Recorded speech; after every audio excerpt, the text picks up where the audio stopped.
Yeah.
Hi, good afternoon. I can say that now. It's 12:02, and it's so lovely to see so many people here already, so we're going to get started. I'm Megan Hoyer. I'm the Director of Public Programs here at the Whitney. Thank you. And it's my privilege to welcome you all to day 2 of A Gathering of the Tribes Marathon Reading. If you were here with us yesterday, it was amazing, and if you're joining us for the first time today, then I think you all know you're in for a treat. And this event is to celebrate the opening of the Whitney Biennial 2022, Quiet as It's Kept. And it's just really special to be able to conjure some spirit of Gathering of the Tribes here with you all in this room at the Whitney. And I want to acknowledge that we are on the homelands of the Lenape people here at the Whitney and in New York City, Lenapehoking, which is a place with that's important past, present, and future to many indigenous nations. And for those tuning in online, and we do have a live stream going, and we had, I think, over 400 people join us online yesterday. So I hope for those tuning in online that you can also take a moment to acknowledge the indigenous people who steward the land that you are on. And while you are here today at the Whitney, I hope everyone has a chance, has had a chance and will have a chance, and will come back again to see the incredible installation on the 6th floor devoted to Gathering of the Tribes and Steve Cannon. Yeah, it's fabulous. Yay! And that installation and this 2-day event have been organized in close collaboration with Tracie Dawn Williams and Chavisa Woods from A Gathering of the Tribes, and I want to thank them so much for their wonderful partnership in everything, and I know that this is going to continue too. I'm going to actually give a shout out to some education colleagues who are working with some poets from tribes and producing other programming that's going to be coming up throughout the run of the biennial exhibition. So check our website for more tribes-related content and more great events for the biennial. I also want to thank all of the poets who read yesterday, who are reading today, who are hosting, who are part of the tribes community listening with us, and for sharing your work with us, with the world, and making this incredible community. Thank you also to the musicians and who are working with Tracie on a really special moment that you'll hear this afternoon. It was really wonderful yesterday. Yay. And I am going to just say, and you're going to hear this again, please, it looks like everyone's wearing their masks. This is wonderful to see. I would love to see your smiles, but unless you are actually reading or taking a sip of water, we ask that you please keep your mask on. We are still in a pandemic. A lot of folks have been getting sick. I think there are a lot of folks we wish were here with us today who can't be because of COVID, so please wear your masks, and feel free to take a break if you need to. You can go outside and come back. So without further ado, it's my great pleasure to welcome Chavisa Woods, Executive Director of A Gathering of the Tribes.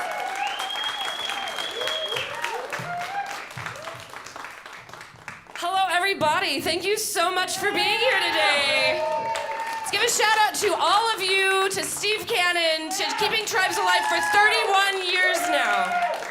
We've been doing this for 31 years.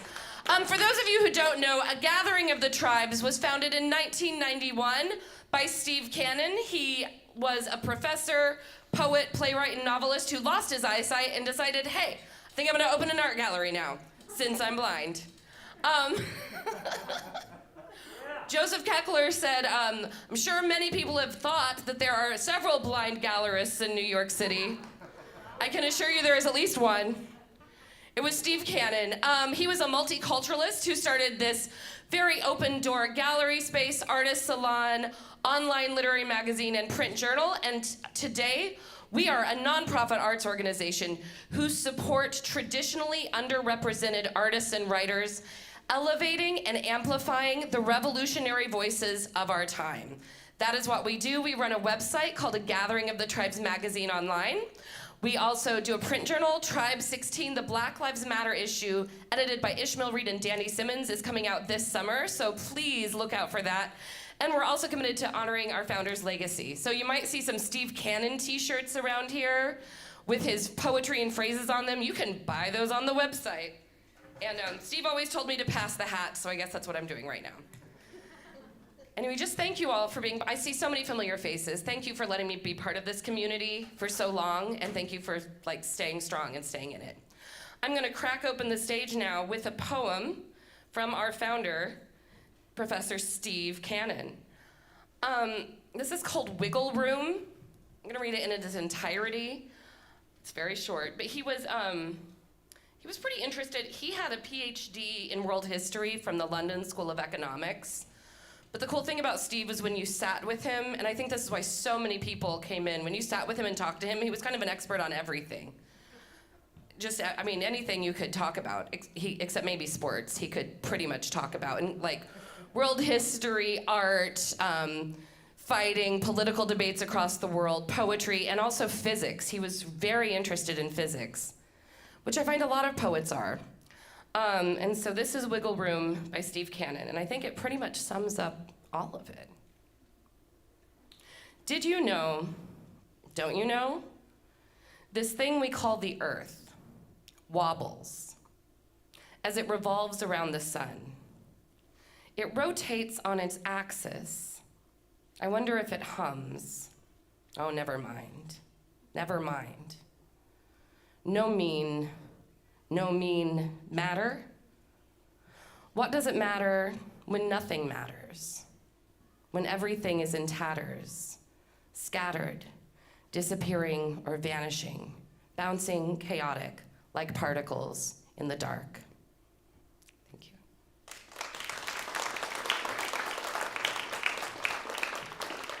Wise words. So I am Chavisa Woods. I was not supposed to be opening and closing today.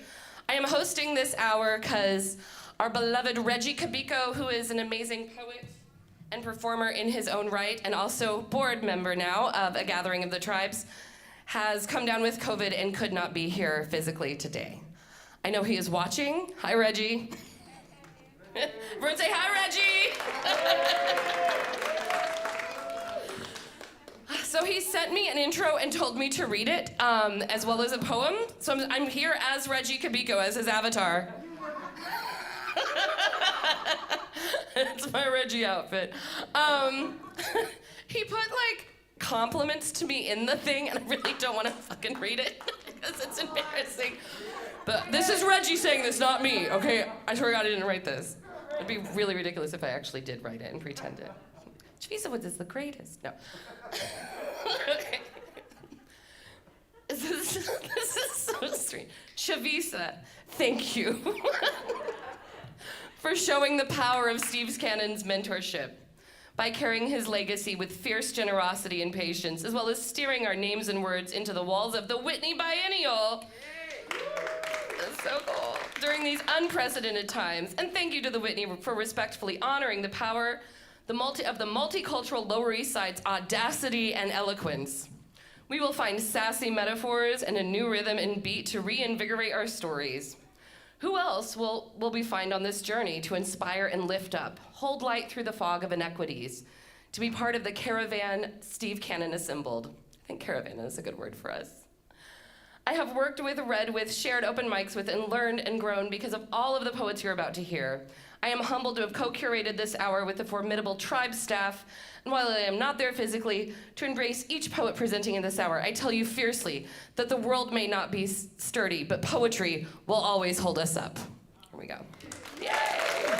All right, and now I am so excited to introduce my first reader, who I think I first met, God, she probably don't want me to say it, 19 years ago when she was performing at the Bowery Poetry Club, and I was all fangirled out, and I still am. Jennifer Blowdryer, everybody, has a few books published and is looking forward to her first ebook format for She's Got the Weirdness from Apathy Press. Everybody, Jennifer Blowdryer.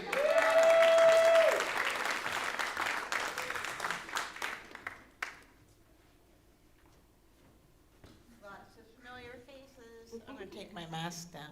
Oh, this is kind of a nice mic. Now, as embarrassing as this chronology is, this is a Tribes journal from, what the fuck, 1991. Right? I always have to go in my mind, 2001, 2000. Downtown. I live in a neighborhood that's become a cliche, even an insult. Downtown.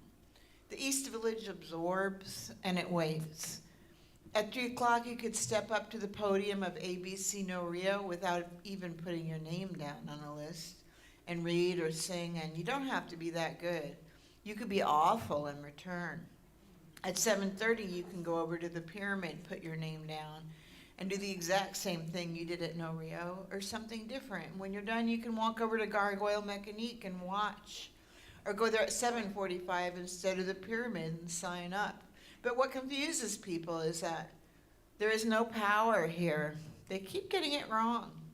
Ambitious humans sing the same 3 songs over and over, everywhere, lugging props and equipment. They get worn out, haggard, run down, and running shows is like performing here. If you want to, you can. They try moving themselves around the bill, going after that one, before this one. It turns into a warm body syndrome. How many living, breathing beings are willing to attend? We are not in vaudeville, like Mae West and W.C. Fields, shout out, to entertain the new set of immigrants alienated by local high culture. We are not in vaudeville to support our tiny sons and daughters. If we were, and the children born in this neighborhood do seem unusually small in size, we would be singing cover songs. An American Indian acid casualty told me that his friend in the CIA told him, "We know we're in the dark ages when all the bands are playing cover songs." What we're doing while we wait to go on is being a neighborhood through the medium of a show business replica that's gotten admittedly way out of hand. And of course it's complicated. We're not just constantly invaded like Amsterdam, full of strangers that want to buy drugs, fetishes, and shoes. Strangers who wonder if we want to disco. Amsterdam does have a handful of Dutch people, while we are invaders ourselves. As the poets say, it's all that and then more.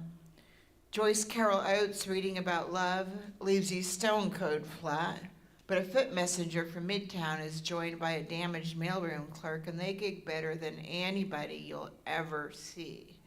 They could have become awkward and dull, like their jobs, but they've won, and they may have no use for you.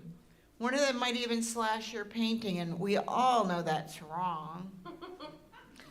Why, Mickey Rooney would be friendlier after a show, but Sugar Babies was unwatchable and very nearly inconceivable. Sugar Babies may have been worse than a slashed painting. If you haven't heard of Sugar Babies, don't look it up. I don't insist. I walk around, much like the people called the poor. Come to think of it, I'm poor, but I've been told not to refer to it in print by an editor who said too many people from my neighborhood do that. It's too downtown, too East Village. I was insulting myself by referring to my own trite circumstance. I understood immediately, and in agreeing, I went further away. I took off my makeup years ago, but I close my eyes sometimes, and I dreamily imagine costumes. And I think it's short and sweet. It's good. You have a long day. So thank you, Chavisa. Should I introduce the next person? Or, Jennifer, will you hold that magazine up? That is the first issue of Tribes with the David Hammond's print. It's a David Hammond's body print, and that piece is still relevant today. That piece you wrote all those years ago. Thank you so much. That is so special to open with. Jennifer Blowdryer, everybody. Give her a big round of applause. That was amazing. There you are, madam. I designed that first picture. I pressed out the type, letters that type. Community arts, this is what it's all about. This is amazing. Next up, someone who's been a member of Tribes for many, many years. Bonnie Finberg is the recipient of the 2014 Acker Award for her novel Callie's Day. She's been published internationally and translated into 5 languages. Please give a big round of applause to Bonnie Finberg, everybody.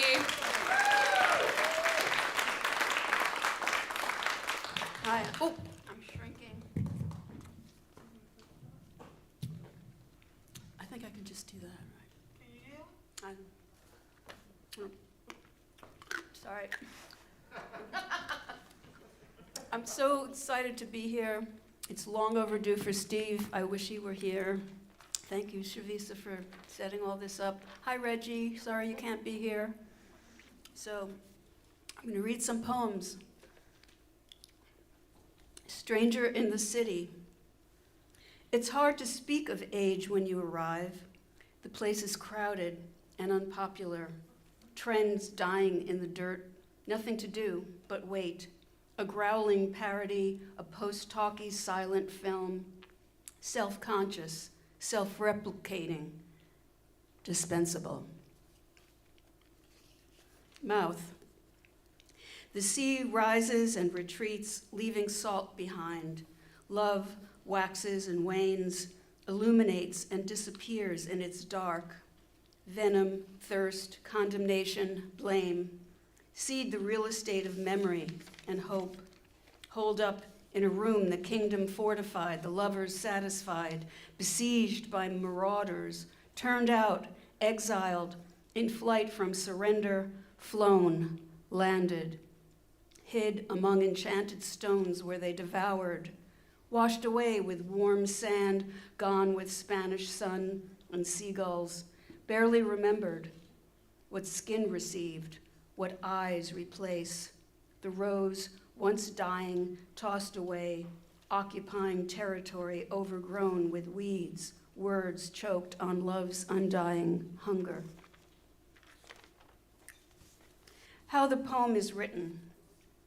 When the world is perfected, when the dark heat cools, when the hand is gentle, the teeth clean of blood, when the eyes are blessed, when the heart is calmed, when the body is exalted, what beautiful agony remains, what hellish heaven rains its light upon our shaved heads.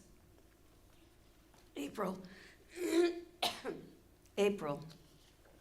Spring, maybe, maybe not. It runs like a river, but smells of the sea.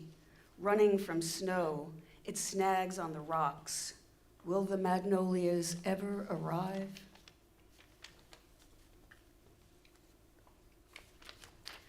Motherhood begins, but never stops. No conversation uninterrupted, solitary, imagining in grains of sand his tiny throat, a coded speech, evanescent in touch and pull toys, floats inside the mess on carpets, rhythm marked in random steps, each fall a memory will take its time to show its secrets. Sacred Heart.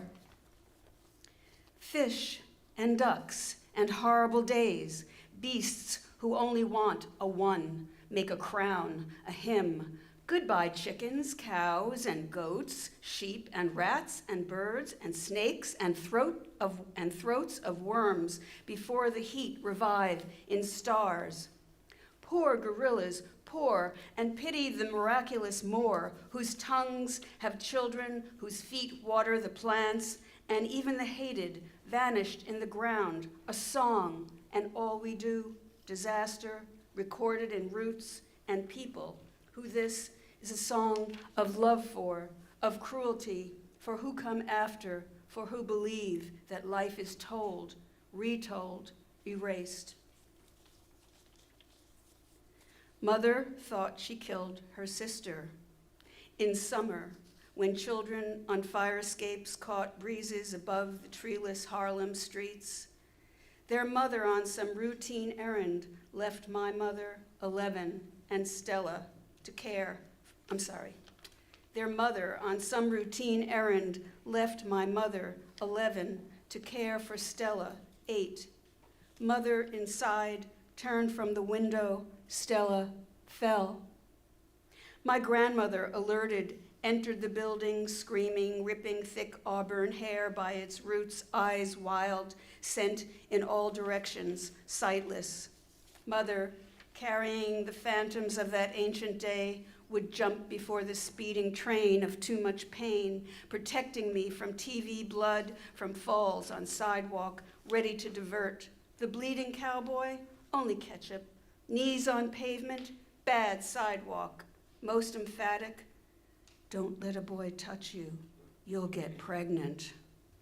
I barely had breasts, but knew this wasn't the whole story.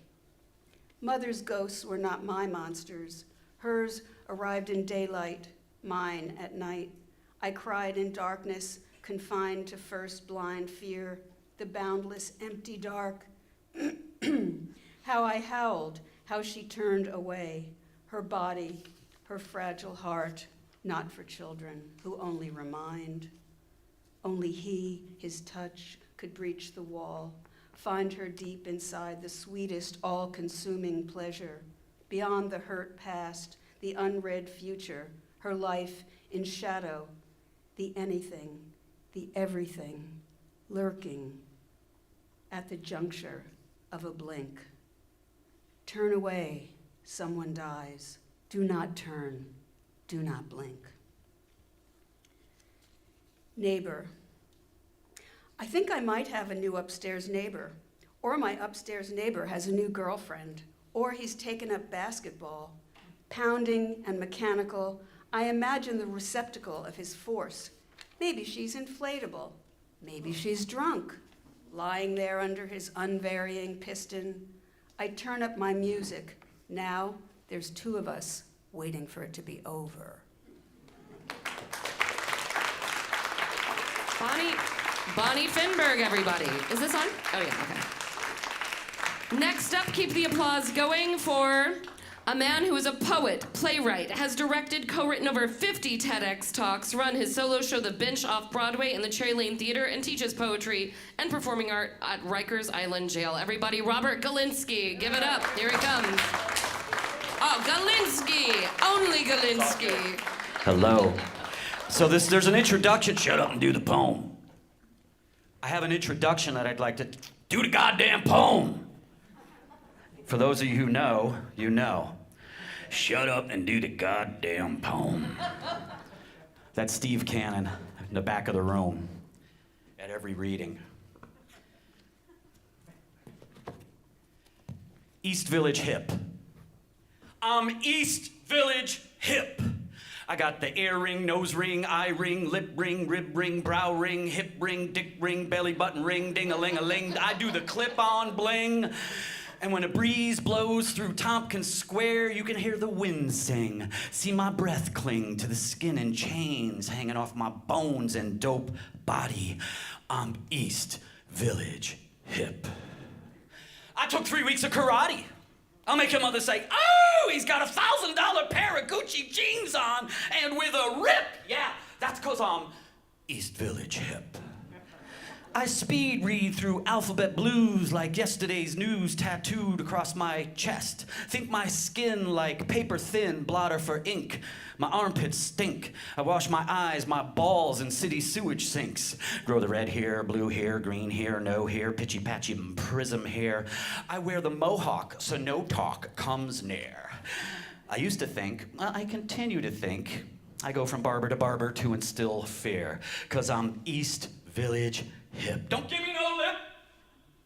I got my ATM card, makes me real hard. My mind is battle scarred, boxcar, snoozing outside at night, sleeping bag ain't debugged. Another reason I like to get drugged until I wake up on my back. I wake up in the grass, it's really fucking whack and truly awfully crass. But don't worry, I won't take it too far. I got no fright. Somewhere I got keys to a car. And if it looks like a fight, or there comes a January freeze, winter, please. My East Village mantra, retreat, reprieve, retreat. back to Long Island, New Jersey, Connecticut, Pennsylvania, or wherever I come from, because I'm not dumb. I'm just East Village Hip. I often quip quotes from rock bands and quacks, radical thinkers with arms on their tracks. See, I'm a Cliff Note stinker from way, way back. I honestly know how to tinker and once tried crack. Well, I dumped it in the gutter when my fellow hipster turned his back, so don't give me no flack. I told you, I'm ATM hard. I got the Venmo code, I'm in QR mode. Stetsachronic sales from the crypto Bitcoin sonic load. 20, 40, $60 at a pop. I got multiple piercings that open doors to any plug, score, or cop. Ecstasy, body bag, smack, dope, scope, skag, blue dream, China white, red rage, K2, and I ain't trying to brag. But from hand-rolled joints, I still do drag. 'Cause I'm East Village Hip. I'm all these people: Bob Dylan, Patti Smith, Lou Reed, Jim Carroll, Thule Kupferberg, the Misfits, Jimi Hendrix, Electric Lady, Ramones, Taylor Mead, Steve Cannon, Janine Pommy Vega, Blondie, CBGB's Basquiat. I'm a Mary Baraka before he was Leroy Jones. All twisted up in a sack of hybrid bones. Take your pick, have a look, pull a blunt, smoke a bird, make it quick, 'cause I'm a cunt. And everything you hate about that C word. And if you haven't already heard, this shtick is a stunt. I just want to get home before I get my ass whipped, 'cause I need a fix and a win. I swing and I miss. The shit is chagrin, so I flip onto the tourist tip, spend some cash, get some snacks, weigh some stacks, summons an Uber to my place, and get back to where I once belonged.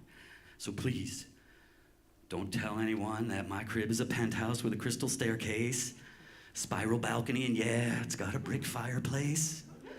And yeah, I'll be all alone away from the Lower Saida cacophony, coiled up by the flames with a Ziploc bag of some delicious crystal meth.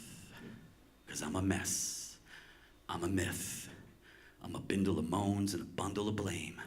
And I tap 2 glass pipes like ruby red slippers of Dorothy's fame, whispering to myself, far from the LES, breathless in distress, there's no place like home.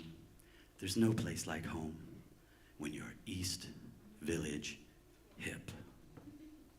Somewhere over the rainbow in the East Village of New York. Peace. Robert Galinsky, everybody. Give him a round of applause. Oh, sorry, it's just Galinsky. His first name is secret. Galinsky, everybody. Keep that applause going for another woman who has been part of a gathering of the tribes for many, many years. She was an early member of Tribes, The Stoop, Butch Morris's Chorus of Poets, and to this day she continues to be mightily tricked and enlightened by the teachings of Steve Cannon, John Ferris, Bob Holman, Miguel Algarin, Steve Dalachinsky, and all of her fellows at a gathering of the tribes. Mia Hansford, everybody.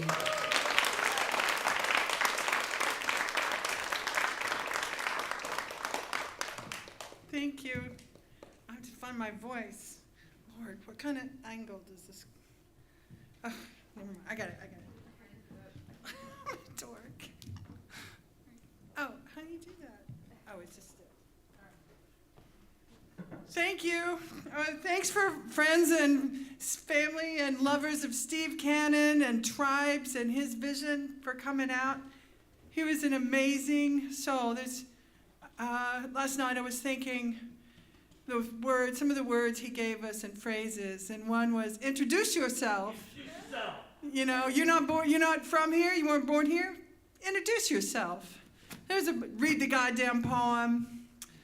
I remember somebody came and sat beside him, as we all often would. We'd get ourselves in a terrible fix and we'd go howling to Steve and sit on the couch and ask his help or just need his ear. And I remember somebody came and told him something really bad, like really bad. And he just said, his hands on his tummy, he said, well, so-and-so. That's a hell of a thing to say. Because he couldn't choose a side, but his shoulder was open to you, no matter if the person you were having a big old argument was his big bear brother, Ishmael, or something, you know? So he was father in so many ways. the thing I want to mention. I hadn't planned on reading this, but 2 nights ago as I was packing and going through poems, and I remembered the power of the stoop. And some of us had been in school for English or writing or art or nothing or whatever. And he would teach you. He brought his college teaching into the living room.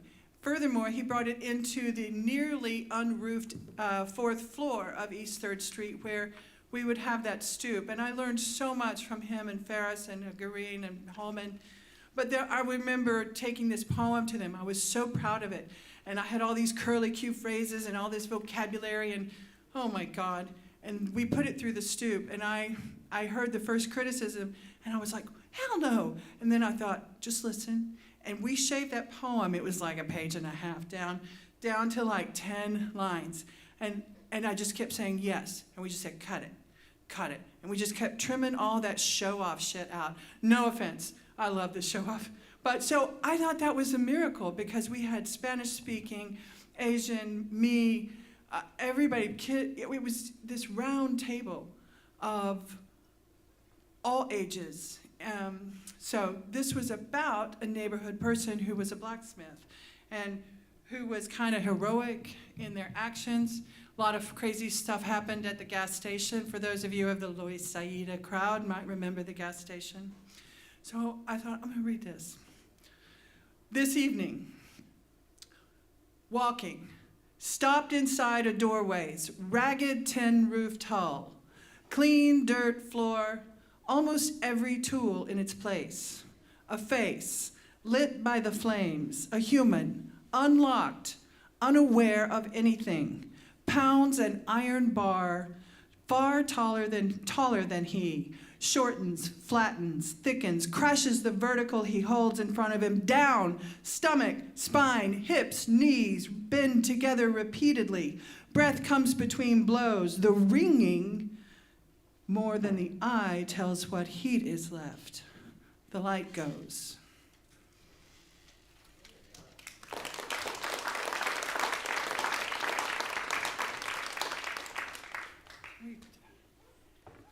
So this is move to Chattanooga, be in total longing for your friends, get some jazz longing in you, Sky God. And this is from Tennessee, more recent than the one I'll read next, and then I'll be done. Sky God. Oh, I wanted to say, isn't this gorgeous behind me? And that ghost of a building by David Hammonds, who supported tribes through all the vision and the obstacles to the vision and is still doing it today. It's just, and it's always never the same because it's subject to the light. Anyway, okay, Sky God. Is it twilight or dusk? Dusk, I believe. The day's gold's becoming silver so quickly the metals will not be caught and told. Not exactly, not in minutes, not in words. Go on, try to write it. Try to hold it up and say it before transition slips his sexy veil again. The skies, magnificent hot violets and pinks are cooling. Children below me in Coolidge Park squeal as I walk the bridge. 100,000 darkenings, all those green leaves stepping into their deep night blue, one by one, then in lumps and bunches. And the water tells me twilight before the sky does. Fat moon behind me at 11 o'clock and climbing. Your hair was glorious today. I undid and undid it. I looked straight into your face and we talked without rushing. That strange, uncertain beauty in the brevity and frequency of our visits haunts. I cannot anticipate. But tonight, the river soothes and offers me something clearer that anyone can know, a shimmering cantata. Wavering, striated columns of light stretch the water's surface from highway lampposts to Market Street's bridge and on to the Dixie Queen, finally touching the river's edge below. They do travel a kind of distance, but in this jazz of darknesses and lights, forms no longer mean what they measure in the day. They are weightless and they will not be still. From inside my own body, I know how twilight can begin at 2. In all that orange heat, the dark planes and lines walk forward, calmly, slowly. The evening's gray sky has seen it all before and says nothing to perturb me. All the lines of departing light and the whole panorama say stay, say go, say both things in incredible, bearable tones. The great array builds in veils. This is the music of not worrying about what things weigh, or even what they mean. It's the music of rhythm only. Rhythms that will disappear at daybreak and come again, yet time remains outside of us, and for now, it must be so.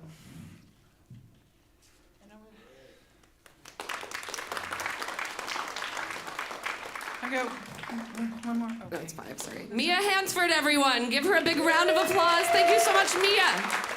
Thank you so much. Thank you.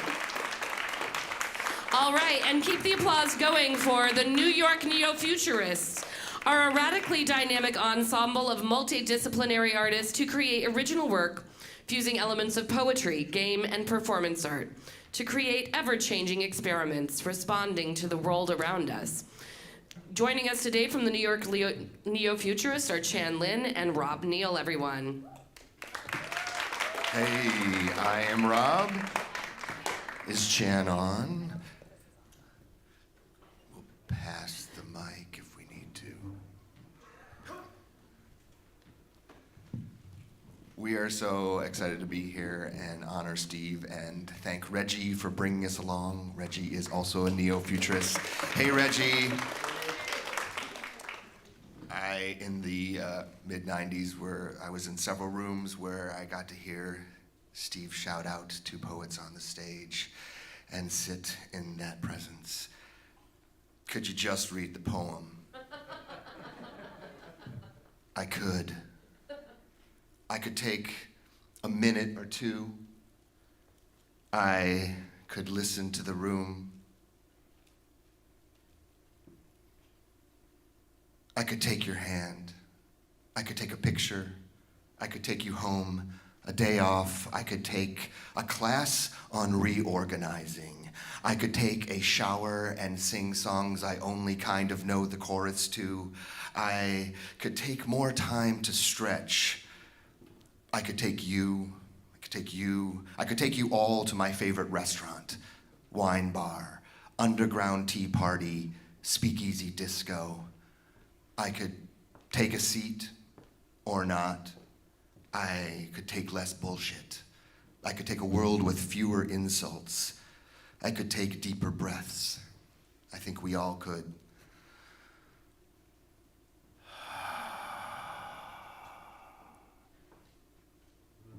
We could take a vacation. We could take a getaway, a trip, somewhere different. We could even take a detour. Right, Chan? Twister. Ligaments pulled to their limit, overlooking the East River on a brisk, windy night. I lift my left ankle onto a handrail in Astoria Park for a good, long stretch. My right arm reaches out all the way to Austin. I'm away from home. I'm lost in cold. Icicle daggers hang from cacti. Everything is sharp, but the snow is soft in Texas, and nothing surprises me anymore. It made me wonder what you would have thought.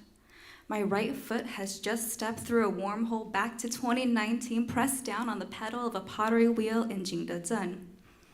Everyone is an artist, but I am a fraud. And I wish you could have seen what I made anyway.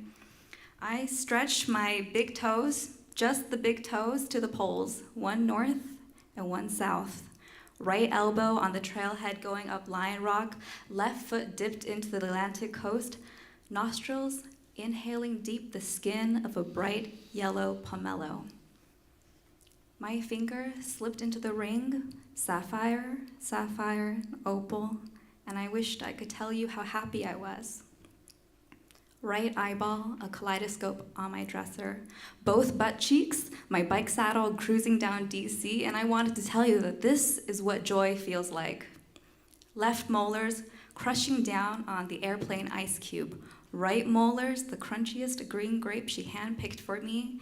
Kidneys, after I'm gone in someone else's body. Right ear, replaying your eruptions of anger.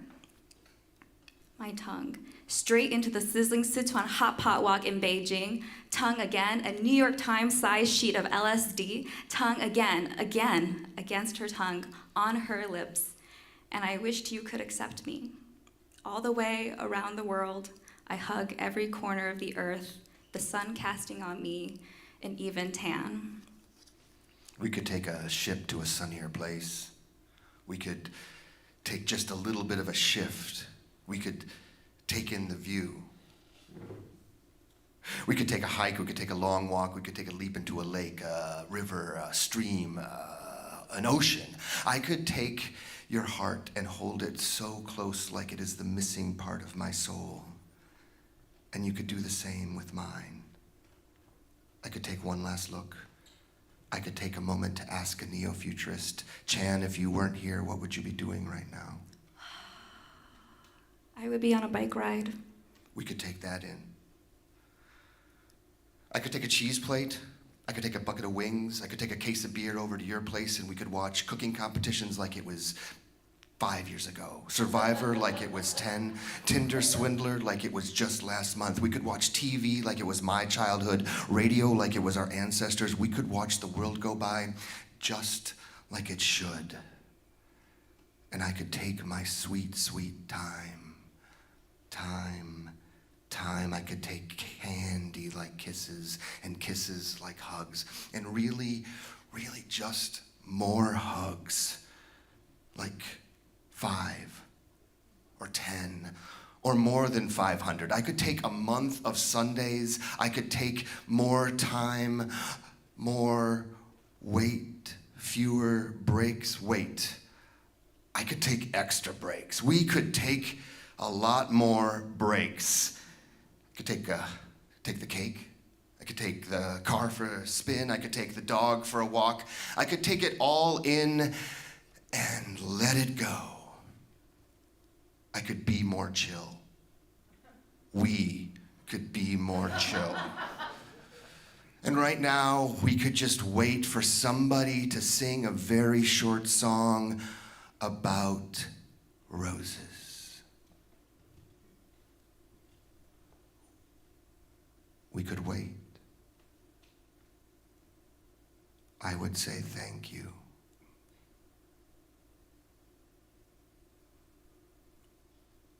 And somewhere that's happening, we move on.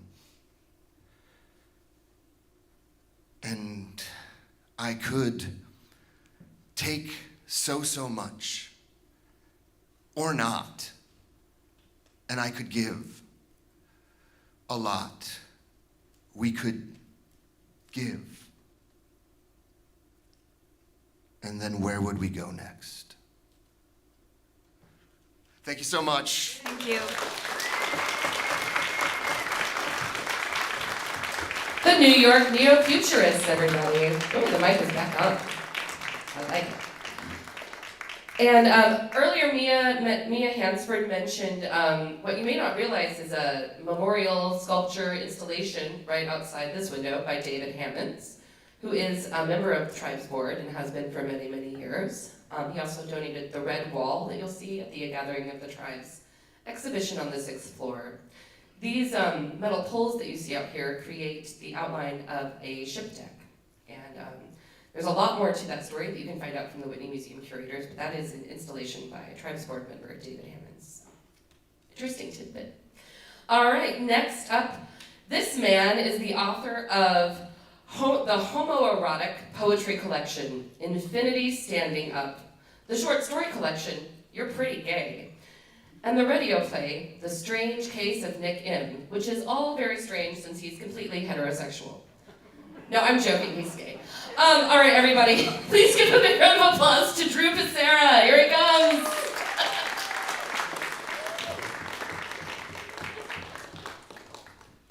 I literally can't remember the last time someone said I was straight. That was a shock. I'm sorry. It was No. funny. It was funny. Hey Reggie, thinking about you.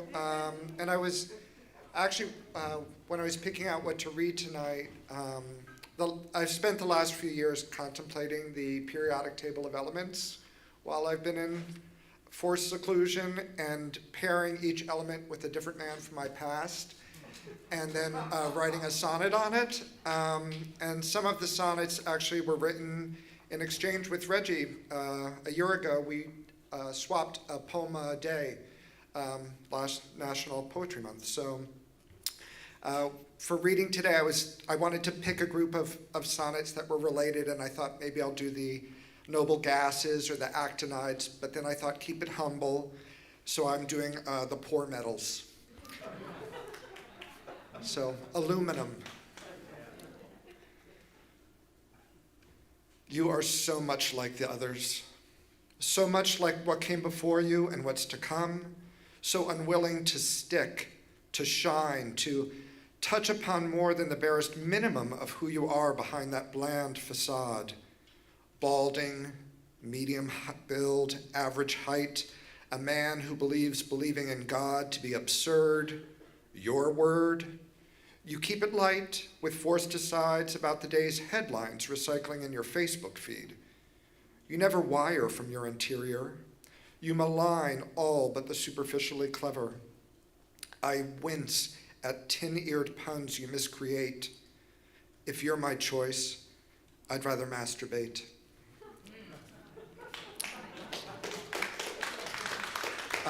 Thankfully, that person isn't here today.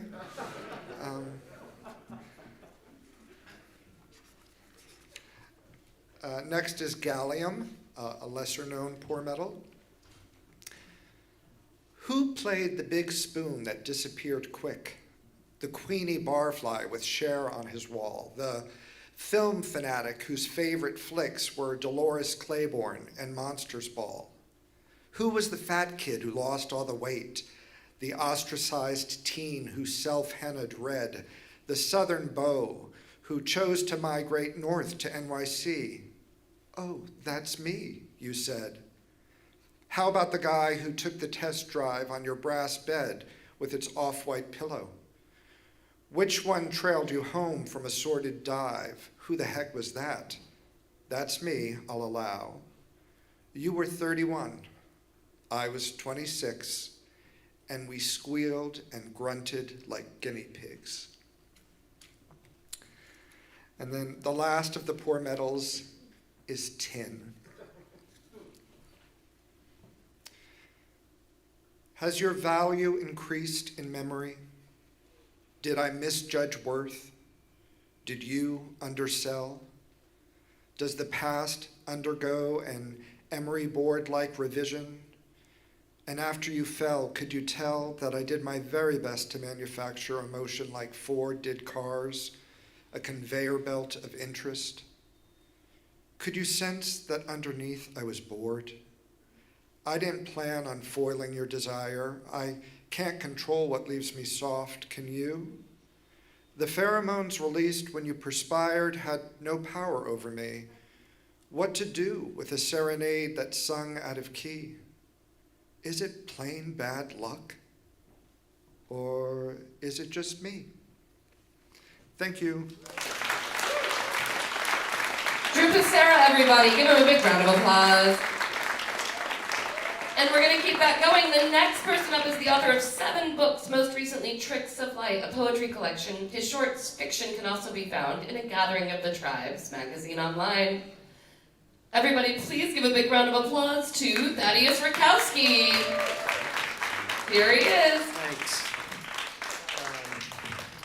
Yeah, is this working? Yeah. Very glad to be here. Thanks to Chavisa for having me and having all of us here. Reggie, hope you feel better soon. 2 pieces from the era of tribes. First one is called What's in the Name? The name is Thaddeus. But the choice of the name was ill-advised, I think. No doubt my parents wanted something classical or something radical. Oedipus and Orpheus would not do, and for some reason Theodore and Thelonious would not either. So my father decided. My mother, it seems, did not have much say in the matter. She picked Shaolin, which means little forest, and sounds something like her first name, Jeanne, which means good tidings. But I don't go by Shaolin. What I go by is a little stranger.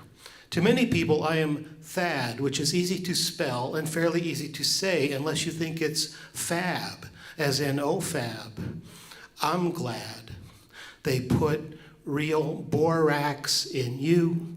My first and middle initials, JT, are even easier, so I use them when I make reservations, arrange for deliveries, or sign my name on lists. One of my old friends calls me JT, except for the times he calls me Stud. Other people I know call me T-Bone. Some of my friends think T-Bone is too casual, but I like it better than Fazul or Pube, which are the nicknames of other guys I know. I have not been called Tadpole for quite a while, but an old girlfriend used to call me A-Tad, which was short for A-Tad Stoned. Some of my close relatives still call me Tad, but so far, no one else has adopted the shortest form.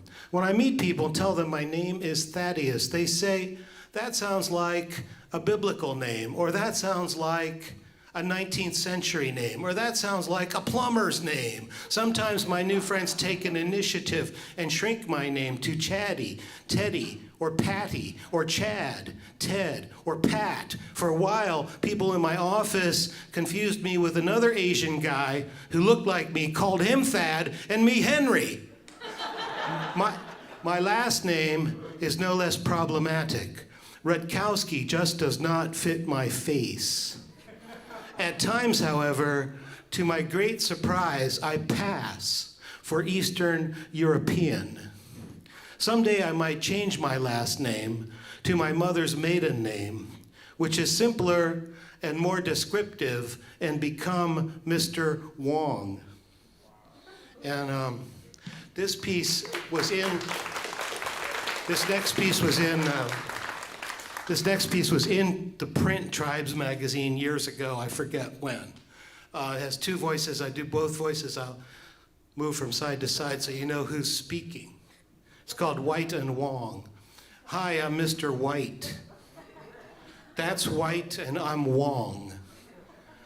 We're here to discuss the difference between us, the difference between White and Wong.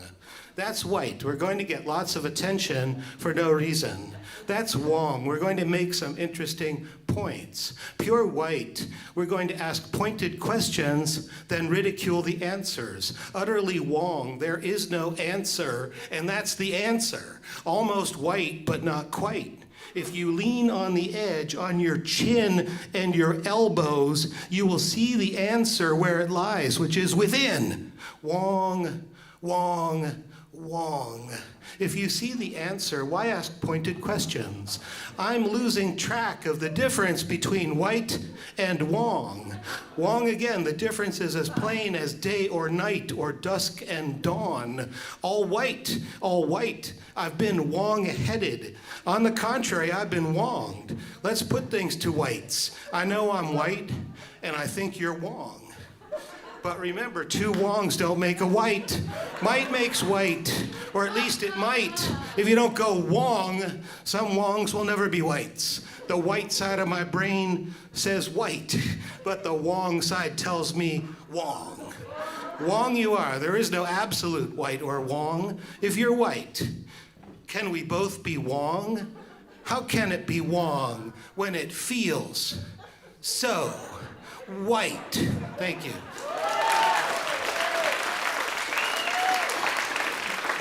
Thaddeus Rutkowski, everybody.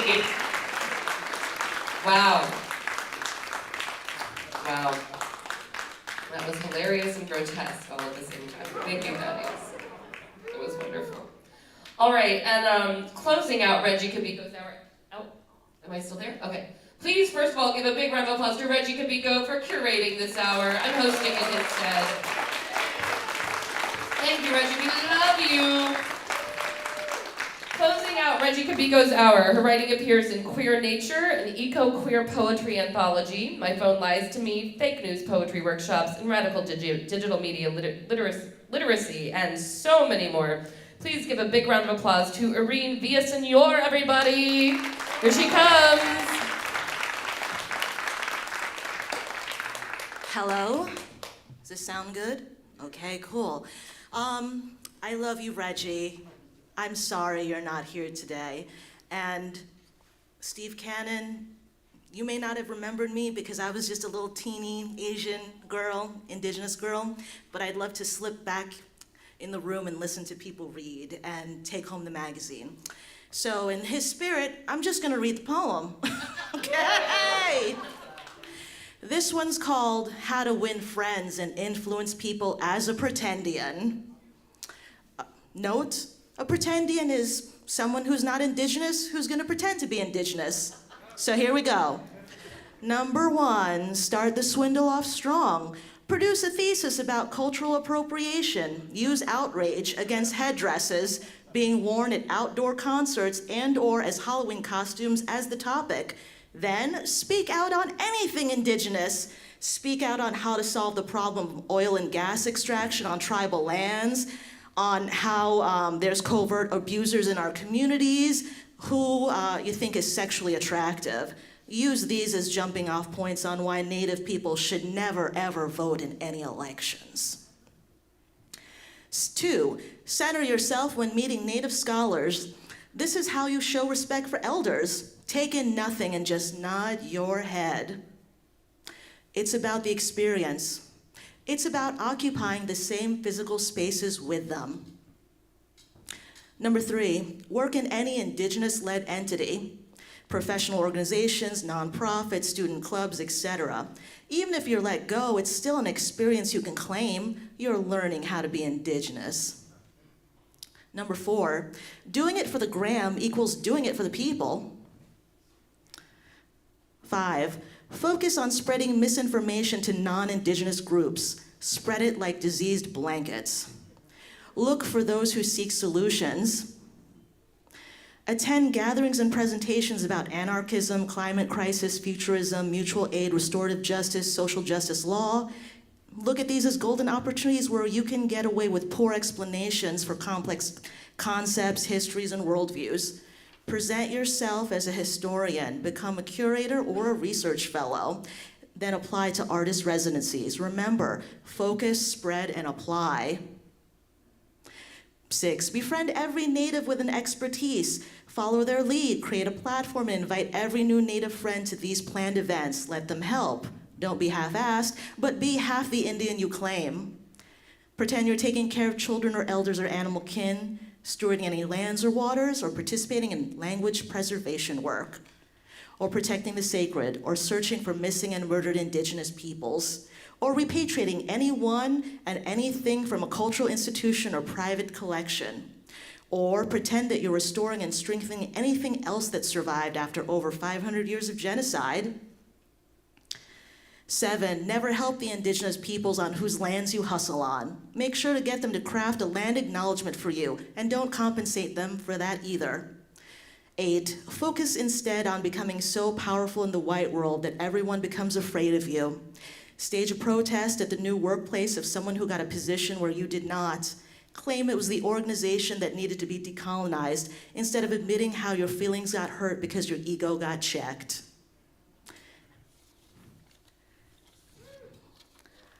I'm gonna skip to 14 because I've got a lot of examples and I'm just gonna end with this. 14, find a professional home. Become accepted by institutions that proudly declare they do not consult the communities where you claim membership and do not prioritize recruitment of Native folks at all. This position is protected via institutional indifference. Colonization has already happened, and it's not the institution's problem. Establishing proof of indigeneity has become a mess. So instead, create a personal relationship with the institution. This is more important than recognizing tribal authority. It outweighs honoring indigenous sovereignty, and it atones atrocities. But wait, travel as far and wide as one can within and outside of the world's imaginary colonial borders.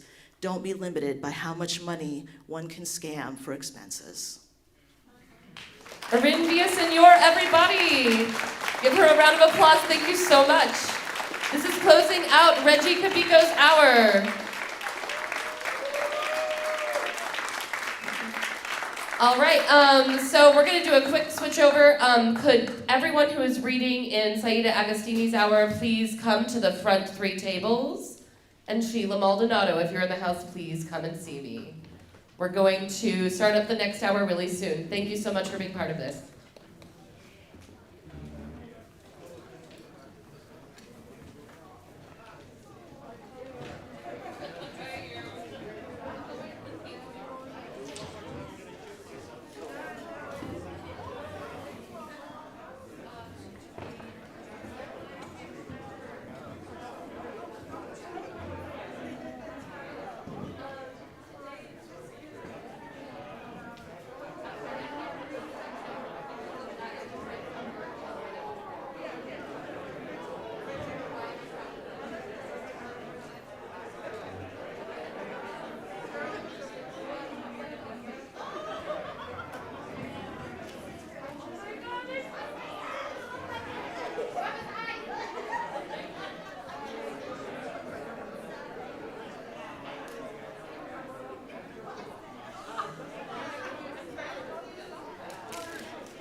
If you are reading in the next hour, please come sit in one of the front 3 rows.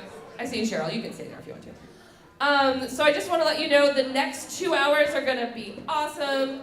If you are reading in the next 2 hours, you can go to the green room if you need to. The hour after this will be hosted by Sanina Clark, and that will bring Grisella Costa, C. Jean Blaine, Norman Douglas, Paul Harding, Chaim Lama, Kari White, Micah the Poet, and Dana Weeks. So if you stay for 2 hours, that's who is on deck. This hour was originally supposed to be hosted by Saida Agostini. Unfortunately, she also has COVID, so remember, unless you're speaking, eating or drinking, or kissing a stranger actively, please keep your mask on. All right, I'm gonna just give it over to an amazing poet. I love her poetry. I just love her poetry. The author of One Bedroom Solo, published by Play by Night Press, and A Gathering of the Tribes. Poetry editor Sheila Maldonado taking over this hour. Give her a round of applause.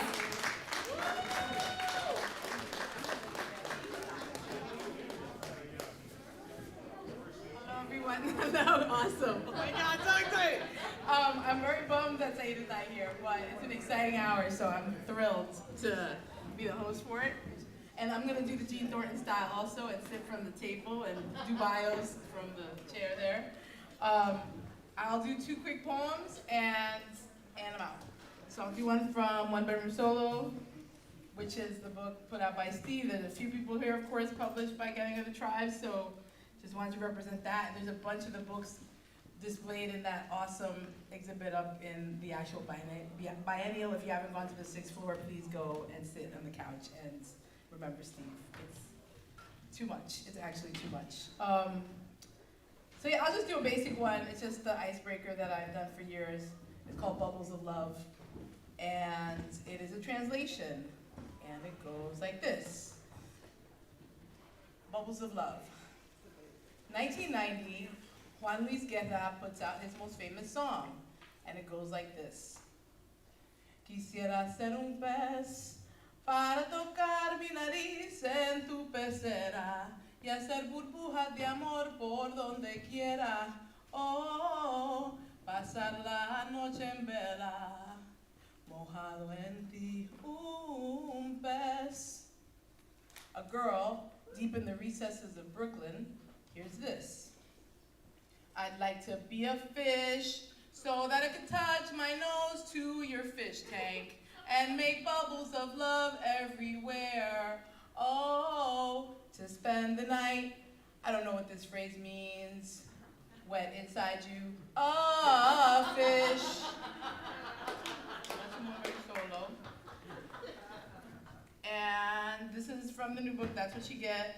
That I have to read later today. It's a little bit much today, but that's fine. Apparently poetry is back downtown, like really, really back. And then God knows. So I'm gonna do temporary statement, if I can find it.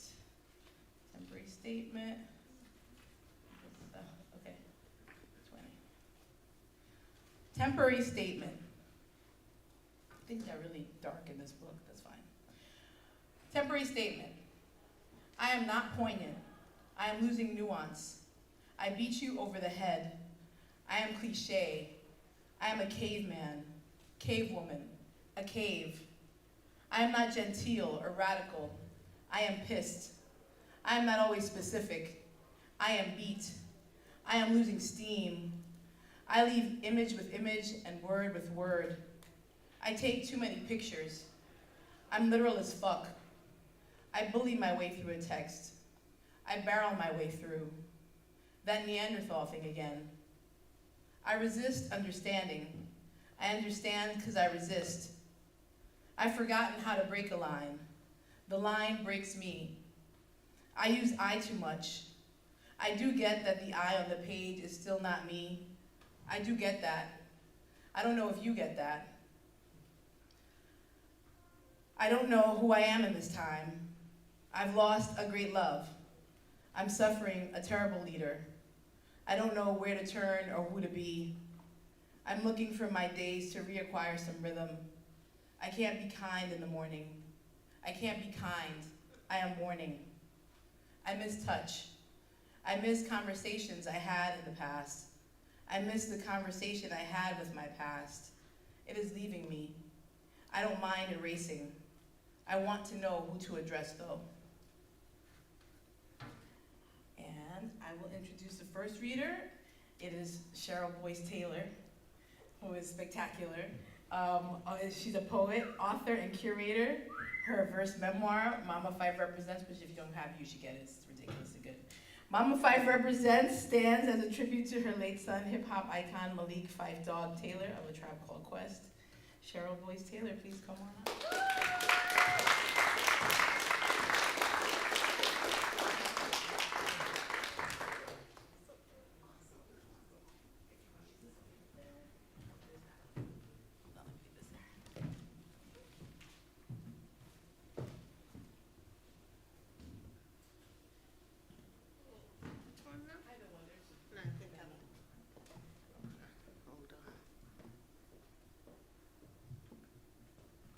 Hello, everyone. Hello. Well, hello, everyone. Hello. All right. It is so good to see you all here, and I'm really thrilled to be here. This is my first time in this building, and I've been dying to be near water, and so this is the best I can do. So I'm loving it. I'm going to share 2 poems, and this is a pandemic poem. I'm working on a new book that should be out next year, and this is one of the poems from that book, and then I'll tell you about Mr. Steve Cannon. This is called The COVID Slow Dance, Day 122 of the Pandemic. I refuse one more day of mourning. Come, lover, fill my mouth with 1,000 kisses. Girl, there is so much left to do. I fear us getting old, feeding on all this loss. I fear I may never dance again. Give me some yellow sun tulips, a slow dance for all the loving, all the lovers I have ever held.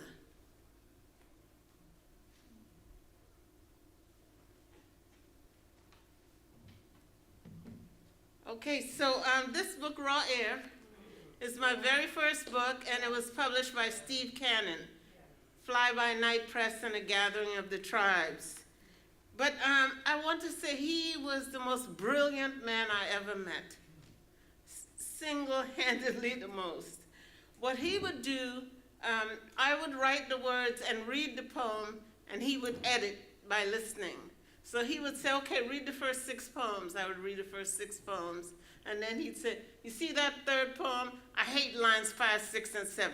You got to take that out. I could not understand how his brain worked like that. And this is how we edited this book. And I would have long conversations with him about how I miss Caribbean writers. And so he would say, well, bring them Caribbeans here. And when I would get there, he'd say, you got any Caribbeans with you? And so as a result of those conversations and my yearning, I finally started an organization called Calypso Muse. And we are still going. In fact, Calypso Muse, I am hosting a reading on April 14th, and it's online. So this I'm reading the first poem from the book, and he always said to me, this was his favorite poem of mine, and he always said, we're going to start the book with that. So as you jump the stage, everyone's going to know who you are, period. So here we go. It's called Yearning. And a very short backstory. I left Trinidad when I was 13 and came to live in St. Albans, Queens. And so there was always a yearning for my people. A long white space with blue dots and orange lines. A wide winter space for hummingbird sounds and steel pan pounds. A wide space turned out with yearning. I say I have a yearning. I say I have a yearning for night tepid breeze, big fat moon that ain't afraid you, big moon shining like my neighbor Merle face. Oh God, a yearning for mango doodoo sticky and sweet, for melangen, curry cabbage and blue dasheen. I yearning to see the green jaundiced eyes of ratty mangy dog smiling. After he eat up the saltfish bone the Chinese man throw for he. I yearning for girl, come out the canal. I go tell your mother you're cursing. I yearning for a man when me kiss me ass food. Wee father, it's sounding like you vex. You better use the stove, wee brother. I yearning for my old white goat Sheila and the textile gate of Victory Street, where I let she drop she shit balls in the white people's yard one at a time. A yearning for standpipe water and bellyful breadfruit, chenet to make my tongue tight and mobby so I could pee better. A yearning for she get me hot and a cuss she ass. I call she mother a prostitute. My mouth ain't had no cover, me afraid nobody, you know. A yearning to drag tongue up Frederick Street and mass, oh mass. A yearning for rum shop, Christmas parang, and obia to get the man I want. A little blue bag to swell the foot of a child mother belly. A yearning for roti and roast corn by Cureb Junction, and a nice cold carib to send it down. A yearning for voices, voices ringing shrill, from flat to high C. Bamsi rolling, one hand on left hip, the other flying, leaping in my face. Oh gosh, a yearning. Oh gosh, a yearning, yearning, hungry for my people, for my people.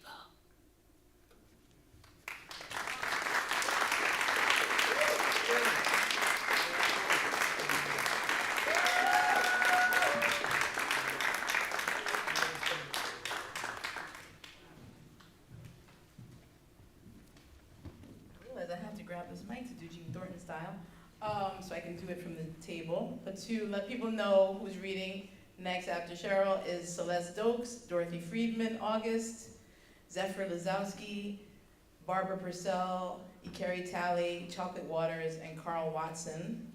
And I really love that I was a goat in that poem.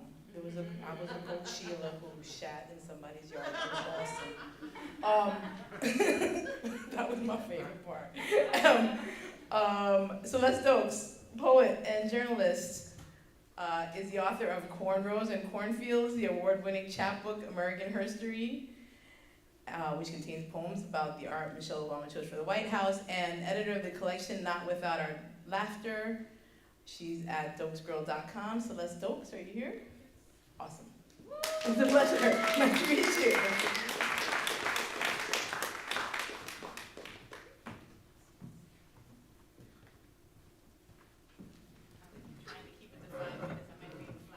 Okay. Hello, hi, good afternoon. I'm elated to be here celebrating the legacy of Steve Cannon. I really want to send a shout out to Saida Agostini for having me. We're hoping she feels better. I'm going to try to read these poems and keep us on the time limit today. I decided to read something to do with art. Those of you in the audience, hopefully everyone knows who Frida Kahlo is, and if not, you should because you're in an art museum.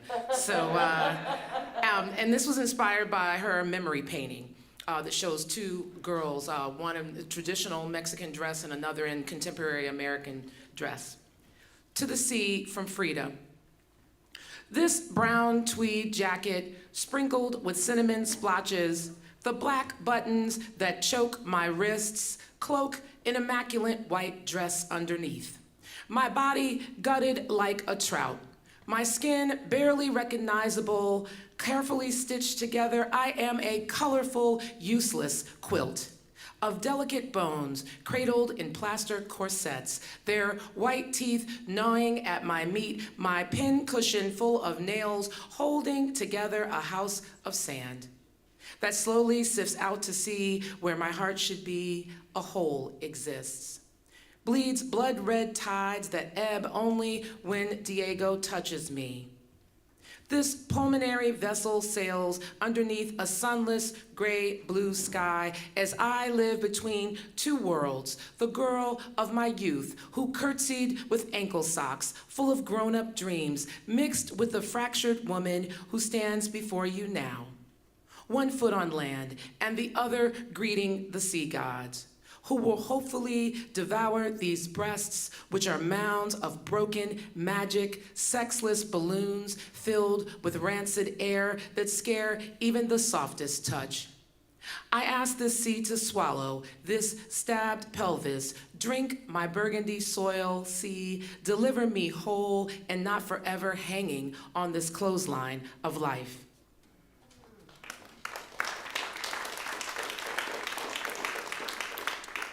And I'm going to close out with a poem that's 3 parts. I wrote about the art that Michelle Obama chose for the White House in my chapbook that was published 2019, American Herstory. I have the fantastic Amy Cheryl Michelle Obama painting on the front. And this poem, the only thing you need to know about it is that it's in 3 parts from different perspectives. I was interested in thinking about if the paintings could speak or think or talk, what they would do. This is called For Skylight, inspired by an Alma Thomas painting, also acquired by the Obamas in the White House. 1. Say you the blue magic, the cosmic shit that got to stay. Say you were the underdog, the amateur with no wins or sparkly belt to boast, who never expected to take the title in the 3rd round. Everything about you, risky and inviting. Say you the Aurora Borealis, who born from the charged particles of a woman named Thomas.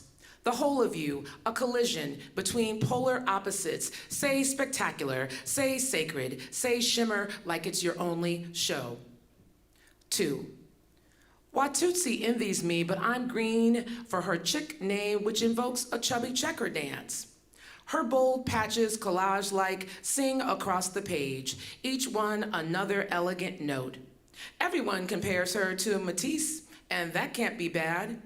Imitation is the sincerest form and should be the battery charging your machine. Instead, you sulk, but we are both born of her womb and have done plenty well for ourselves. You bow your head and drag your feet, but just think how many other multiples were passed over, how many others would give anything to be linked to this American herstory. How wonderful to be her or his daily inspiration, like a prayer book, bringing comfort on sleepless nights. 3. My Catalina blues captured her.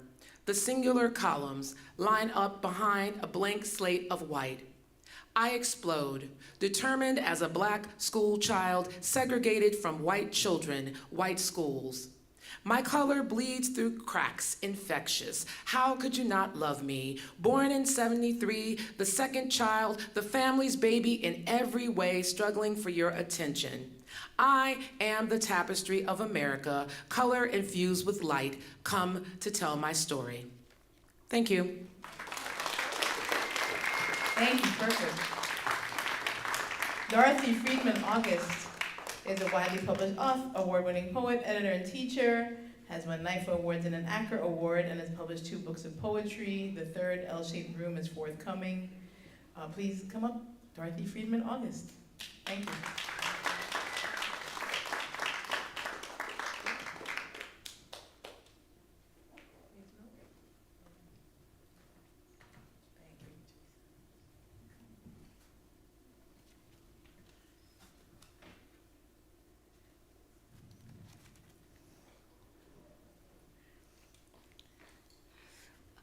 Good afternoon, everyone. Welcome. It's great to be here. The first thing that I'd like to do, of course, is to thank Chavisa Woods and Tribes for making this event and the whole program possible. When I found out about this program, originally dedicated, of course, to Steve Cannon, I said, oh, wow, I really hope I can be in that, and I am, so thank you. And the second thing is I am going to read a few poems, but I actually wish I could read again to Steve. I think my sessions of reading with Steve Cannon were especially memorable, and I think I learned as much from them as he did. So I'm going to read 2 poems. One is from a mini-series in progress. It's called To What Is Not Yet America.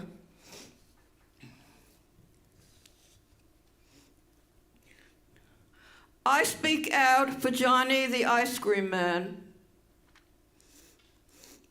I speak out for the brothers and sisters I've never met rotting in prisons and mental hospitals who can't be here to speak for themselves.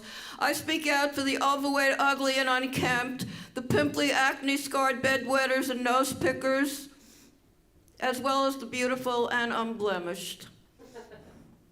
I speak out for rich and poor, For the elderly with their soft bones and wobbly walking sticks, their feeble bodies and strong minds, for the beauty and humanity in each of us, as well as the ugliness and apathy.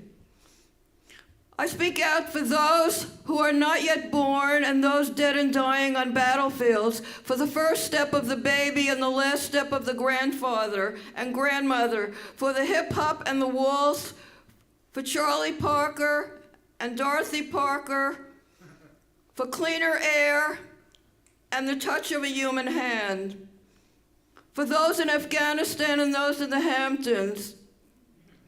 I speak out for Johnny the Ice Cream Man, for Larry the Complet Teacher, for Judy the CPA, for illegal aliens and sex workers, for lesbians and transgender people, for Helen the Medievalist and Dr. Ruth the Sex Therapist, for congenital liars and misfits, for Dr. Jekyll and Mr. Hyde.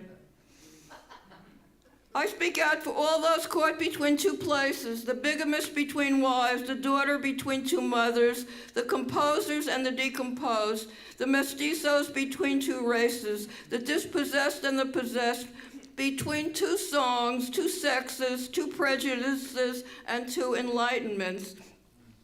I speak out for matrimony and hegemony,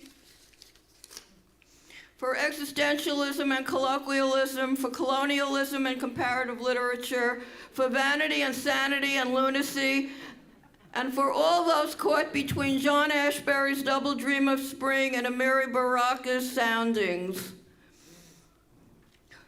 I speak out for an academic whip and a powerful meditation on the abuses of power for the mediocre and immature, for emotionality and obsessive love. I speak out for the common good, for the romance of cynicism and idealism, for the Pillsbury Doughboy. I speak out for the mother who left us and the children who left us and for the child in each of us. And I speak out for small-town snobbishness and big-city elitism and for the poem that never ends because there is never an end to speaking out.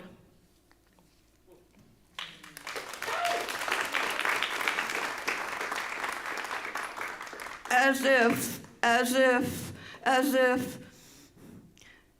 the invasion in Afghanistan, as if the invasion in Ukraine, as if Yemen, as if the children in the Ukraine are not our children, as if the marches hadn't already happened, as if we're not echoing Vietnam and Nagasaki, as if we can escape our own brutality.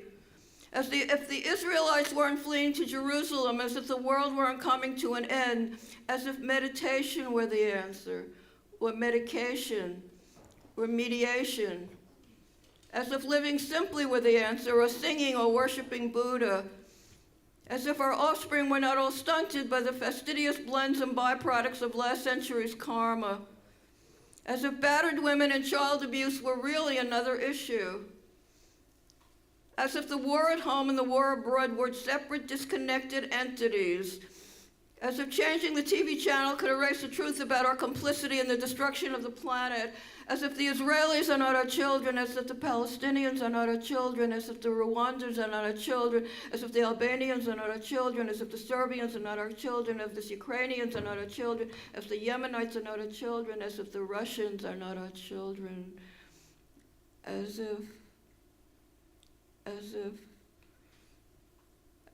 if the elderly are not our children, as if the homeless are not our children, as if we can avoid each other on Earth by living in cyberspace, as if email could replace the human connection, as if we could love one another and not go crazy, as if we could love one another and not go crazy, as if we could love one another and not go crazy, as if life is not relentless.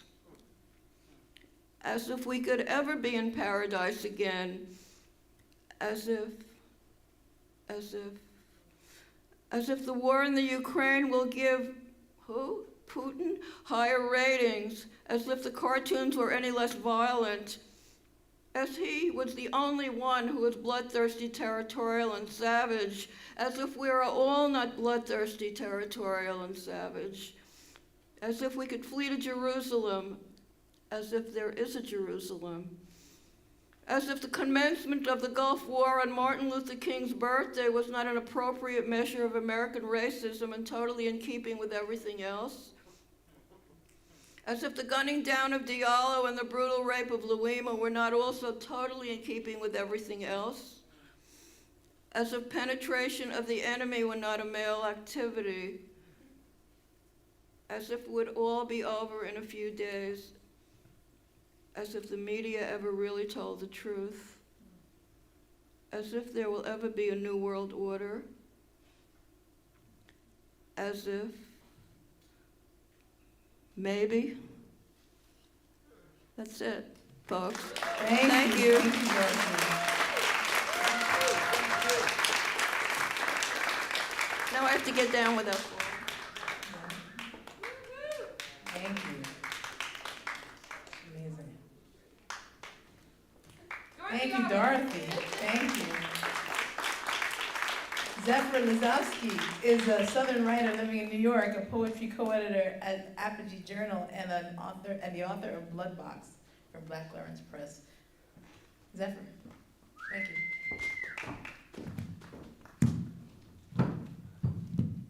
Everyone can hear me, right? Yes. Okay. I sometimes speak quietly, so I have to check. This is a poem about capital. It's called Girl Work. I pay my rent and go to the rent store. I buy a new shiny rent. I buy a tight-fitting outfit to tell myself I am rent. The weather's shiny, the sun flecked with little bits of wealth. Hello, I am looking for feedback and also rent. Is my body managed with sufficient affect? Has my pour been concealed craftily enough? Open your mouth and pour your riches on me. Someday they will own this too.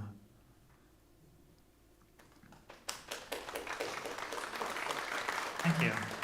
It's so exciting to be here. Thank you to Chavisa for the invite. I'm a Pisces, so I too love being behind water. Speaking about water, this is a poem about turning into the girl from the 2002 horror movie The Ring. Sorry, she lives in a well. Easy confusion. Died in a well. Lived and then died in a well, as do we all in some ways. It's also titled Girl Work. After becoming transacted, I decide to make myself an availability. I sleep with 100 tiny men, all of whom are identical. I'm a good girl. I take my tablets as prescribed, fold my body into increasingly intricate arrays. Like the story of the girl found at the bottom of the well, I eventually become a burning. Do her bones clack like glass? Does the bag stay fixed as she struggles to breathe? I measure the distance between hips as a way of feigning knowledge and stroke their little beards. What can this hole be but a home, foot slick with well water dripping?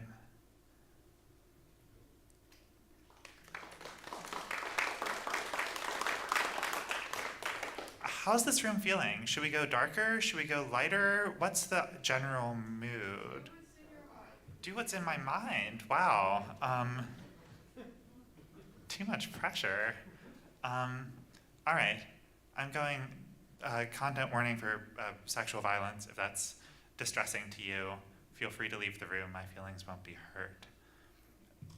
Against forgiveness.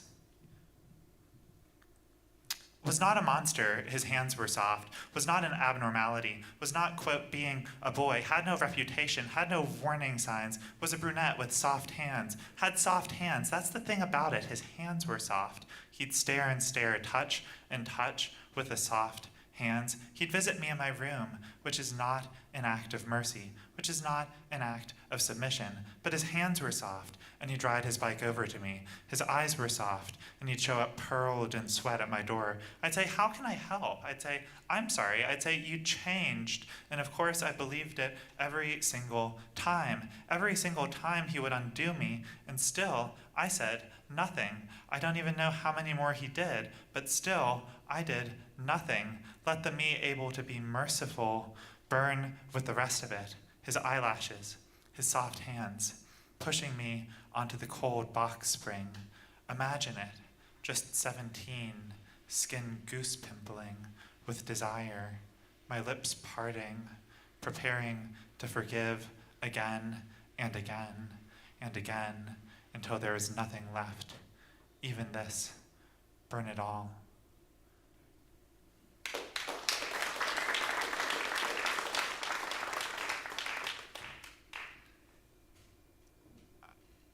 I've given myself a choice. I'm going to give you an actual choice. You can hear a poem about vampires. You can hear a poem about climate change. Vampires. That was not a... Okay, climate change says one. Vampire says everyone else. I am so sorry. Maybe I can read you the climate change poem independently on vampires. Thank you so much for having me again. The man had a long dark cape, which is how you know he was a bad man. Lived in a big house, wore big, shiny teeth.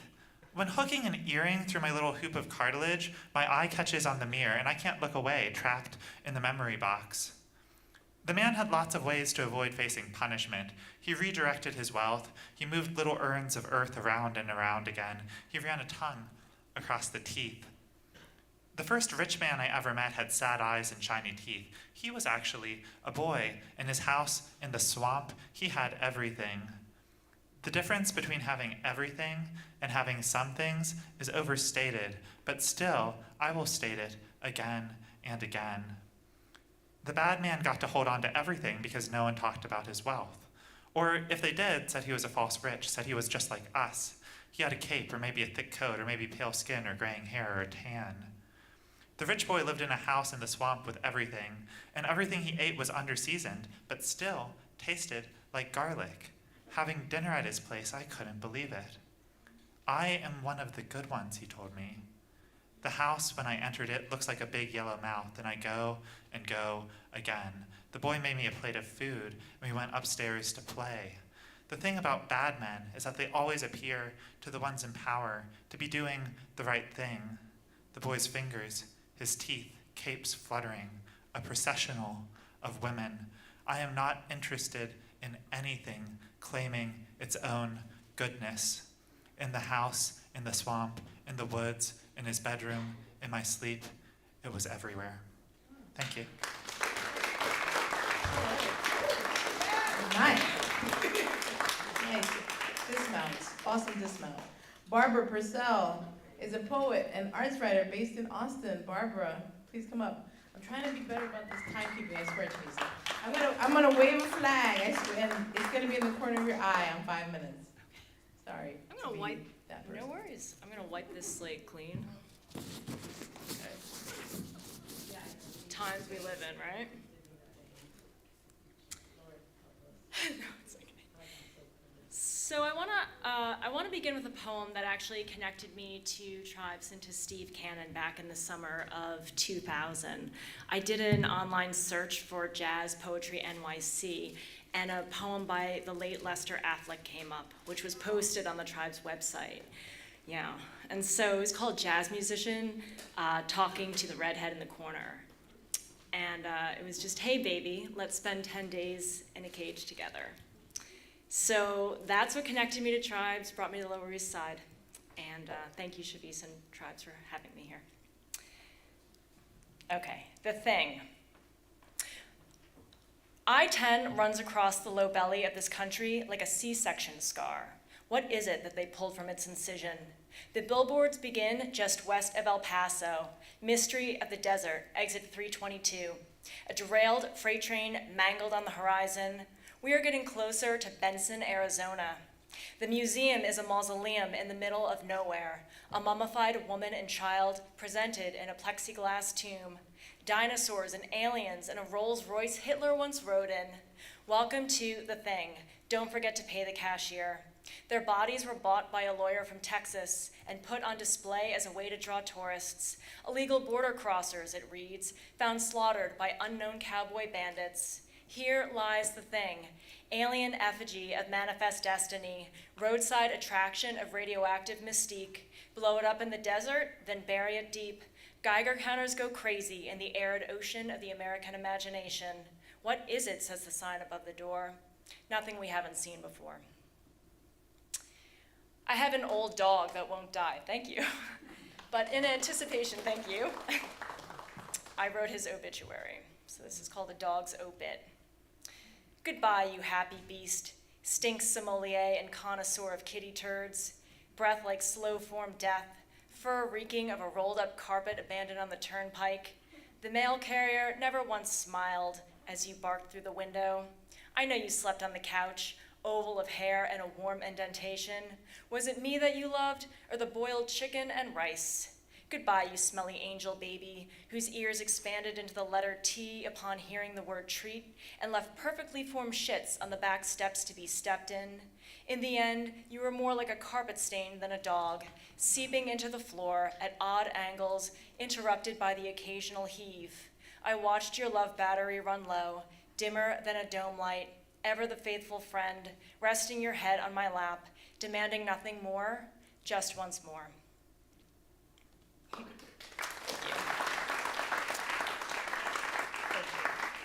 So this next one is based on a phone call I had with a friend who's a physician at Lenox Hill.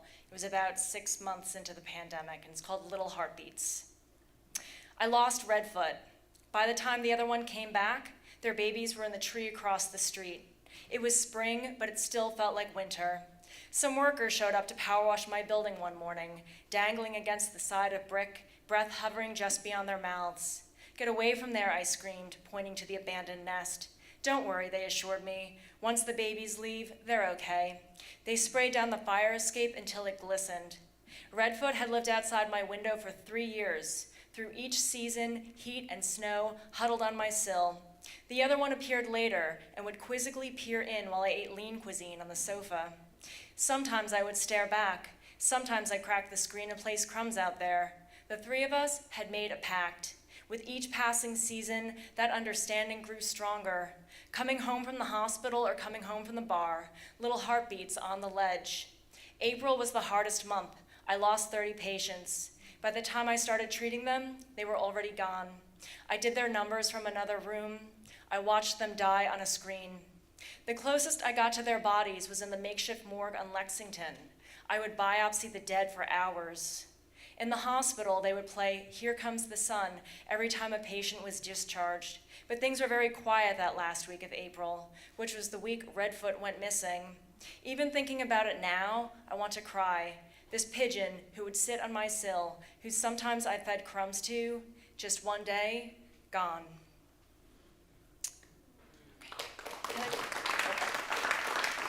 And just real quick, this last one is a poem for Steve Cannon.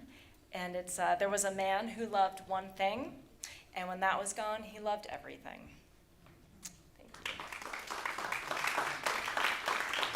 Thank you. Lovely, thank you. Ikeri Tally, is it Mariah Hadessa?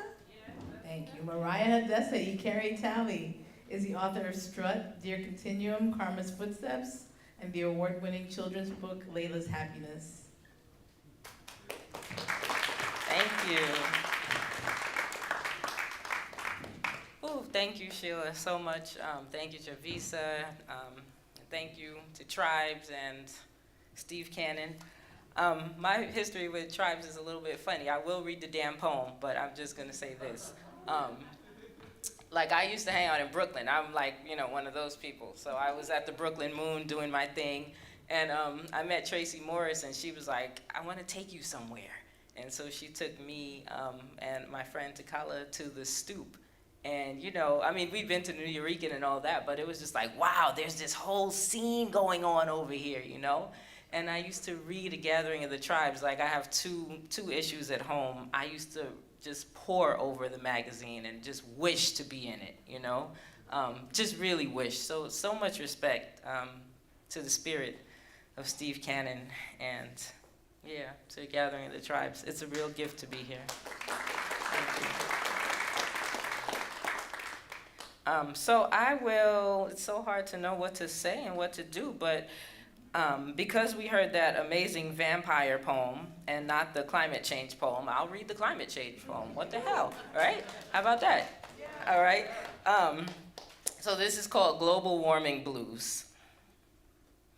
The ocean had a laugh when it saw the shore. I said the ocean had a big, big laugh when it saw the shore. It pranced on up the boardwalk and pummeled my front door. There's no talking to the water, full of strength and salt. No, there's no bargaining with water, so full of strength and salt. Well, I'm a mama working 2 jobs. Global warming ain't my fault. I said, please, water, I recycle. Got a garden full of greens.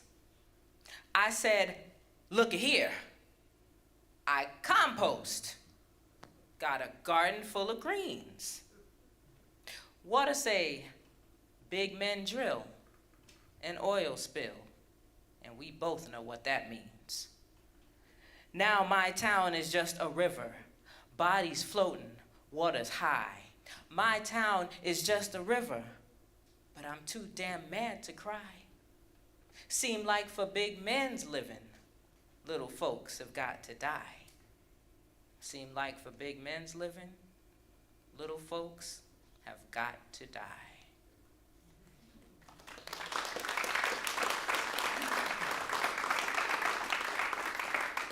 Thank you. Not very happy, I know, but I wrote that after Hurricane Sandy, so what do you expect, all right? I'll do 2 more, because I'm trying to pay attention to the time, Sheila. I don't want to see that scarf. See, 2 minutes, 2 minutes, okay. Where did it go? All right, this is, I'm gonna read this. This is so funny. This is homage to my breasts. And I wrote it after Lucille Clifton's Homage to Her Hips. Y'all know that poem, right? Yeah. So, yeah. These breasts are no longer stargazers. Even alert, they can't look a man in the eye. They sighed milk for 3 girl children who grew round and learned the alphabet on pearls of Mama Dew. These breasts became bread, then lowered their dough heads, watched the children crawl and walk. These breasts erased memories of tongues craving different food. 2 bowls of fire cupped in a hungry man's hands.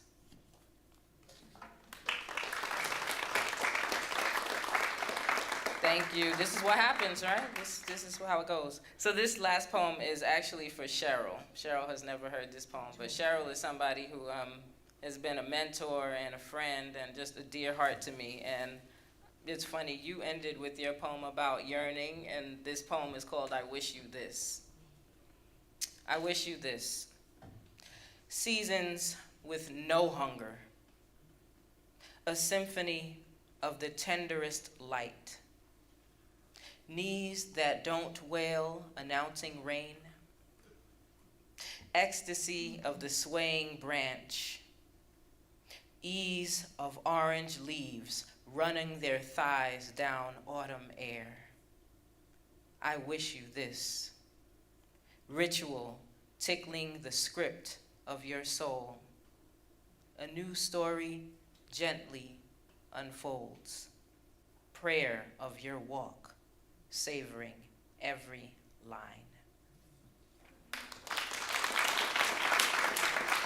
Thank you all so much. Perfect. Thank you, Carrie. Chocolate Waters now, coming on up. She's a continuously evolving radical feminist poet and celebrant of the new power of the feminine. She facilitates poetry workshops for seniors at Hamilton House in New York. Chocolate Waters. Thank you.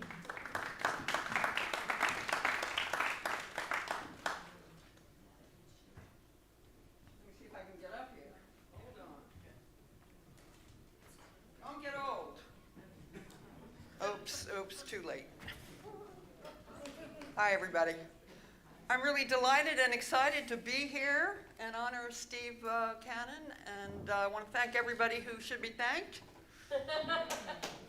particularly Chavisa, my old friend. This is my new book. It's my 5th collection of poetry, and it's called Muddying the Holy Waters. And on the front is a picture of me in front of a church with my back to the sign and my Poetry Slut t-shirt on. So, I'm very proud of this collection. It's a combination of poems, essays, and photographs. And today, for some reason, I've decided I have to read from the second section of the book, which is called Dead Animals. So now I'm going to bring the entire room down. Probably. All right.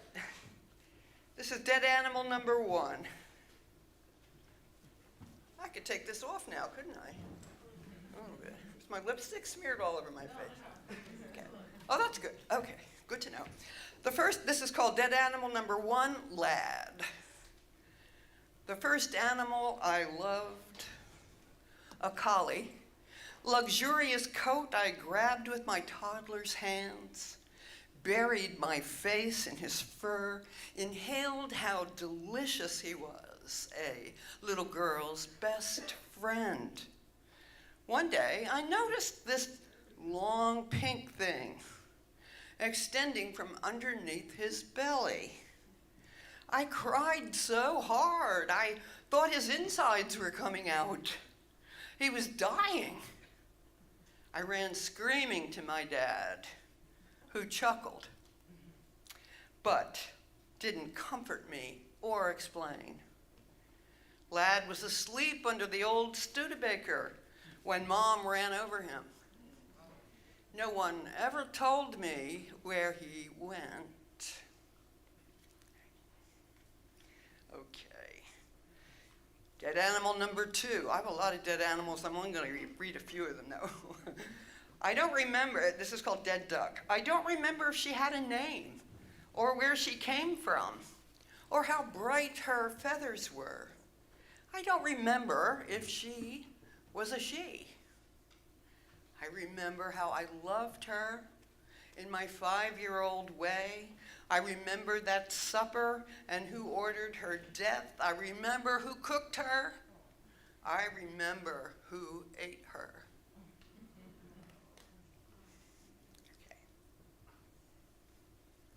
Okay, on to dead animal number 6, Banty. Grandpa Buller was a pigeon fancier, raised all kinds of unusual birds. This one had been abandoned, left to die in the dirt. A bantam of unknown origin. So itsy bitsy, I tucked her in my blue jeans pocket. She nestled there, snuggled against me contentedly, her head peeking out. She was comforted and comfortable, and I loved her so much that I took her along to the Washington Monument. The amazed comments, the affection from admiring strangers. A few days later, she went missing. Mom had given her away to a neighbor. Mom thought a neighbor who thought I'd been mistreating her. As soon as I found out, I ran to her door. A sobbing woman let me in. Banty had died overnight, away from my devotion, her precious, trusting heart broken. And I see my 5 minutes are up, so I'm going to close with a short one called Fifi. Fifi was the only pet Mom ever loved, a French poodle who lived a long and happy life and died peacefully in her sleep. When my mother gets to heaven, it will not be Jesus she longs to see. Thank you. Thanks very much. Happy to be here.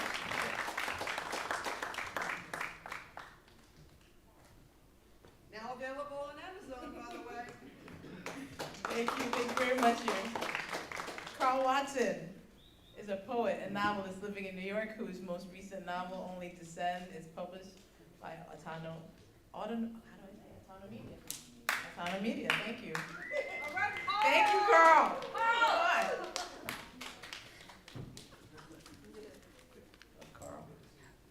Hi, I'm I'm really honored to be here. I want to thank Chavisa and Tribes for inviting me.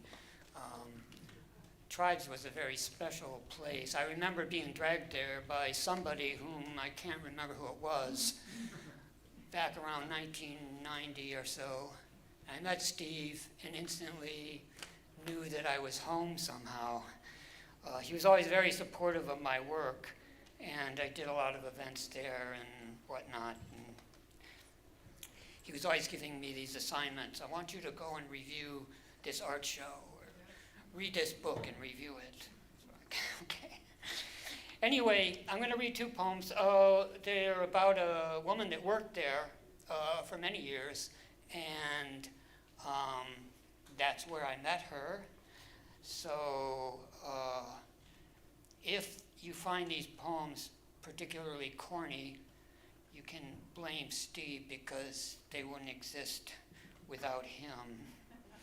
This one's called Pickup Truck. The truck was no fixed location, but a beast of passage. Low-slung, underpowered, a driveway, clothes rack, starship, and four-cylinder Conestoga wagon for a shrunken America in which we rode from Route 28 to 87 to elsewhere. Baltimore to the Adirondacks, New Jersey to New Andes, and on we drove to the dumps of Delaware County, past Roxbury Rapids, waterfalls of Catskill Xanadu's, past endless yard sales of the mortgage dispossessed, through the boarded up streets of a bypassed America, out of the flood zones and the derelict towns, Victorian thrift store hobos doing road karaoke, singing to Hank and Johnny, Monteverdi and Bo Diddley. In the midst of mystery, mapless, without GPS, we drove, pulling to the shoulder for thunderstorms and whiteout blizzards, changing drivers at truck stops, small-time usurpers at the Vessel Bridge, gazing wild-eyed through Nautilus windows at the void space of the now, where radiant octopi of streetlights slid down undersea hillsides and the flaming roads threw forth phantoms. The lighted bestial grasshoppers of the night highways trucked their cargo to unknown ports. It could have all been ours, and it was, though our biggest trip was no further than the front yard, where we hosted tailgate parties for two, drank Mexican lager, snacked on smoked salmon, water crackers, watched the crows, foxes, hawks, and other neighbors watching us, watching the weeds and the wildflowers grow. And at night, we lay on the black truck hood as it made two skies to contain us, and we floated between them, bed and ceiling, between meteor showers and cold automotive steel, cold in our coats like frail astronauts in hurling tin cans, bathing in the turbulent air of the universe. And after all these adventures, we returned to the mundane city, flying south on the FDR Drive, that rollicking racetrack down the east side, where I'd drop her off on Grand Street in front of the Rite Aid, and she'd head uptown to work at the gallery on 3rd Street, and I looked for a parking lot spot out on the gray streets of Brooklyn. And this, thank you. Yeah. And this one is called The Dance. It was recently published in Facebook magazine. When I met her, I never suspected what a furious dancer she was, but I danced with her at weddings, parties, outdoor concerts, and if the public were to judge, we danced like agents of destruction. Normally I wouldn't dance like that, but she brought it out in me like a prism brings out the rainbow. People often thanked us for our crazy dancing, said we brought life to floorboards saturated with death. At a New Year's Eve party once on the Upper West Side, we danced our asses off, like Parvati and Shiva making love.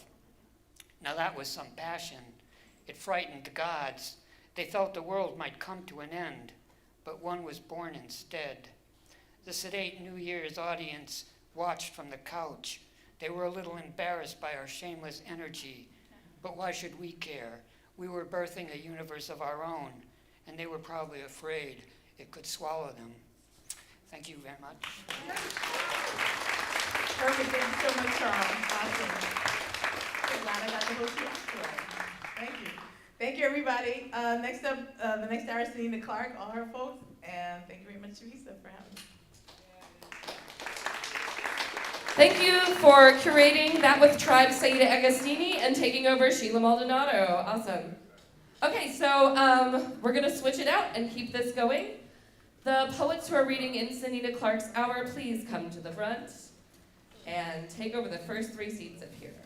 If you are a reader and you haven't been to the green room to collect your special prize, the Whitney has generously provided gift bags, so if you are a reader, please go get your gift bag, don't forget them.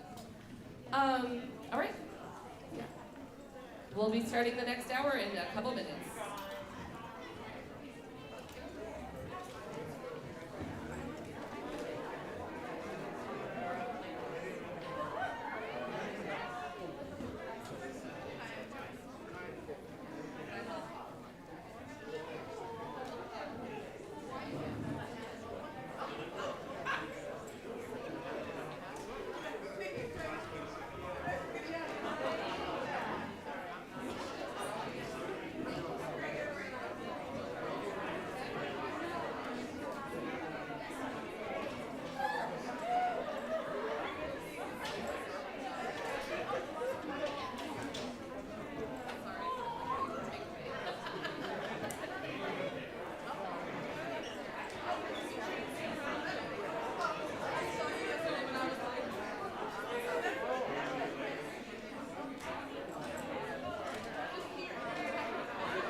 Hello.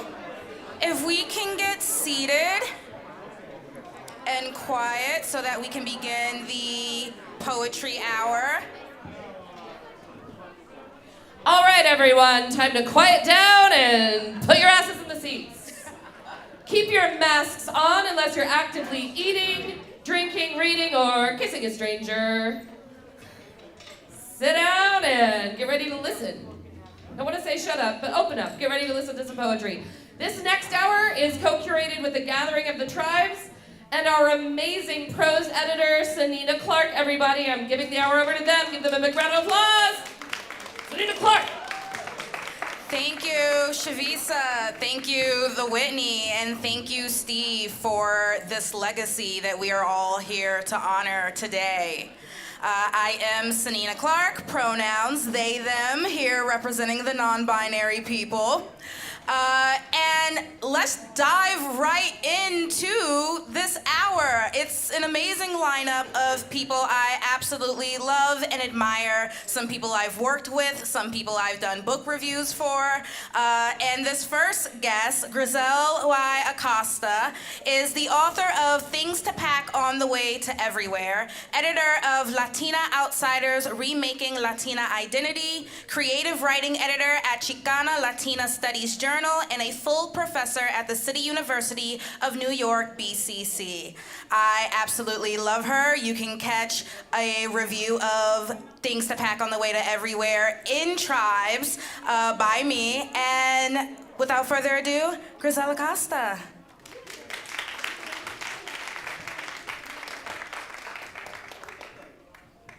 Thank you so much, Sanina. Thank you, Chavisa. Thank you, Steve Cannon from Beyond. And thank you to everyone who is here today. A good way to fall in love. A good way to fall in love is to embrace an abandoned river. Shower kisses with abandon a river, flowing to a dry heart, pumping ghosts. The lonely survivor has heart of ghosts. See the hand-me-down lace gestures, papi, mami, abuela, abuela laced gesture, breathing from the hands you hold, a breath to warm these hands you hold, cup life and plant in what was barren, amor exists in what seems barren, spread velvet clay under a broken back, repair this broken stem so it may spring back, make stone into garden to fall in love.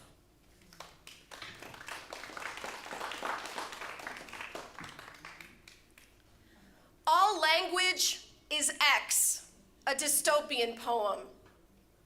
X X's the X, every X when X blooms XYs, especially under triple X, we are XX, the X so XC of how X is, and XO, let's just X, like an X in the apex, boldest XX, God of X, holy X, only triple X, no X like excitement of X, I bow to X on the X of my X and your X, sign X and be X, we all exist, all X, so X, blexed, X, yes, eyes, only see X, X, X, X, X, X, X, X.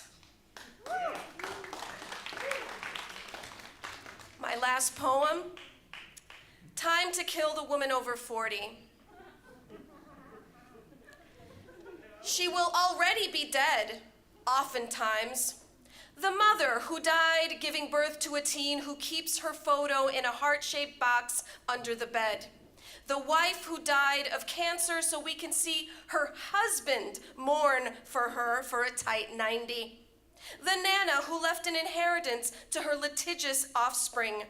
A ghost who haunts new homeowners attempting to soothe her longing for a lost unrequited love.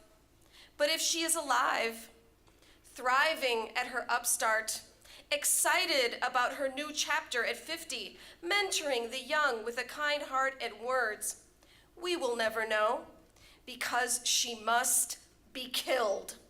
She will be blown to pieces in an explosion after devoting herself to an English spy. She will have her neck broken, succumbing to her husband's mafia debts. And the actress who plays her will have her head chopped off again by trolls and Twitter bots asking why such an old actress was fucking an actor of her same age on screen.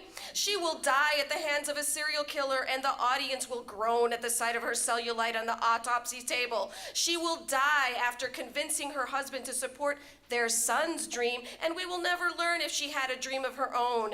But what of the bitches who live? We must hate them and wish them dead. These harridans will strut around in their Spanx foundations and fitted suits, act like they own DC even though they have no children. Women over 40 without children can't lead. These scumbags and aerosols who are just waiting for their impending AARP discounts like entitled primordial muck will attempt to advise their trainees only to be met with looks from younger Google execs who say, why was this person even cast in this story? If they are not dead, we must wish them dead. They will be evil stepmothers lurking in bushes waiting to trick naive heiresses, stab them with a sword. They will be insane zombies sealed in a tank waiting to chew your gray matter off with their heads. They will be pathetic, over-tanned, oversexed swingers just waiting to get their paws on your under 30 still lubricated skin, drown them in the sea. They will be bookish nerds planning an elaborate scheme to trap you via snowfall accident, imprisoning you in their home, pretending to mother you, kill them with your bare hands. But mainly, they will just be absent, gone, not written at all, dead before the story even starts.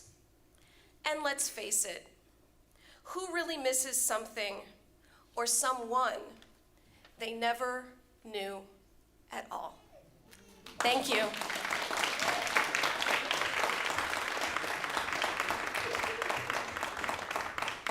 Giselle Acosta.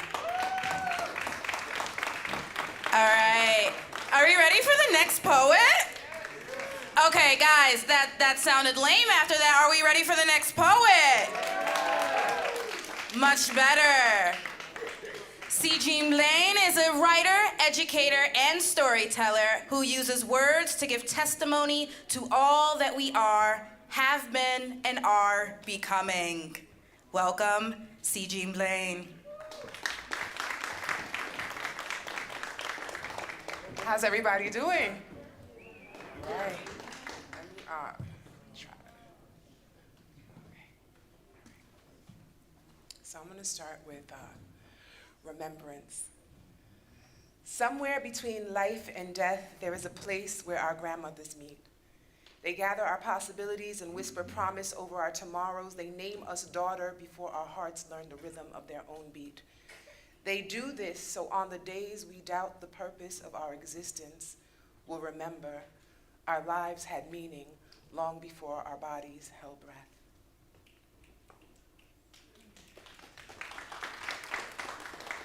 Grandma whispered hallelujah before throwing hand grenades, braided blessings into hair before sending babies off to battle, said, cornrows ain't nothing but cane rows transplanted across ocean floors, so there's no need to ever fear their concrete cotton fields, 'cause your feet done cross these roads before.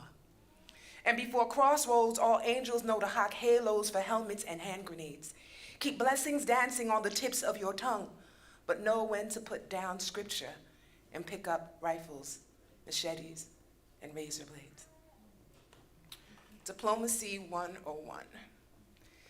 You will not know diplomacy until you sit across the table from your colonizer, addressing him in the tongue that he forced into your mouth after severing yours. Please, don't try to convince me to feast on amnesia while I watch those with no lineage grow fat off my mother's harvest. The blood in my veins echoes too loud to ever be shattered by your guilt. I pledge no allegiance to your shame, nor will I shed another layer of skin to provide you comfort. You wear too much of me already.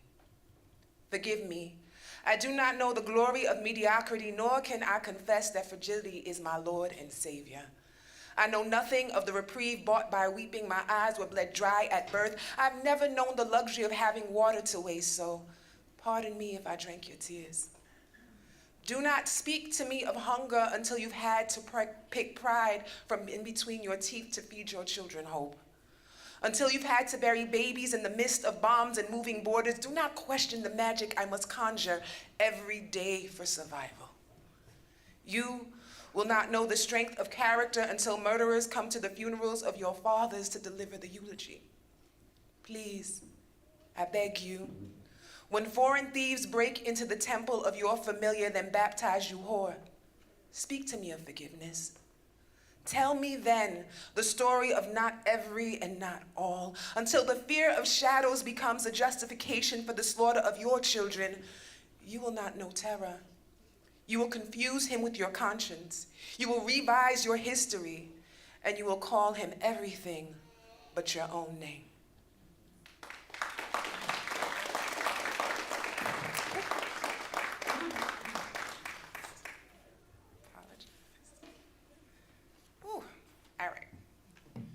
So I don't normally write in form, and I tried to write in form.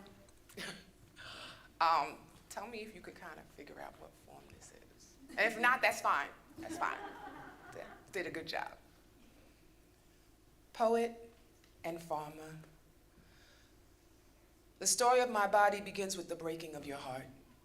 Seed breaks shell and my roots anchor into the earth of you. In Latin, two words that appear feminine although masculine are poeta y agricola. Mama, with hands like God, you have planted children quicker than they can grow. Seed shed shell and my roots anchor deeper into the earth of you. Mama, you are both land and the Lord over it, word and the tongue that speaks it into existence. Mama, with hands like God, you have planted children quicker than we could grow. Here, we bury half-empty caskets to satisfy the hunger of death, hoping a full belly will keep our garden safe. Mama, you are both Lord and land over it, word and the tongue that speaks it into existence. Mama, I remember that summer you stood between pulpit and progeny, too many times to count, bearing half-empty caskets, praying it satisfied the hunger of death, but a full belly has never kept our garden safe. You said, if we plant our people will continue to grow, Mama. Remember that summer you stood between pulpit and me too many times to count?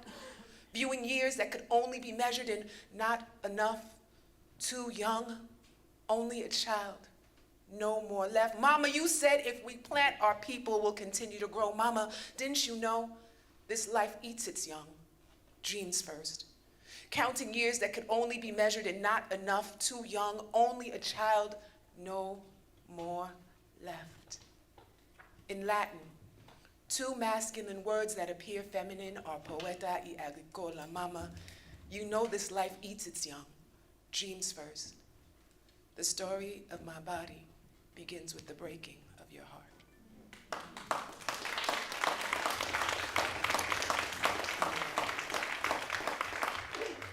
I think that is 5 minutes. All right.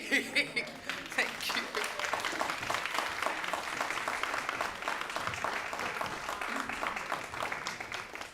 Thank you, C. Jean Blaine.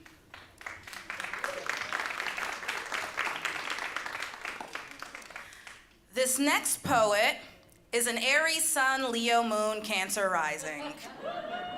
This next poet is me. And I'm not reading poetry because I'm terrible at writing poetry, but I'm gonna read something that I am currently working on. 2 months ago, my great-grandfather passed from this earth, and this is for him. Again, it's a work in progress, so bear with me. To Poppy, love, Sanina. A friend recently told me that grief is love you have for someone that you can't give to them. It's love that you feel from the beyond that you can't reciprocate. Time does make grief easier, but that's not because the love runs out. Oftentimes, it just builds up in your system with nowhere to go. We often don't realize exactly how much we love someone until they aren't there anymore, and the love intensifies, bursting out of us at the most inopportune moments with nowhere to go except back inside us. What makes grief easier is not our love becoming weaker, but our acceptance of it. We don't ever actually stop grieving. We just learn to live with it, with the absence of the people who meant the most to us, the people who made us. It's impossible to know in the moment whose influence on your life will be the greatest and in what ways that influence will shape you. It wasn't until I had released myself from begging for love from my biological father that I realized I never needed his love in the first place because I had someone else. When I think of love, I don't think of Anthony, the abusive husband, tyrannical father, and Marine. When I think of love, I think of Edward Milton Branch, businessman, Army vet, homeowner, uncle, husband, father, grandfather, and great-grandfather. My great-grandfather, my Poppy. My Poppy was the best man I've ever known. All of my and my brother's earliest memories of a loving father are of him. His love was gentle, it was joyful, it was kind. It was solid in a way that made us think he was immortal. This past December, I had to face the fact that he wasn't. At 84, bedridden and shifting in and out of reality, I had to accept his mortality. As I placed the first of my last handful of kisses on his forehead, the panic set in. How was I going to live without his love and security? How was I going to say goodbye before I had ever gotten the chance to make him proud? Memories poured out of me, drowning me in grief before he had even passed. Early morning light streaming through windows across his newspaper as I sat at his feet with giant pastel Legos. His hand pressing change into mine, winking at me as I ran to catch Mr. Softy before he passed our house. Endless fits of laughter from the tickle torture of the claw. His watchful baseball cap gaze in the front yard as I rode my bike up and down the block. Me at various ages twirling around in a particularly flamboyant outfit and him saying, "Sharp as a tack, kid. You are sharp as a tack." As I was coming into my identity as a non-binary person, those words were incredibly affirming. And of course, there were the evenings, snuggled on his lap in his green TV chair, watching Buffy the Vampire Slayer, black and white horror films, and absolutely horrible Sci-Fi Channel original movies that we made fun of even though they gave us nightmares. I settled in that last memory, making myself small enough to fit in his arms again, or to plop on the floor and hide between his legs during the scarier parts. Vampires, zombies, mutant landfish, and monsters of all kinds filled the screen every night along magnificent spaceships, mad scientists, and an incredibly inappropriate amount of slasher films for a 4-year-old. As I nestled in the memory, it became that much harder to accept that he was dying, because it was those evenings in that green chair that laid a very critical foundation for my life. In something as simple as TV time, my Poppy had gifted me with his love of the fanciful, the macabre, the scientific, and the beauty in imagining worlds beyond our own. And it's a gift I've never let go of. I am, after all, a speculative fiction editor. My Poppy was one of the most constant and reassuring people in my life. His first question was always, "Are you happy?" And as long as I could say yes, he didn't have a problem. The last time he asked me if I was happy, I said, "Yes, Poppy, but I'm so busy." He chuckled and said, "It's okay to be busy. You're a busy type of person, and there's nothing wrong with that. You know why?" I shook my head. "No, why?" I asked. He pointed at me and said, "Because you can do anything. You can be anything. And I love that about you." That was his last gift to me. It's a gift I will cherish for eternity and beyond. He told me I could be anything, and so I will be everything.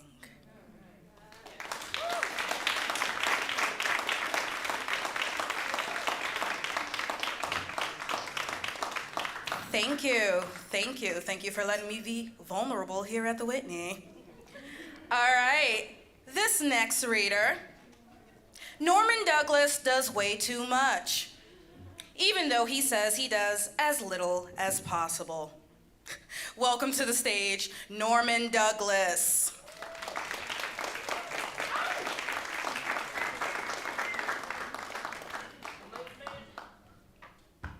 Ladies and gentlemen, brothers and sisters, friends and enemies.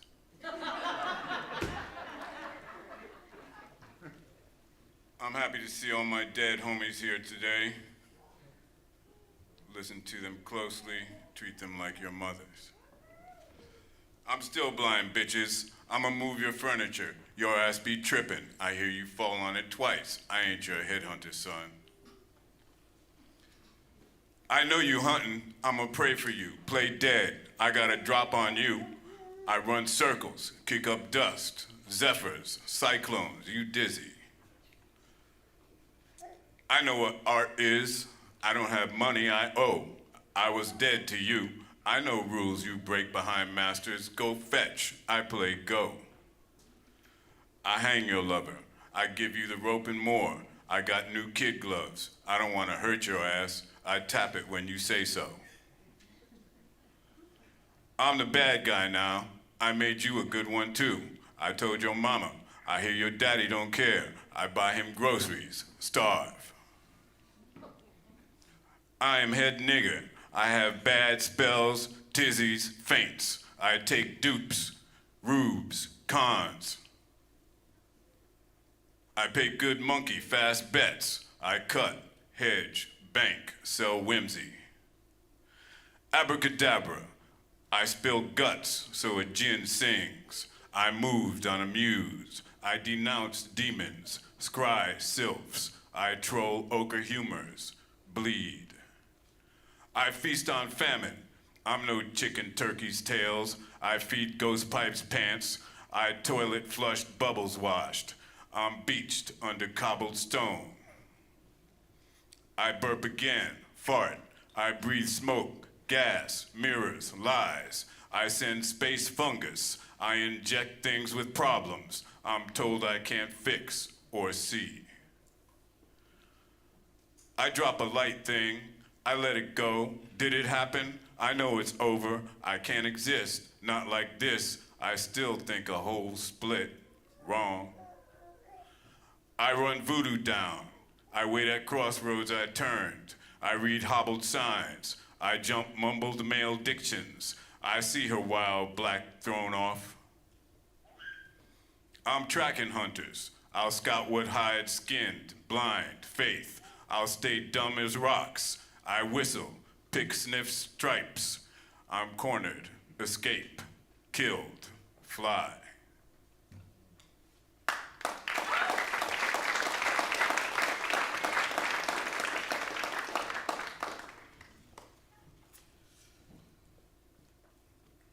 Love or death? Anybody? Vote. It's a vote. Love or death?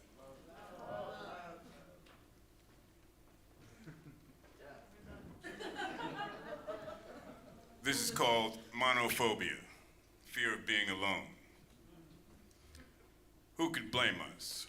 No one, of course. Only one fear leads to an impasse at the tall end of an enclosure she allows to confine her with all she needs to compartmentalize fragments of feelings that needle and poke with persuasive persistence for the soup of confusion she imagines harasses her with thoughts of escape into the constancy of wild and cyclical nature's ungovernable reliability. He is no different. His jumbles of meanings pretending to order a chaos that delivers silence as menace, underpinning each chimerically consecrated conversation his deftly invisible friends attempt to denigrate as counterbalance for the grandiosity of his humble exterior and the surroundings they favor.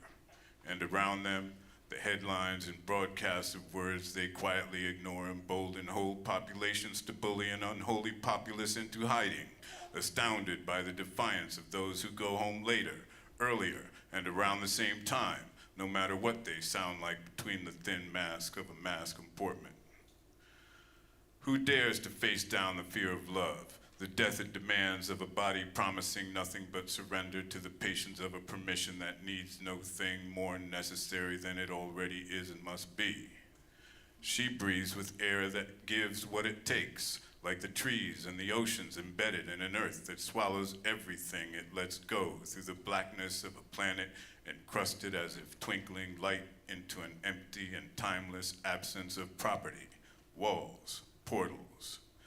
A kiss, not for his lips, not for hers, not forgotten where memory lapses in its wild gesturing for controls ineffectually devised for what this is and never becomes. Terrorized by never dancing alone, this choreographs not what I write or what's right, its rites performed without script or stint that replay an unspeakable piece, uncollected into a report repeated so perfect as psyche wedded to love, like no secret bedroom witness soars through this wide, unified, open sky, unbroken like flickering bonfires, spitting sparks, fat manatees spout as sirens going naked while a whale bellies up the eye of a pine wood boy drifting the seas. Or who is never truly afraid of seeing the fear of why love won't leave us alone. So I'm done.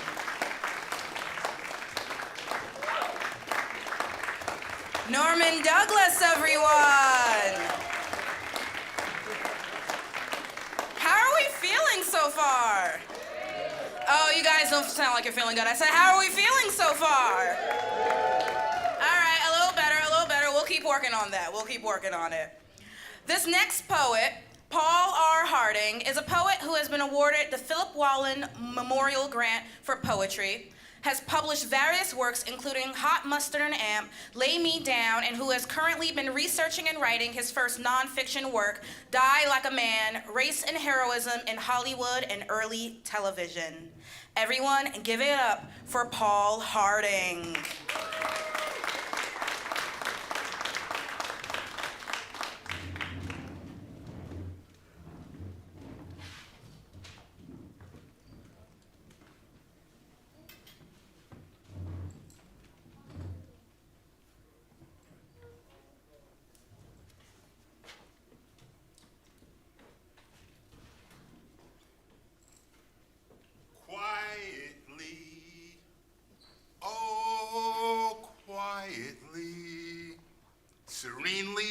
blood flowing quietly as palm leaf oil children, waving around and around on red horses, decommissioned merry-go-rounds, inaudibly laughing, riders, dismounting gum stuck on shoe dreams, quietly dirty-mouthed whistling boys on their way home, fishermen lives repeated grandfather tales and no plumbing, no electricity, Red Cross segregated blood quietly above deserted railroad tracks, a sleepy helium blimp, quietly falling pine cones along pungent earth paths, quietly purple, burning comet, Negro corner street lamp.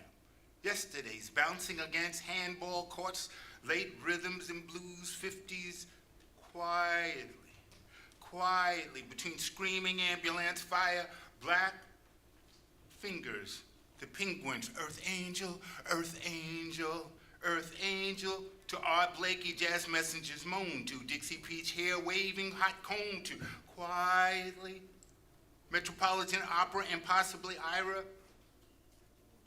Aldridge, dream to, quietly, Coltrane, giant steps into, quietly, Sarah Vaughan Panther, smooth octave range steep, slithers through, quietly, miracles called flowers put into old water, without a word too heard to say quiet, brass ring-colored mother over her palm leaf oil, railroaded children, so soon, so still, eavesdrops, quietly, forever will, quietly, oh quietly, as Sister Justice Jackson smile.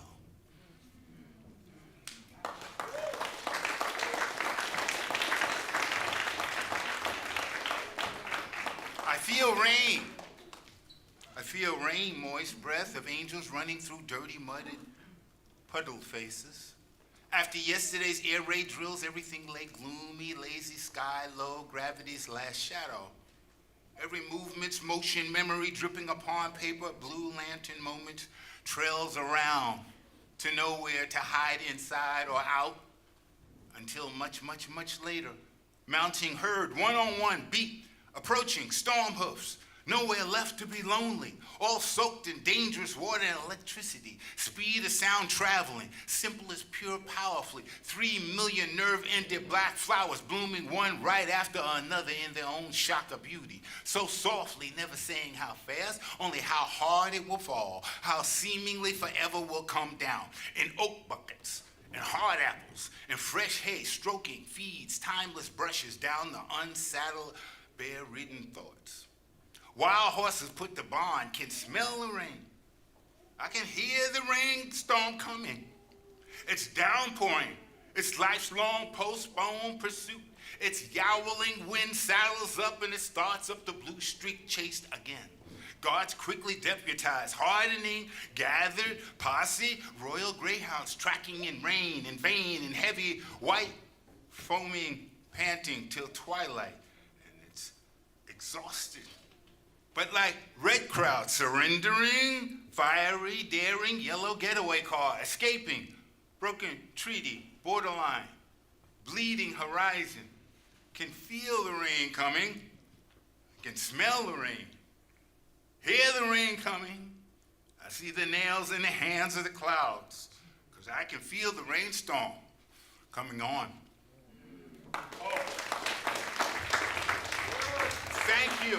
And no one's mentioned yet what a great poet Steve Cannon was.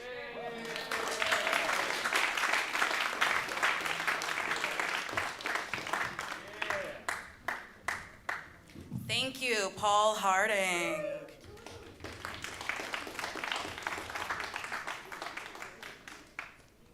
This next poet, Chimilama, is a Tibetan-American writer, translator, and multi-genre artist based in New York.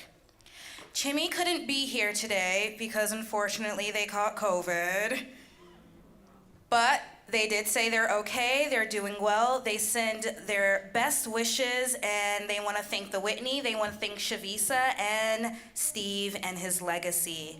They have sent in their poems and have asked me to read in their stand. This first poem was actually published in Tribes. It's called A Debt Repaid. As you sit here describing to me all the cities of your journeys, the one with a crescent moon hanging on a chain of luna moths, beating wings bewitched with sight from children gone blind. I swear your face dripped into your tea and a storm of steam gathered in the mug from which chrysanthemum serpents peeked out and down, plummeting to its cylindrical depths. With your furry brows raising terribly, each and shot through the ceiling, and from boards overhead fell dust from the holy foot of a Jane, stark naked in the final years of his pleasureless life, wherein he witnessed an apricot fall to the ground, tempting, about to burst with juices, yet, upon inspection, housed a caterpillar, munching and sleeping in alteration, and from that day he vowed to consume nothing apart from the pearl of peacock tears, which I bottled for you in a browning jar, about the size of a thimble, and produced before you like a miscarried firstborn, breathed back to ruddy life. A hush like a meadow invaded by a hunter falls across my living room, as I hand to you the only cure for the accursed Kurr disease that you contracted on a blood moon night, grunting and slurping the brains of our captor from between clenched knees in the west forest of New Guinea.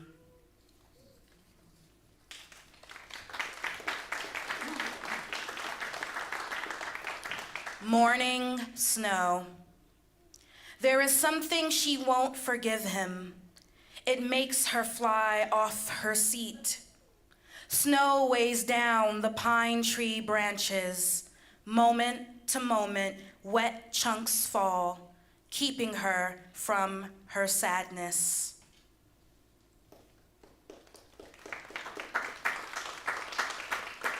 Unspoken family. After enough years to make and raise a family, I imagine my mother saying, getting pregnant was the best decision I never made. And my father promptly adding, getting you pregnant was the best decision I never made. Or perhaps it was not my parents, but you and me who never said these things. Rune. On the 8th of December, Rune was seized by a seizure in the driveway. Nearly collapsing, he dropped his hands to his knees and hunched over. Some spittle freezes there now. Distant gulls. The distant seagulls sound like my nieces shouting, frustrated at the small percentage they're able to convey. I'm frustrated at the small percentage I am able to convey, while the heater sounds like it's praying. And this last one, table of contents number 3. The day Michael ate his hat, page 1. Won't you help Grandma find her slippers, page 7. Knowing that I will die is the only thing that keeps me going, page 12. Her favorite lilacs, page 25. Doesn't it bother anyone that this room is full of elbows? Page 50. Put that book down. Page 71.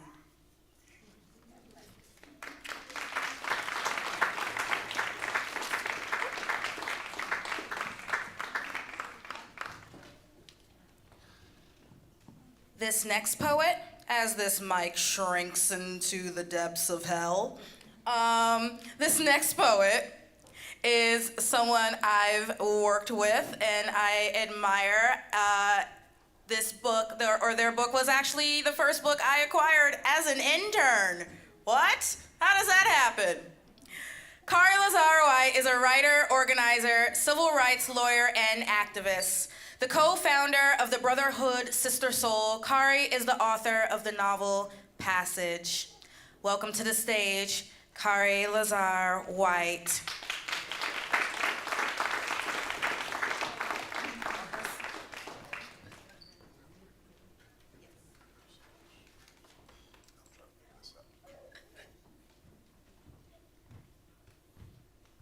Good afternoon. All right, let's hope that doesn't shrink again. There we go. All right. Thank you so much for the invitation, Sanina. I appreciate it so much. And I'll be reading from my novel Passage, which is the story of a young man named Warrior who moves between his mother's home in Harlem, his father's home in Brooklyn. He's surrounded by deep family love and legacy, and he's also confronted by the ills of society every day upon the streets as he tries to figure out which voices to listen to. As Warrior walked up the stairs to the front door of his father's brownstone, he turned off his music, ending the staccato drum beats and words of rage in his ears, and reached into his pocket for his keys to the front door. He acknowledged that certain Brooklyn flavor, that strong Caribbean feel around him, and he inserted his key into the lock as the sounds of neighborhood reggae screamed from windows cracked open to allow some of that project heat to get out. Reggae beats demanding that the listener dance. He stamped his feet, removing the snow on his boots, pushed open the heavy oak wood doors, and walked inside.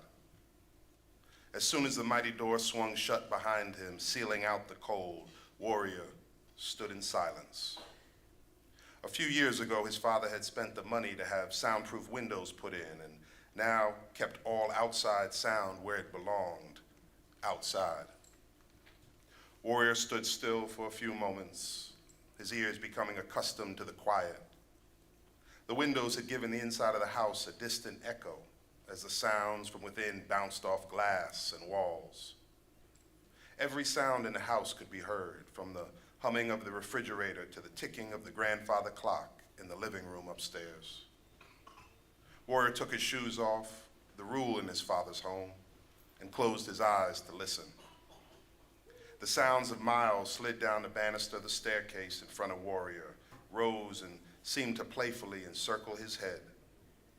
All the sounds of the house were part of the music, but they were dominated now by Miles' horn playing on the system and his father playing his bass.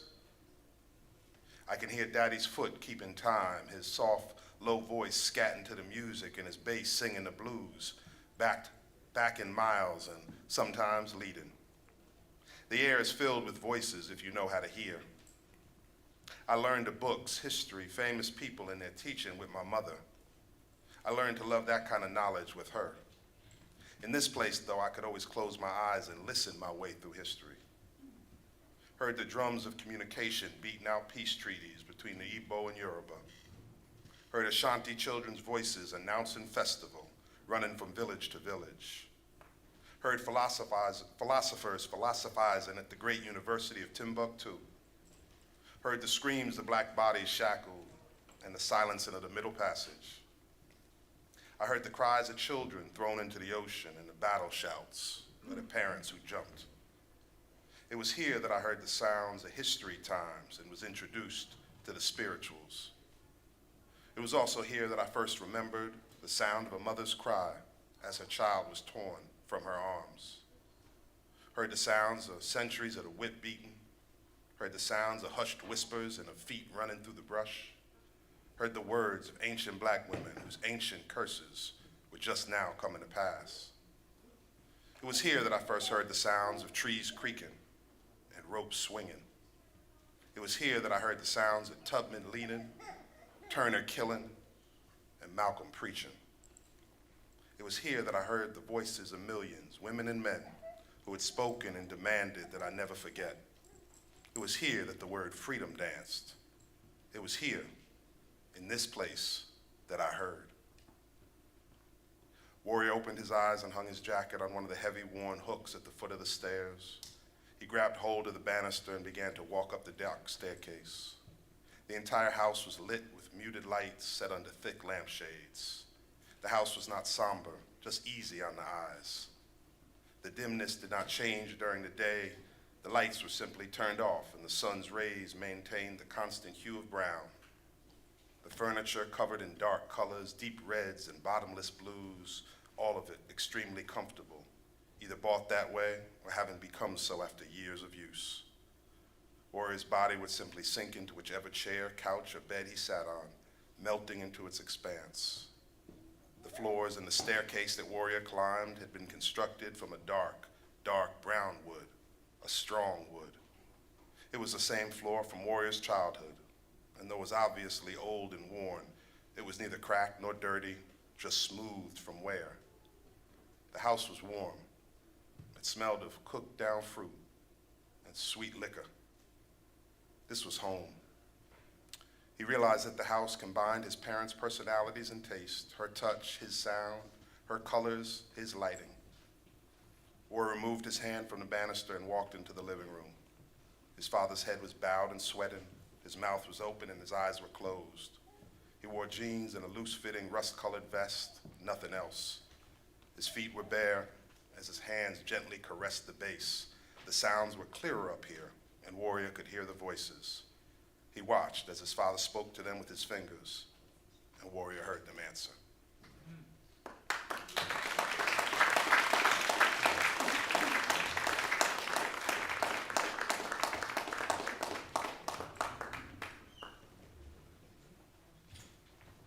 Thank you, Kari.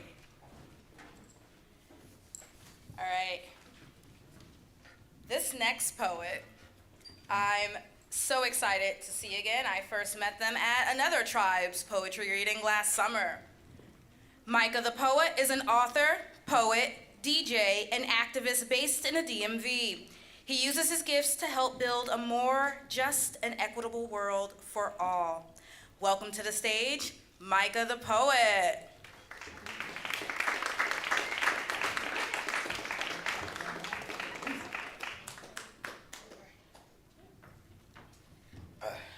Hello, everyone.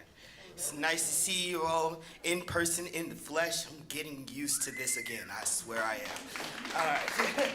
I am a poet based out of Washington, D.C. I've been doing this for about 20 years. So this is something I'm going to do. I'm going to read some poems from my book called Things No One Else Wants to Say. You can get a signed autograph copy from me today for $20. Or you can go to micahthepoet.com, put in your own order.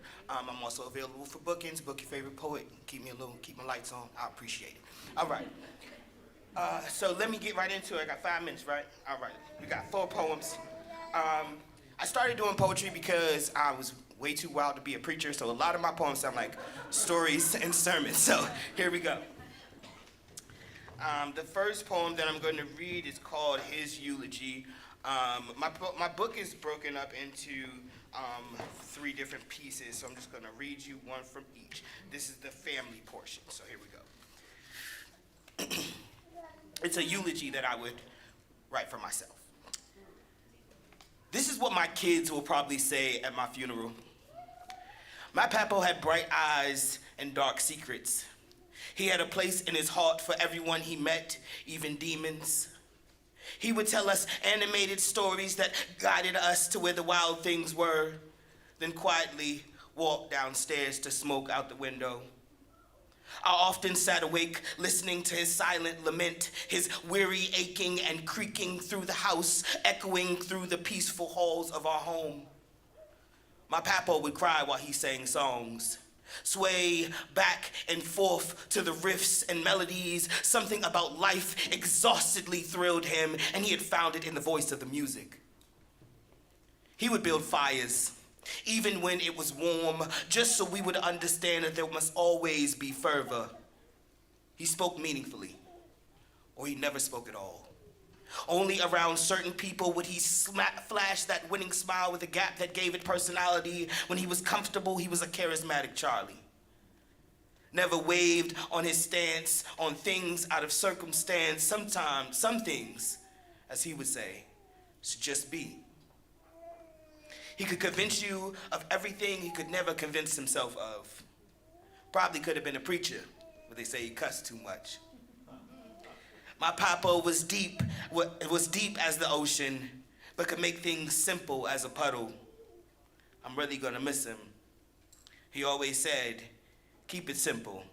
So with that, I'll leave it here. Simple.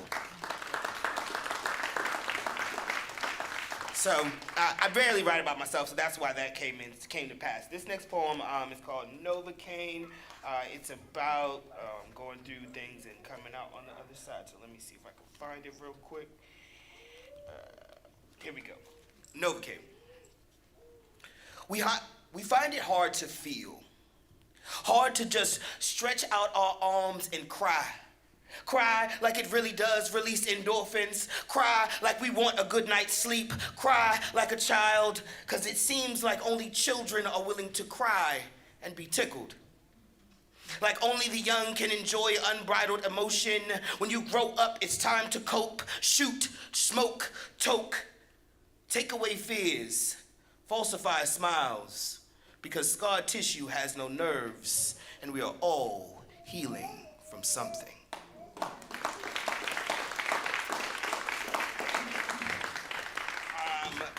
One of my favorite poems in the world is this poem called Black Girl Magic.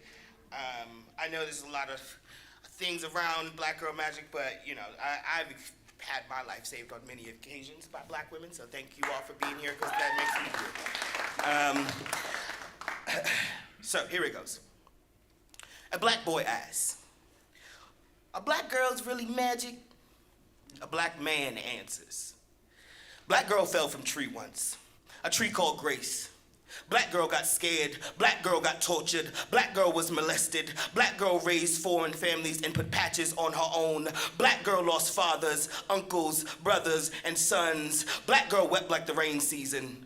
Black girls been ugly. See, black girls was slain. Black girl started Black Lives Matter. Black girl was the first to say all lives matter too. Look it up. Black girl nursed white and her children, fed them life. Boy, white, and black alike exist because of black girl. Yet black girl was rejected by her own kind. Black girl was divided, but black girl wasn't conquered. See, the Bible says that if man stops their praises, the stones will cry out. I guess that's why they say that black girls rock. See, black girls still thankful, black girls still beautiful, black girls still kicking, black girls still believing, black girls still got faith. Even Job and Jesus gave in a little, but not black girls. See, black girl took all of that in abracadabra. She turned into a black woman. Now you tell me, what's more magic than that? All right, so the last one I'm going to read is my mom's favorite poem. It's called Times. It's about love and loss and what you find on the other side of your own arrogance. So here we go. It's called Times. Then I'm out of here. When I asked you to leave me alone, I meant to say, leave your childish ways and come grow with me. When I told you to shut the fuck up, I meant to say, I really meant, I want to know you're listening. Anger is a protective emotion. And when I said you didn't deserve me, I meant to say we deserve better than the love that we are giving each other.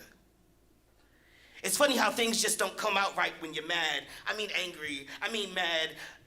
I'm crazy over you.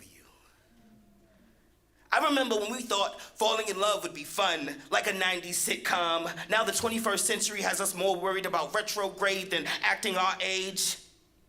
I meant to tell you, none of these fights are worth it. Instead, I just kept nitpicking. It's funny how we lose sight of what's really important, trying to fight for what's really important. When I walked away from you, I meant to stay. I meant to tell you all this world, all I love in this world is you. Instead, I opted for loneliness. The surety of my shadow comforts me more than our love ever could. Thank you all so much. Again, if you would like one, I'm right over here. I got signed copies for sale, and you can order one on MikeThePoet.com. Love you.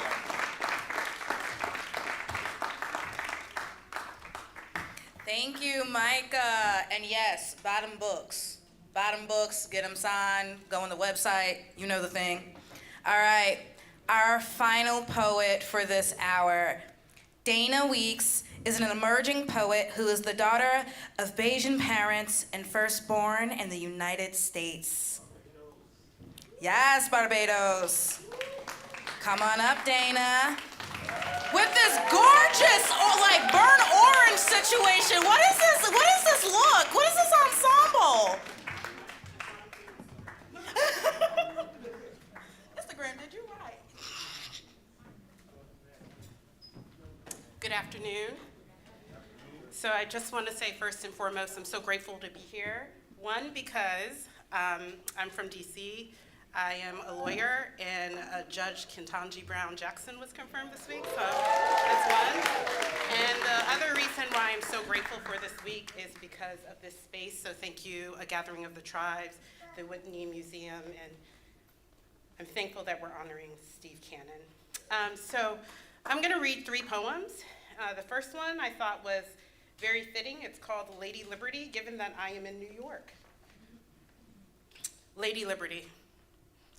That dress, that robe, hemline's dragging, loose in the right places though. Come to think of it, maybe it's too loose. But that neckline, it's cut just right, hides those broad shoulders. Too much lifting, sis?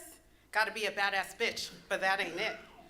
Just keep that head high, higher, but lower the chin, a tad more, for pics that is, not too old not to know your angles, especially with those cheeks, honey, those cheeks.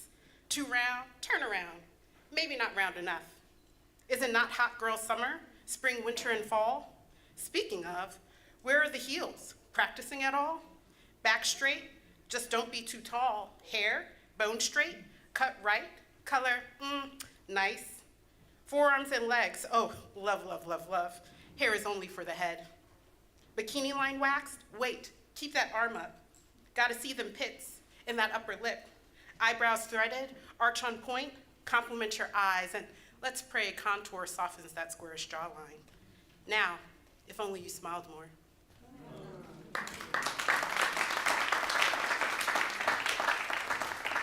So the next 2 poems, they said I was an emerging poet. That is true. I only have 2 poems published, both by tribes.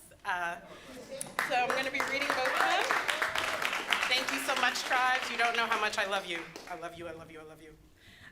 So this one is a litany, and it's titled, Where Do We Bleed?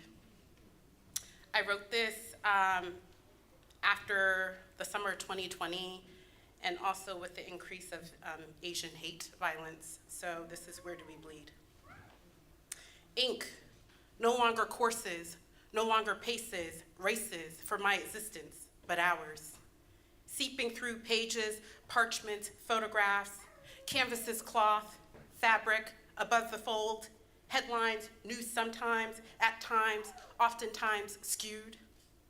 Ink shedding in cursive, print, typed, drawn, sketched, etched, molded prototypes, tested insights, scripted scriptures, gospel, the gospel, proverbs. Ink waxed, candlelight vigils burning, night after night after night. Ink drops, colors, the blues, transferred onto eulogies, the cries of lullabies, notes dangling on a score, beats, records, 4/4 measure, off the cuff, on the tongue, chants, volumes, decibels, pitches, throat sore, bruised, in crowds, on corners, in harmony and discord. Ink penned in pulpits and pews, on pillows, dare we dream, yes, even on pillows, ink can narrate the theme, when Polaris seems to have lost all her gleam. Ink dripped, poured, splattered, breath to the suffocating, cated, dead, to knees and needs, never bent to pray Godspeed. Grandma, the ancestors buried at sea, warned, forsooth, foreseen. Ink flecked, rubbed, smudged, diluted as if a stain, defying erasure, impermanence, time and time again. Passed on again, received by you and me, we. But what is ink good for when our existence is never believed?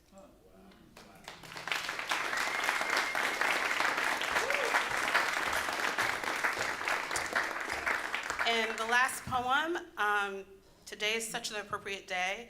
I wrote this poem in the midst of depression, and it references a number of Black historical figures, including Marian Anderson, and today in 1939, she sang on the Lincoln Memorial Steps. So this is called Found in Prayer. My child, why uproot these seeds? From that first vociferous cry, I knew you. In the color field, with Gilliam painting to Coltrane's giant steps, I drew you.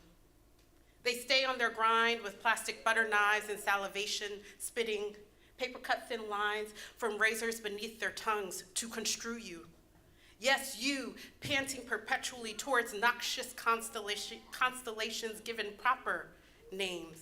But by whom, asked Morrison, where's the light that comes through you? Baker, Chisholm, Anderson, my country, 'tis of thee. The gospel still must be sung, tucked in lullabies and eulogies of fragility. It is true you must keep the force of Baldwin on your lips, Smith's woo in your hips, Lord's diction of luxury at your fingertips. And Dana, let the world catch up to you.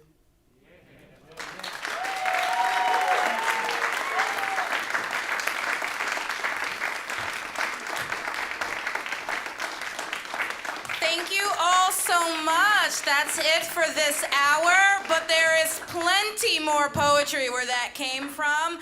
I am Sanina Clark. I am the associate editor at Tribes for Prose. And again, I'm thankful to be here. I'll hand it back over to Chavisa. Give it up for Sanina Clark's Hour, everybody. Thank you so much for coming. Is this on? Am I just loud or is it on? Okay, cool. We're gonna need all 3 mics on for something that's gonna happen in a few minutes, just so tech knows. So we're switching over to the next hour, which is going to be fabulous. Please, all of the poets for Danny Schott's Hour, come and sit in the front 3 rows, or the front 3 tables, not the front 3 rows. Front 3 tables right here. This event is partially sponsored by Poets and Writers. Many other organizations made it more difficult or put their funding on pause during the pandemic, but Poets and Writers actually made it easier for us to get funding. So I just want to give a big shout out to Poets and Writers. Micah the Poet has some books for sale on him if you want to buy some books. You're welcome.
Another public announcement. In case you are not aware, those metal bars outside are actually an installation and memorial by artist David Hammonds, whose work is prominently featured in the A Gathering of the Tribes exhibition on the 6th floor. He is also our board member. All right, once again, if you're reading in Danny Schott's Hour, please make your way to the front 3 tables. If you're staying for this hour, please find a seat and put your ass in that seat. If you're not staying for the next hour, please congregate outside to speak, because we're gonna have to quiet it down.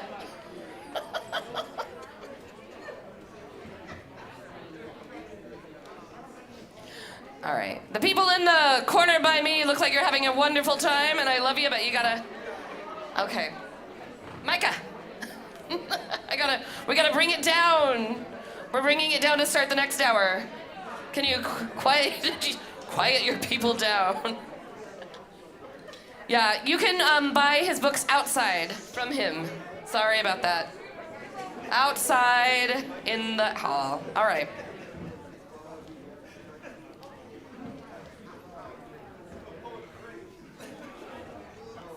Oh. It's working out pretty well. I'm pretty happy with everybody. Herding poets, like getting poets to do stuff on time and in order is really like herding cats. I'm sure you've heard that 1,000 times.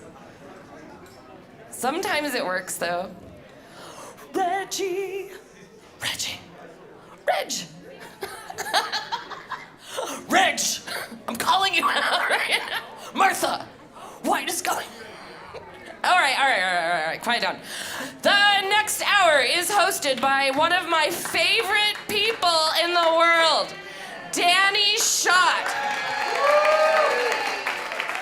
who is a poet extraordinaire, who is a rock and roll poet from Hoboken, New Jersey, who is the poetry editor for A Gathering of the Tribes magazine online. Everybody, let him know how much you love him, at least as half as much as I do. Danny Schott, everybody.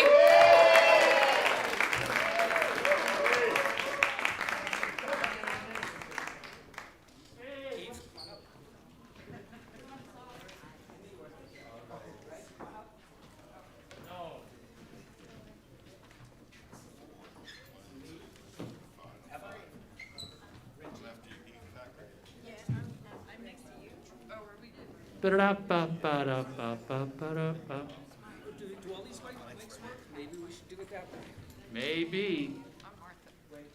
Steve Hacker, what's up? Testing. Yeah. Patty cake, Okay. patty cake. Let's use the mics.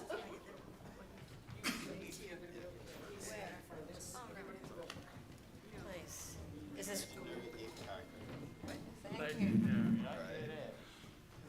Orange by Steve Cannon. This is the story I'm trying to remember. This is the dream. I don't want to recall.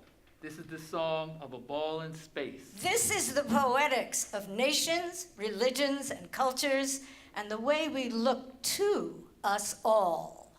This is the individual constantly searching for freedom in a world stumbling through anarchy and chaos. A cosmos that's indifferent to human actions and the way night turns to day. This is a cacophonous symphony of telephonetics and photos.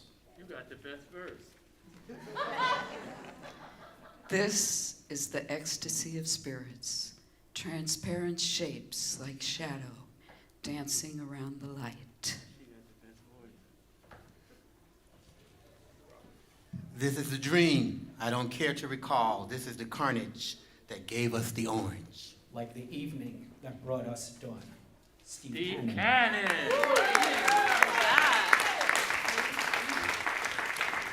He built you up. He told me you were great.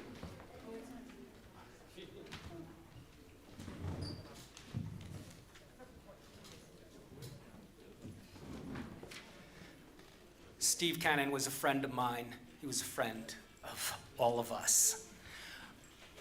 It's my pleasure, delight, and honor to be hosting this next hour.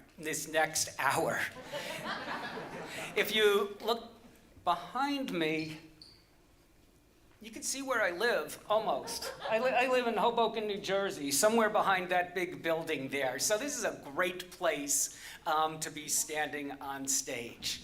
We have some terrific writers for you over the course of the next hour. I know you're gonna like what you hear. First up, Eva HD wrote Rotten Perfect Mouth and Bone Dog from the movie I'm Thinking of Ending Things, and works in your favorite bar. Let's hear it for Eva HD. Make her feel.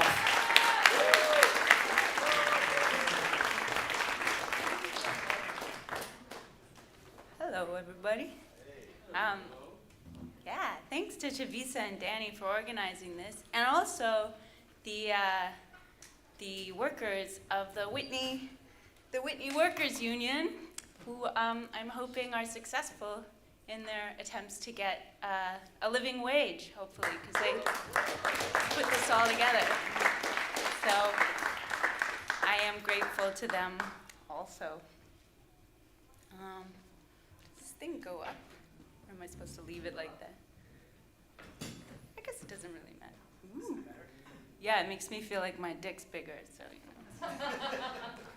Very nice. So this is a poem about Hamilton, Ontario, which I'm sure none of you know, but it's just someplace. And on a rainy spring day, it's called Steeltown Rain. It's none of my business. Nothing is. Just another Easter egg, playoff season rain. This rain, in solidarity with the absent orange groves of Jaffa, with the teenage ghosts of Attawapiskat, the Thai cats, the holy martyrs of North Scarborough, with the FAS jaws twitching down the street and the Adidas stripes shifting dope from heel to wakeful heel, for the night shifts shattered override for the beat cops and the coffee line, rain of garbage days of Pizza Box and Budweiser, the abortive aspiration of old men's belts, and the yearly masochistic parade and its cruciform grief. Here's to life rain, and the drenched gutters rising in counterpoint to the people who settle in its troughs like sediment, who are played like pipes or plump pigeons heading for the fall. Here's to the monster truck prams and the swinging dicks and the playoff fever and the stupid pink headbands of the infants with their tumorous bows, and the kids in hoods with ears, and the grown-ups in hoods with ears, and the kids who died because their shirts had hoods, and to the hoods themselves, because no one deserves to die, no one deserves anything, and the boys in the bay, mouths gummed up with flabby bleached bread, prison butter, and jam, because no one deserves anything, but you get it anyway, don't you? Right in the teeth, right in the cake hole, you get what you get. Danny's ma skipped out when he was just a walking baby boy, forged too many checks on his dad's account, treated other men with the cash. You know what I'm saying? Stole the dough and showed those guys a nice time. You know the drill. When his dad went one day to the bank and they asked about where's all that money gone, and he stumped his hard finger down and said, that ain't my signature, and went home, where he found her, no words required. After which said, I won't call no cops, and I ain't gonna charge you, and I ain't taking back that scratch, but now you leave now, get out the fuck from this house. And when he said that also, he said, and the boys stay. And she left. And Danny says 50-some years on, sucking back a cold Molson Canadian lager, yeah, my mother was a bitch. But my dad was a hard Irish bastard anyway. He beat on her and me too. You get what you get. So you're driving in this pissing up a tree rain and this footless old sock of a man's begging and shuffling at Parkside and Bloor, just as the rain starts to really pour and pummel windshields and newsprint shelters and the big white SUV up ahead's a humming tension, gushing, hot, clammy-ass rain. And the man's making pleading, please, please faces, and the light will never change. And the great white beast purrs its robot window down. Hands over a 20. And the 20s torque and shine in the driving, hot knife rain. And the guy runs for his girl under the bridge like, fuck, let's go score. And it goes on. It went on raining all along Lake Shore, like your life was one big car wash. Rain, rain, rain, rain, rain. Like it's rain's graduation day and this is its big send-off. Like pomp and circumstance of rain. Like Motown, man ain't supposed to cry. Rain. Like a girl is dancing in it, that mud ribbon city park lawn of used sharps and capsized bliff hepatitis rain. A girl is dancing in it like all her friends are dead, is how it rains and it rained all along Lakeshore that night. and all fucking March, and fucking April too. If for one day you could drive like a car ad, if for one night you could fuck like a saint, if the men you did time with had a mother's love for you or anyone, if this biblical rain would stop. Here's to the staggered, Listerine straight, malt lick two-stepper in the bike lane stumbling into the minute rice white jaws of morning. To the plastic bag high, the methadone tomorrow glow, the kilt hiking class cutters, lip gloss puffs of vapor and gossip and the glint and click of switchblade manicures.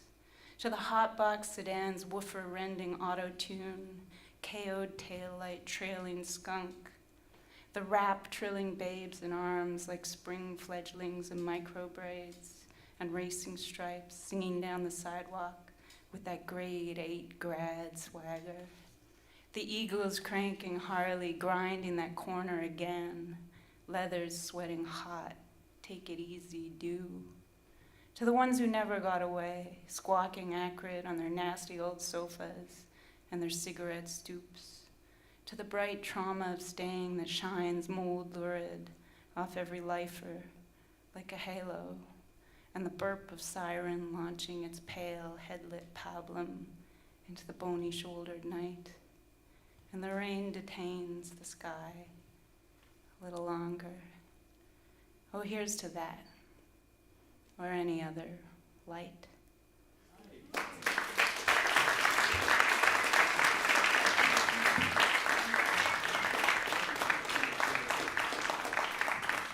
I'm not going to dare lower the mic stand right now. Regie Gaines is a poet, lyricist, Tony Award-winning playwright, and artistic director of the Downtown Urban Arts Festival. Come on, Regie is great. Let's hear it for him.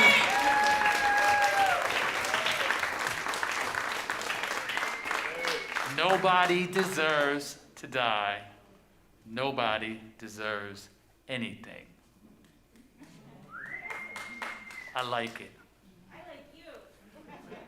Low IQ haiku, number 92, for Professor Steve Cannon. Heart palpitations, tension, thoughts roam. Then Steve yells, read the goddamn poem.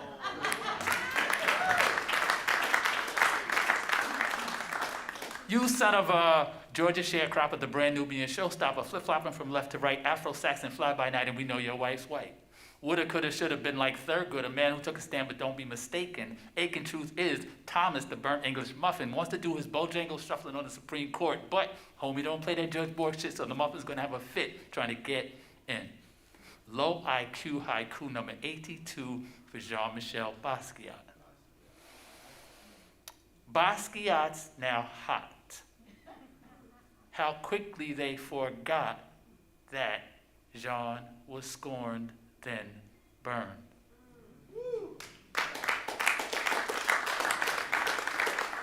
Why do we feel need to be seen?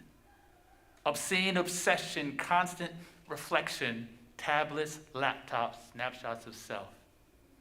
Brain-dead devices focus on faces, multiple moments, plethora of places.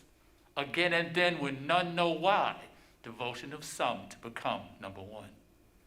Hits, likes, comments below. Stalking ourselves, now our own prey. Selfishly snapping salacious selfies, bedrooms, bathrooms, 10 times a day. Gleaming by cuspids, dimples and cheeks, sneaking, peeking, freaks of an industry paid from our vein. Inconsequential image insane. Semi-nude extensions in hair, faces distorted, glare while we dare. Quickly share how we appear. Now the voyeur, no sign of fear. Diamond in nose, adhere to oppose infinite intimacy with friends and foes. Influenced by what we think others see, look at ourselves. Can it be we, or simply some of what's in or not? Sending, trending, in hopes photos hop. Stand-in mirror, reflection gone. Vainglorious vampires long to live on. Can one judge self without one's heart? Hits, likes, comments start with flick of switch, androids click.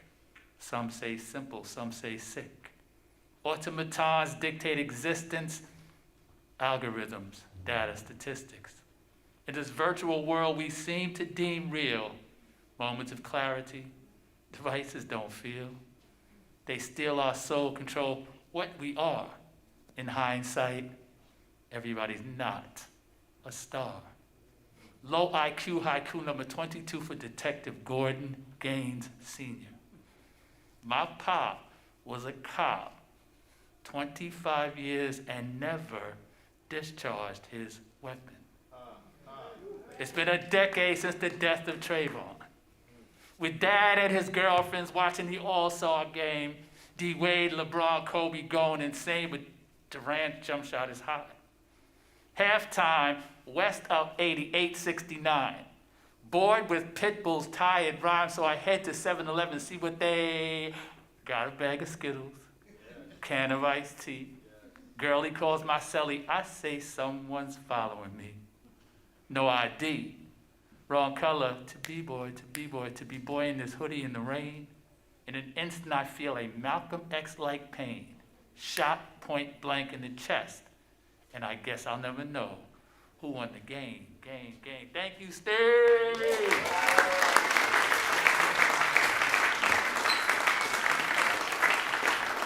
Thank you, Reggie.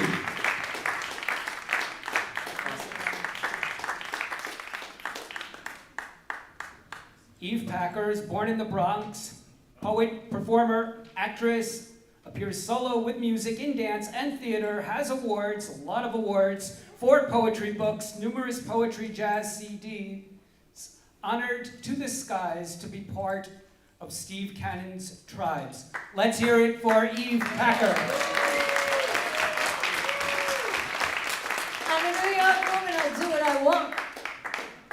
Do not tell me what I cannot and can do. Sheila said nobody was heckling, so I'm a New York woman. You can heckle me all you want.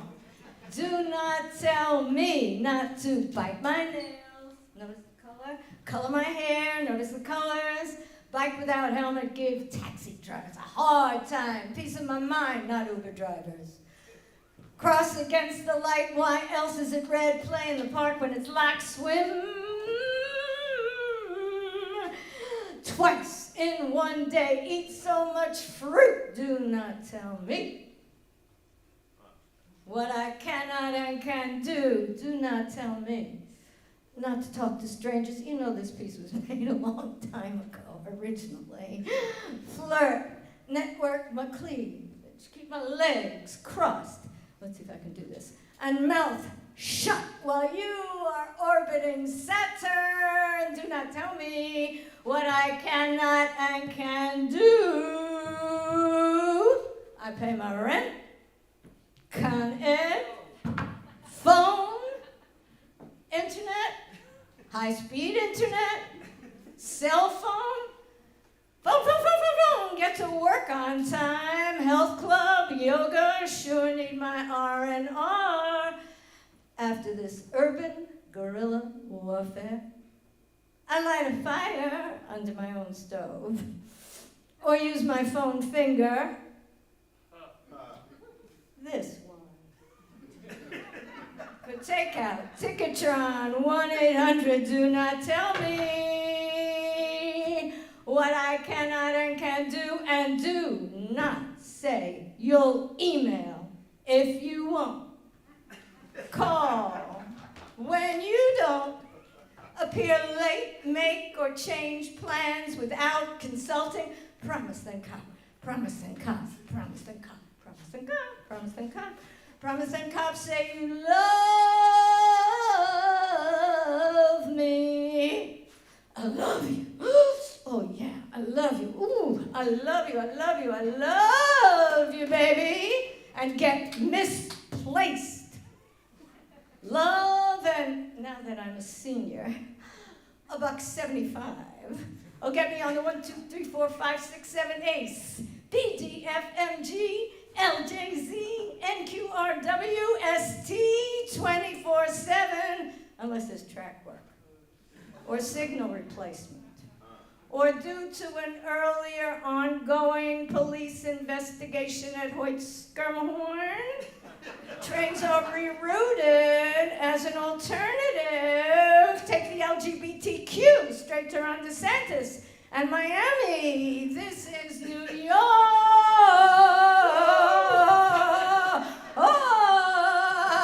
If you love me, baby, show up. And do not tell me I cannot start my song with cannot. I'm a New York woman. I do what I want.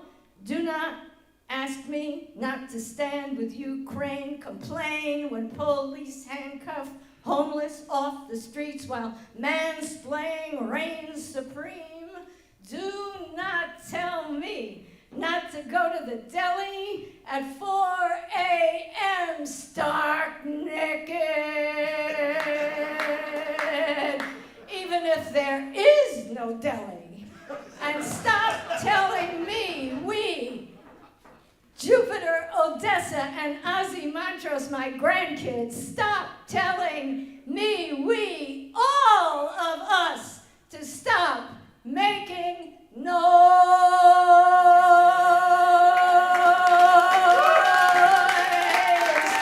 Steve Libbs,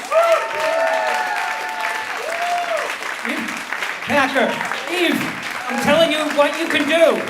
Eve, you can help fix the stage back. Not that I mean to tell anyone what to do. No, that one's good. That one's good.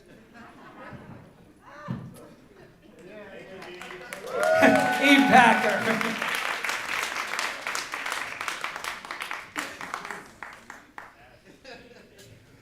Kevin Powell is a native of Jersey City, New Jersey, which is right over there.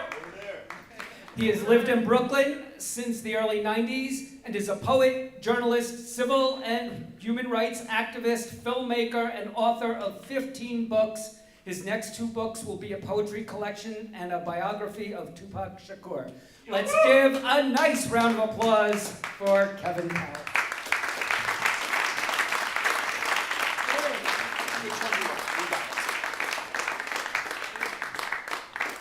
I'm still recovering from Eve. No, she was dope. Can we give her another round of applause? Huh? She was dope. I want to thank you, Danny and Chavisa, and all the poets. I've just, I had actually been away from the poetry scene for a while, and it's just good to be back and just to listen. And I'm just honored to be with all of you. And, Regie, the poem, I first read poetry at the New York Post Cafe in 1990, and Steve Cannon definitely said, just read the mother effing poem.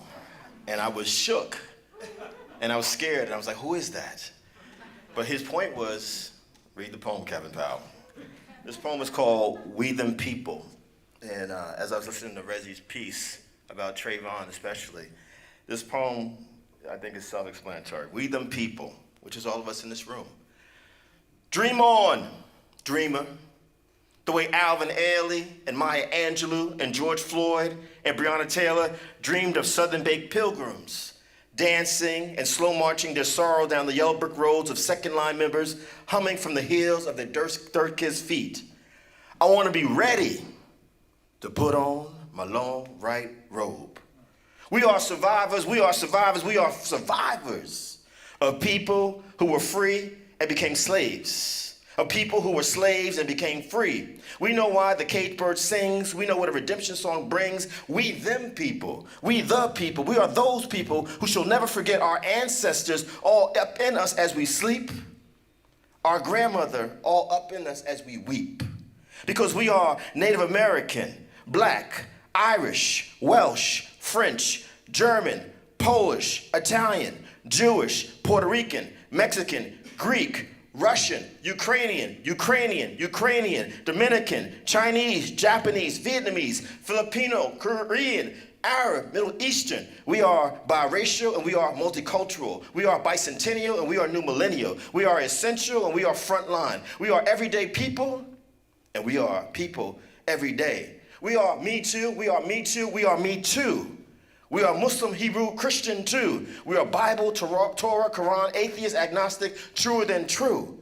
We are rabbis and imams and preachers and Yoruba priests, tap dancing with Buddhists and Hindus and Rastafarians as the Nicholas brothers. Jump and jive and split the earth in half, while Chloe and Maud Arnold, them syncopated ladies, twist and shout and stomp and trump. Hate, hate, hate. Again, again, again. Yeah, still we rise, still we surprise, like we got Judith Jameson's crying solo in our eyes. Every hello ain't alone, every goodbye ain't gone. We are every tongue, every nose, every skin color, every face mask. We are mattered lives, painted black. We are mattered lives, painted black. We are mattered lives, painted black. We are every tattoo, every piercing, every drop of blood, every global flood. We are straight, queer, trans, non-gender conforming. We are she, he, they. We are disabled, abled, poor, rich, big people, little people, in between people. We are protesters pepper spray with knees on our necks. We are protesters pepper spray with knees on our necks. We are protesters pepper spray with knees for over 9 minutes on our necks. We them people. We the people. We are those people who will survive those times, these times, because we done survived those times where pandemics were trail of tears and lynchings and holocausts, where pandemics were no hope and no vote and no freedom spoke. We them people. We the people. We are those people. While our planet gently weeps, we bob and bop like hip-hop. Reggie Gaines know what I'm saying, like hip-hop. Across the tender bones of those tear-stained photographs to hand to this generation, the next generation, those revelations, yeah, that blues suite, that peaceful dance inside a raging tornado. We them people call love. Thank you.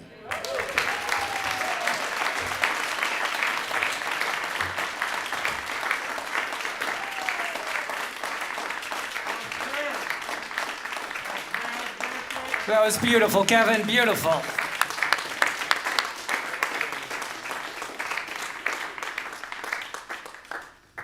Raz read that? Has Raz read your poem, Kev? No. Send that to him, I will. Julia Cassina was born in Kiev. Now, as a New Yorker, we're used to calling it Kiev because of the restaurant. Was born in Kiev, lived in Moscow, Berlin, and New York, herded sheep into MoMA, for real, Frankfurt, curated the Art and Crime and Urban Dictionary festivals in Berlin, performed in a prison, created the Dead Artists Society, and writes novels. Today, she is going to be reading a prose piece in English, something she doesn't usually do, but I know she's going to do it great. Let's hear it for Julia Cassina.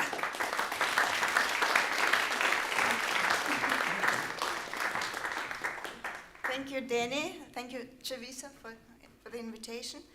I will read a short story from my book, The Art of Extermination. The story called A Chicken Soul was published in Tribes. The day I decided to stop eating meat was a bright and sunny one, the kind that abound in South Vietnam in winter, 86 degrees. In a hotel courtyard, the restaurant of which served snake meat and God knows what else, the chickens were cackling, the crows crowing, seagulls screeched, and the air seemed filled specifically with the sounds of birds. But that wasn't the only reason I was thinking about birds. Were I not thinking of them, I would probably never have heard all these sounds. I was thinking about their ability to fly and trying to understand how they were able to push away from the earth and hang suspended in mid-air. I learned of a bird mental processes from my observation of crows, several of which I had regularly fed on my apartment balcony in Berlin. Now, at that moment, listening to all that clucking in the yard, I was thinking, and why not? I will get myself an exotic cock. They say that on Sumatra there is a variety of chicken that is all black, even its comb, even its bones and eggshells are black. I recalled someone saying a long time ago, cocks and hens are a study in oil painting. Ever since then, I have known that chickens come in brush strokes, drop stripes and dots in a vermilion red out of the ebony depths. And that is precisely how they appeared to me in my imagination. Gesso and oil, Velasquez, especially Velasquez. Gold and spices, Goya. Suprematist white and black angular chickens, Malevich. As I descended into the yard filled with hope, my eyes were blinded by the bright light of day. Reality reaffirmed itself. The chicken as an aesthetic object vanished, transforming into a puddle of blood. 2 plastic sacks were hopping about in the yard, one with live chickens and the other with dead ones. Feathers were flying everywhere. On the ground, a pot. Before me was a glittering edge of a knife and a peasant woman's face focused in concentration. She had been struggling with a just beheaded chicken, perching over it with her entire body, plucking the bird clean and stuffing it away in a sack. May I have a look? I asked. So, you're from city. The peasant woman smiled and grabbed another victim out of her sack. It was a remarkable swarthy one, with a bright red comb, long legs, and with a radiant mother-of-pearl feathers. Such a beauty was capable of outshining any royal court. While tightly gripping the bird, which was frightened to death, the woman explained to me where the incision had to be made. Then, with a single nimble motion of her hand, she cut this black beauty's throat. Blood sputtered out of the wound, and the body of chicken, becoming enlarged in the hands of her murderer, began pulsing like a huge heart, blossoming into a deafeningly bright blackness. The peasant woman, straddling the headless body, held it still in her thick hands for several minutes until its impulses subsided and the body became lifeless. And then she immediately set about plucking the bird. This came easily to her. Lush bouquets were all that remained in her hands. I received a tuft of rainbow feathers as a parting gift from her. They were burning hot, as though in its agony the bird's temperature had spiked. I returned into my shoebox of a place, sat down in a ray of light, and looked down at these feathers for a very long time. I could no longer hear a single sound from the yard. When the feathers had cooled, the purple and green sheen disappeared, and their art of oil painting vanished together with the chicken's soul as it departed the earth. Out of all the colors, now only black remained. Thank you.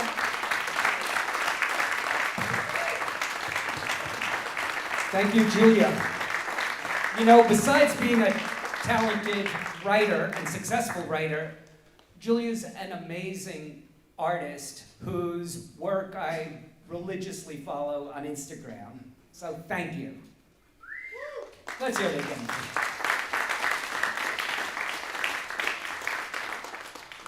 Mike Veve is a poet and fiction writer entering his 20th year as a public school teacher in the New York City schools. Come on, let's hear it just for that. He's a talented poet, but damn, 20 years in New York City schools. Amen, brother. Mike Veve, everyone.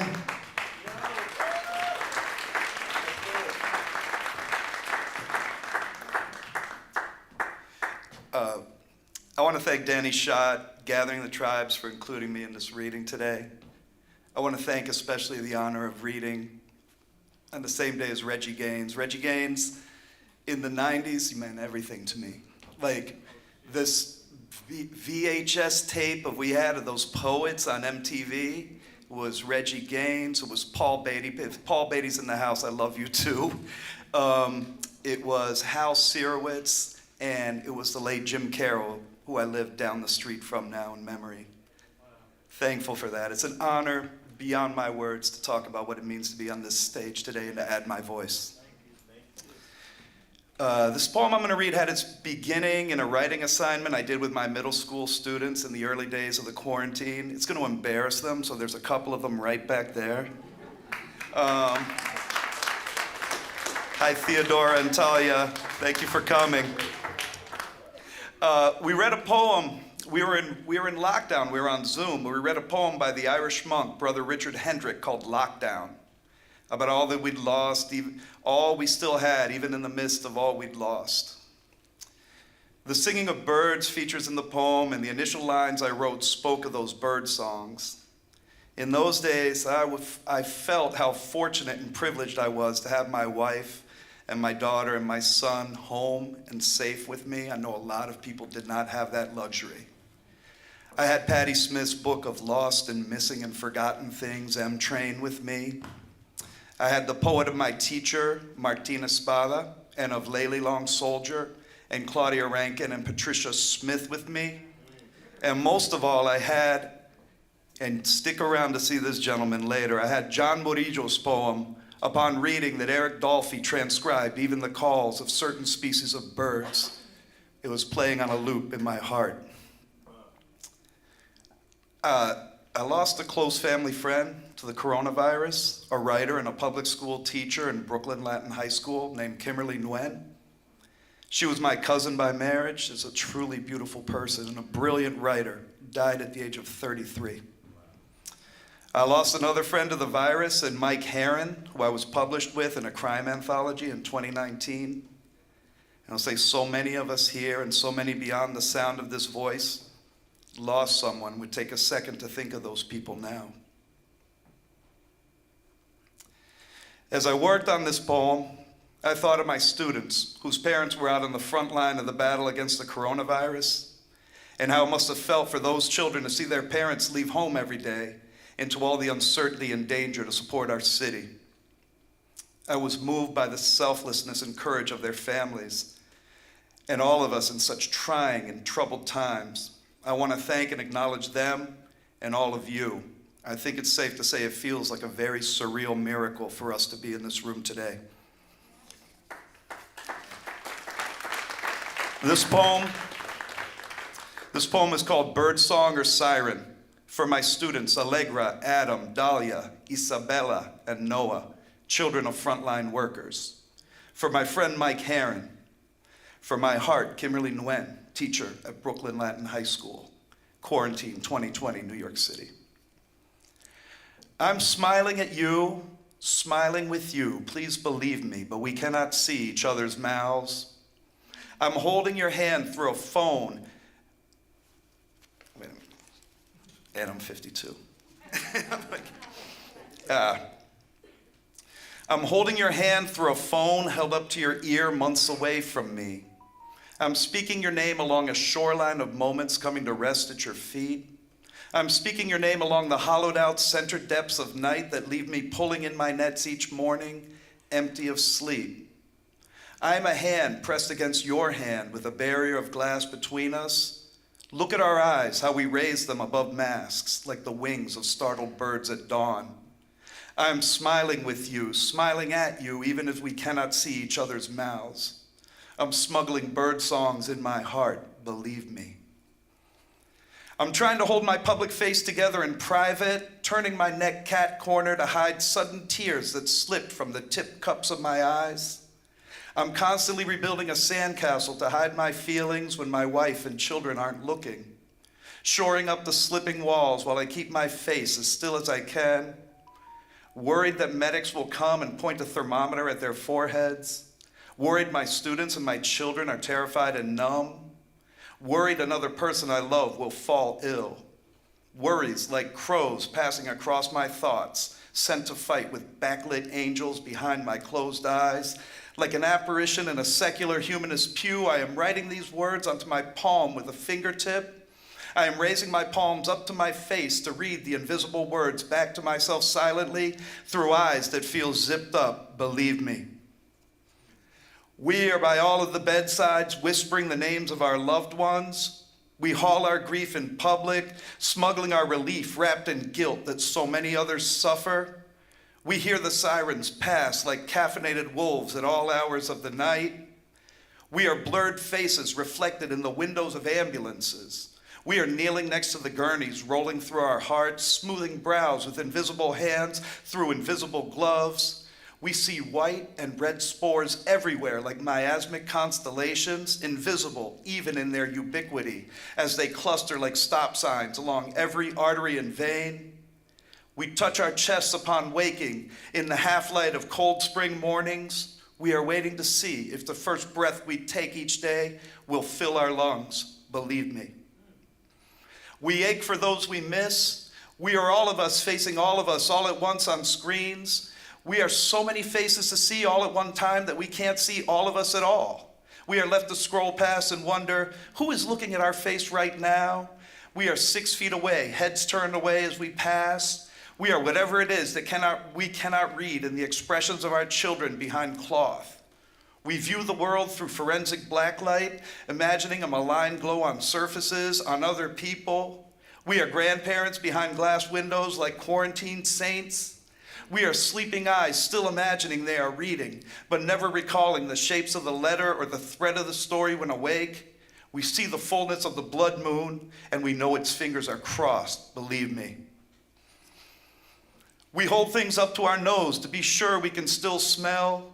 We are breathing prayers into the lungs of the intubated, breathing songs into the ears of children who cannot sleep the night. We are breathing through masks and bandanas, hearing our own breathing always. We remember constantly that we can breathe because we think constantly of all those who cannot in the hospitals, hospices, nursing homes, in their own homes and their apartments, away from the arms of their people who cannot hold them one last time. We remember the privilege of our breath when we call out the name of the man who died calling out for air, who died calling for his mama with a policeman's knee on his neck. His name is George Floyd. Say his name and believe me. We are now, all of us, birdsong or siren. We move each morning toward the aurora notes of birds beyond the windows of a quieter city. We are trying to name the birds singing each emotion we feel, but their cacophony is unsortable. We are sitting with the emerging sunlight gathering in our laps like the cats of dawn. There is nothing left to do but sing, believe me. We are birdsong each night at 7 p.m. We are singing Here Comes the Sun in the hospital lobby. We are Sinatra spreading the news out of every window, drowning out the sound of sirens. We are singing for the people who risk everything so the world will continue to turn around us. We are singing for the people who have answered the sirens and silenced them, for the people who deliver for us, cook for us, who serve and protect us, ring us up, stock our shelves, clear our trash, bring our mail, and the people who teach our children every day. We are singing for all the ones who move toward the trouble, who face it behind PPE and masks and gloves and plexiglass, smiling at us, though we cannot see their mouths. We are singing to their families who shoulder the risk of sharing their loved ones with us all. We are singing for their sons and daughters who share their mothers and fathers. We are singing on behalf of all the people they have cared for and saved, all the people they have fed and protected, all the people they saw to with empathy as they slipped beyond life. There is no siren loud enough to announce the arrival of such people, no birdsong that will capture the grace or scope of all they sacrifice. And when this is all over, and this will all be over one day, you will see that we will all be smiling. Right before the last minute, we close that last distance, and we hold you close to us in our arms.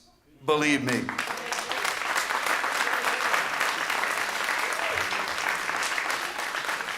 Thank you, Mike. Martha Sinider is an author, mother, lover, and still a poet who you can find at listenandbeheard.net. Let's hear it for Martha Sinider. This one good for you? That's fine. Wow, it's amazing to be here today. And I want to thank Chavisa. When I heard about this, I felt like I really had to be here. And but I waited kind of a while to ask her, and there was like 3 spots left when she included me. And I just want to thank her for that and everybody who was involved in making this happen. And I've been here since yesterday listening, and it's all been so inspiring and so good to see so many faces that I haven't seen in a long time. When I knew I was coming, I was like flooded with memories of Steve. And so I kind of put together a little montage of how I feel about him and some of the things I remember. And it's a little stretch for me, and I'm feeling really nervous.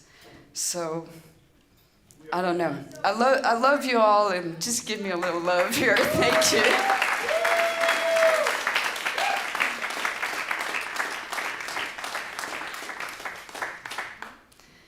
This marathon could go on all year, and we'd still be here, listening to poets who Steve gave his ear. But I can only speak for me, tell you how Steve helps me to see what I see, my tribe. My tribe is tribes, mixed, not separatists. Downtown 3rd Street, the heartbeat, home to a gathering of the tribes, where anyone from anywhere might be, 'cause Steve meant that shit. Like when he yelled, "Read the goddamn poem" from the back of the New Eurekan, which is how I met him and then walked him home. Because I'm blind, he said, and behind, I have work for you to do. He was about getting it done, telling you that you can get it done and you should. Why shouldn't you have an art show or rehearse a chorus of poets in his living room, where an idea lived and the Lower East Side came to imbibe its heady vibe? How do you know you won't be in the Whitney one day to say a gathering of the tribes is serious business? Calling everyone in the world is a necessity. Bringing newspaper, coffee, and cigarettes, Steve catching the morning sun on his stoop. We walked up the creaking wooden stairs. A cat was stuck in the wall somewhere. We couldn't find it, but it was there, crying for someone's care, like the poets who dare to speak to power in their darkest hour. And Steve heard their call. He was there for them all. Early in the morning, it was just Steve on the couch, with crossed legs, long piano fingers, holding a cigarette, missing the overflowing ashtrays left by the loud night crowd. His voice gruff and deep, carried without him raising it. My dear, this is what we're gonna do.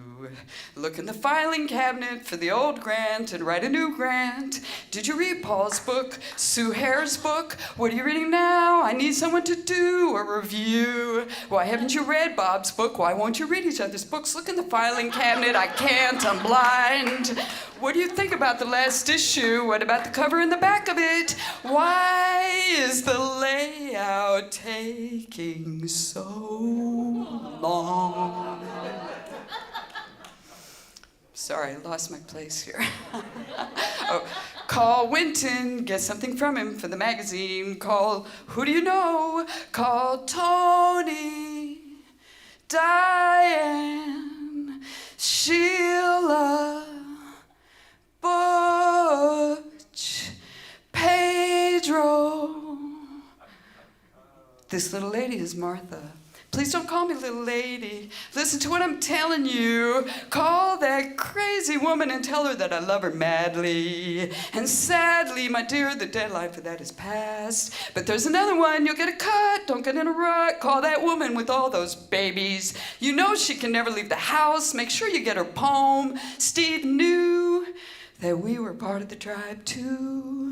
All the single mothers who had nowhere to be but home with the babies, not at the stoop with his friends, drinking and thinking all night, in clouds of smoke, sharing talks and meeting agents probably. While we kept quiet watch on unheard words, not on stages or in the pages of magazine, except for a gathering of the tribes, quiet as it's kept. I want you to host this forum. Me? Why me? Why not you? I can't do it, I'm blind. This lady is Martha. Don't call me little lady. Okay, my dear, did you call Winton yet? I want you to be an editor. Me? Why me? Why not you? I can't do it, I'm blind. Steve was free jazz. Out bebop, New Orleans, California, cool, New York. There was jazz about jazz, what is jazz, and who can play, and who can say they play, and dreams in jazz. The key to the burned down house. He couldn't rebuild, but built something else. If it's been kept quiet, it's not because Steve was quiet. Let's go to Queens, Bronx, Brooklyn, Staten Island, Jersey. Have you been to that new place yet? Let's listen to Cecil at Lincoln Center. It was me, wanted to leave before Cecil's very last encore. And who was in the lobby? Max and Winton. Didn't wait to the end either. This old lady is Martha. She's gonna call you. You gotta give us something for the magazine. What's the word on the scene? Let's get a limousine to the Lower East Side. A gathering of the tribes is serious business. Steve made us a tribe. We keep him alive. Sadly, I miss him madly. Thank y'all.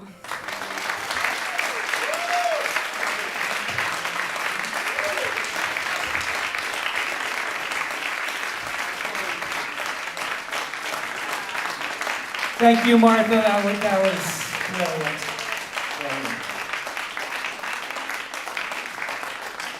I'd like to acknowledge one person who's not in our group today, and that's Sarah Litsky, who's a good friend of mine, and she's a terrific poet. Sarah fell and broke her hip about 2 weeks ago, so she's rehabbing it and couldn't be here. But Sarah, we're with you in spirit. Last up in our hour, Robert Anthony Gibbons is a performance poet who lives in New York City. His works incorporate the historical lens with a modern interpretation.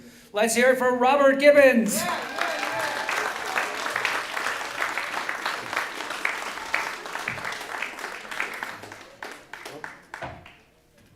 How's everybody doing? To the Conjure Man, Steve Cannon.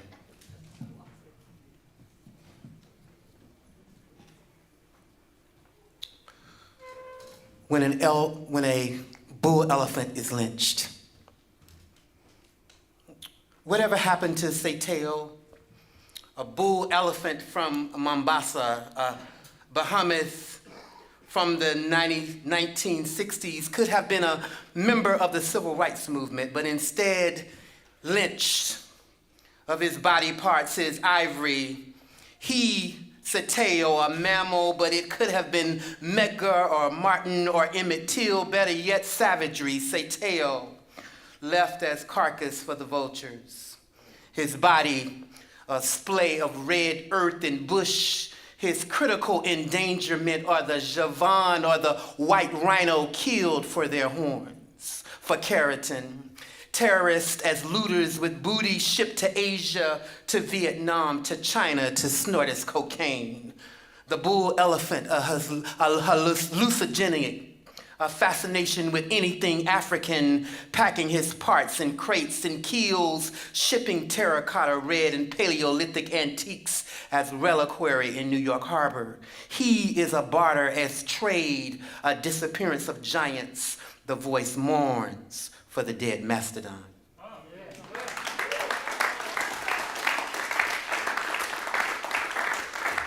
Thank you, tribes. Danny, the Conjure Man, Steve Cannon. Last poem. I saw a freedom quilt today. I saw a freedom quilt today in the past and not the present tense. It hangs on a wall in some museum. It lures me to its dimensions. Sat in the back out of view, only I see it with the enormous crowd next door in the restaurant. There to stew in its glaze, its glory, the story written by hand-stitched print and night looms, and threadbare my existence. I saw a freedom quilt yesterday, and today there is something different when I listen to the other voices like Sister Gertrude Morgan with her handmade books written in sanctified white. The cotton fields still over my head. These are dead folks that are treasures. Beg Purvis Young to say people are celebrating, but they are waiting like Sam Doyle.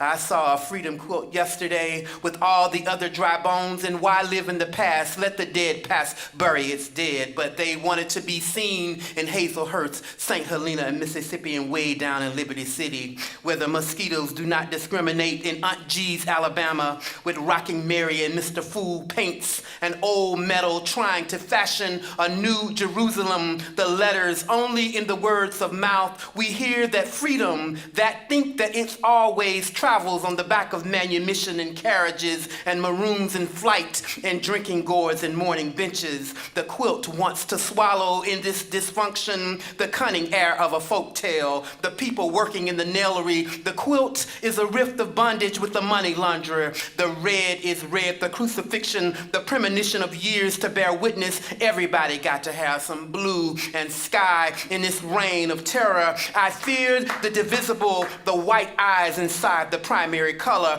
The mother still weeps, still in fear, the soul still keeps. The quilt is hidden in my attic, a religion to the stitch, to the rhyme, to the sign of the judgment. The quilt takes me over, sold by authentic, told me not to be a fanatic, but the quilt has a verse, not rehearsed or televised. It's still alive after a century of servitude. Why should I lie quilt when I walk past, trying to hold my everlasting attention? The quilt has its own mission to start a dialogue, but who, without the gift of creativity, without the realms of possibility, could be left in the dustbin like a quilt, like a linchpin or a fugitive slave act. Quilt, I know Clementine Hunter paints the water baptism, and Romar the conjure collages knew, like Bell Trailer knew he was left to paint, like the wood did in the pits, become birch and bark and sung and spake, shake like the gods and the lesser gods, the ones that had not been dismembered from the memory, the capacity to try and wipe out antiquity.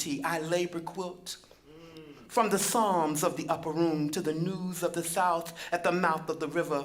This is when I become a poet and a painter, a landscape and pastoralist. Then I will lock the fine art in my own cabinet and save. Thank you.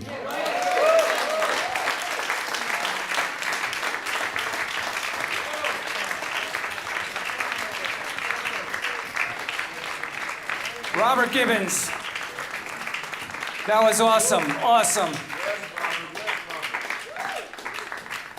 Okay, we're gonna finish up our hour. I guess I want to recite a poem of my own. I wrote this on Wednesday night after leaving the public opening of the Whitney and having a few drinks, admittedly. It's definitely a work in progress. All the poets in this room, all the poets who ever writ, are here with me. I unfurl the mast for those who've passed into the night alive within us. The closeted friend, too ashamed to seek treatment until too late. A black-hatted Nuyorican legend lugging a condom crucifix, singing songs of Puerto Rican liberation. The blind professor holding court upon a smoky couch, welcoming all who sail through open doors to introduce themselves. I stand before you, bent but unbowed, gray but not dead, anonymous and proud. Some poets have tied their sails and souls to the warm comforts of the academy. Rare few have cast off against the prevailing gales, emerging as prophet for their motley crew of misfits. Others became unmoored by the cruel vicissitudes of fashion, unable or unwilling to follow the wind. A few have fallen into the doldrums, pounding out despaired manifestos to the sound of Mahler on broke-down radios in half-lit rooms. Hyacinths for the disappeared, thrown into the roiling sea, so-called enemies of state, victims of the dictator's purge, and those destroyed by madness and lack of recognition.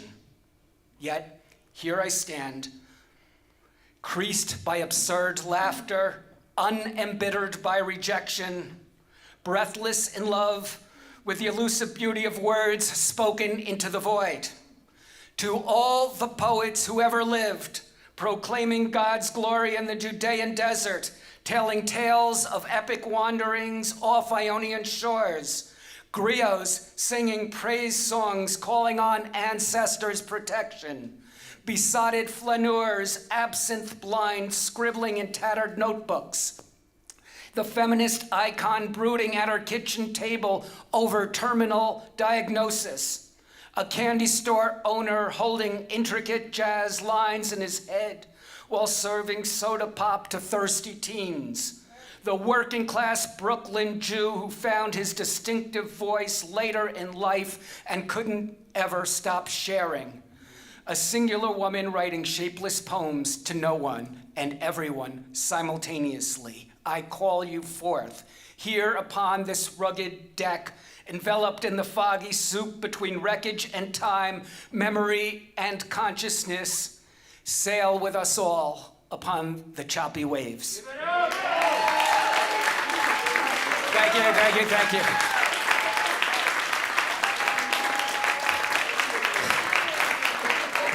Big thank you to Sheila Maldonado, Quincy Troop, our tribe's interns, and of course, Chavisa Woods for keeping the whole operation running. Thank you.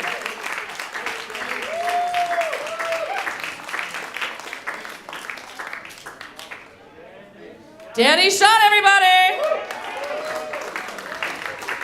All right, can I get the poets who are reading in Willie Perdomo's hour to come up to the first three tables?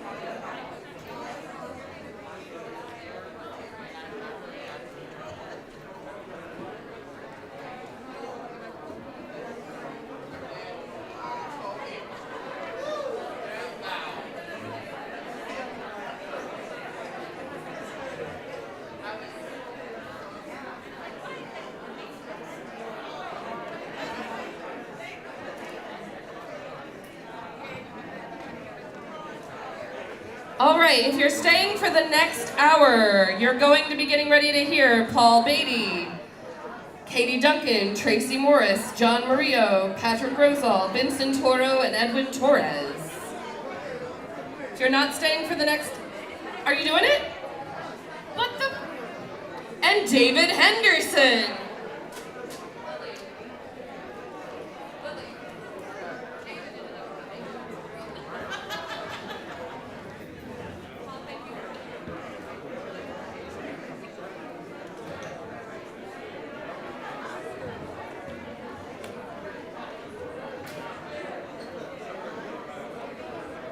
All right, we're going to just keep this rolling since it is a marathon reading. If you do not want to stay for the next hour, please exit through the exits.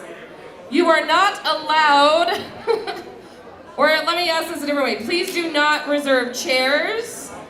People who are here now will sit in the chairs. If you're waiting for them to come, they'll have to do it later. And welcome new friends to sit at your table.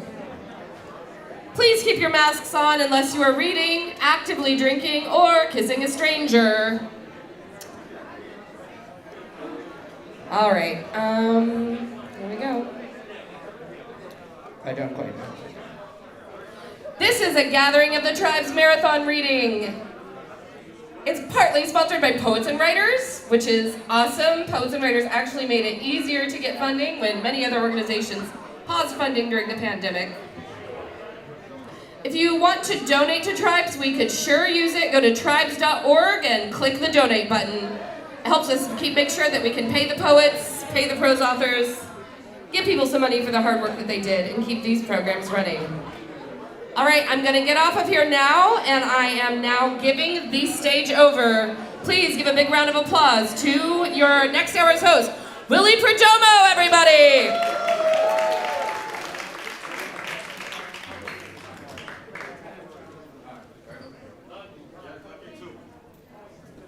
Yo, yo! Yo, yo! Yo, yo! All right, man, I'm excited for this set. I really, really am. In many ways, this is like a family reunion. It feels that way. Most of us, I also hear that David Henderson is gonna read in my lineup tonight. Give it up for David, the mayor of Harlem. So, yes, we have Paul Beatty, Gabriel Don, Katie Duncan, Tracy Morris, John Murillo, Patrick Rosal, Vincent Toro, and Edwin Torres. Give it up.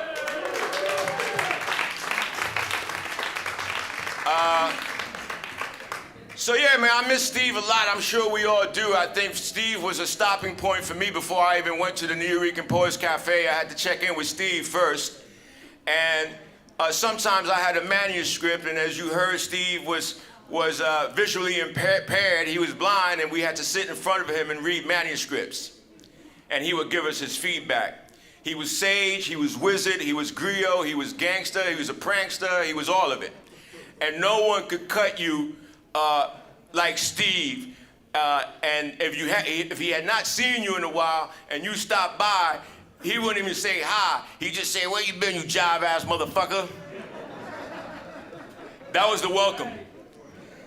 That was the welcome from Steve, and that's how I knew I was home at that point.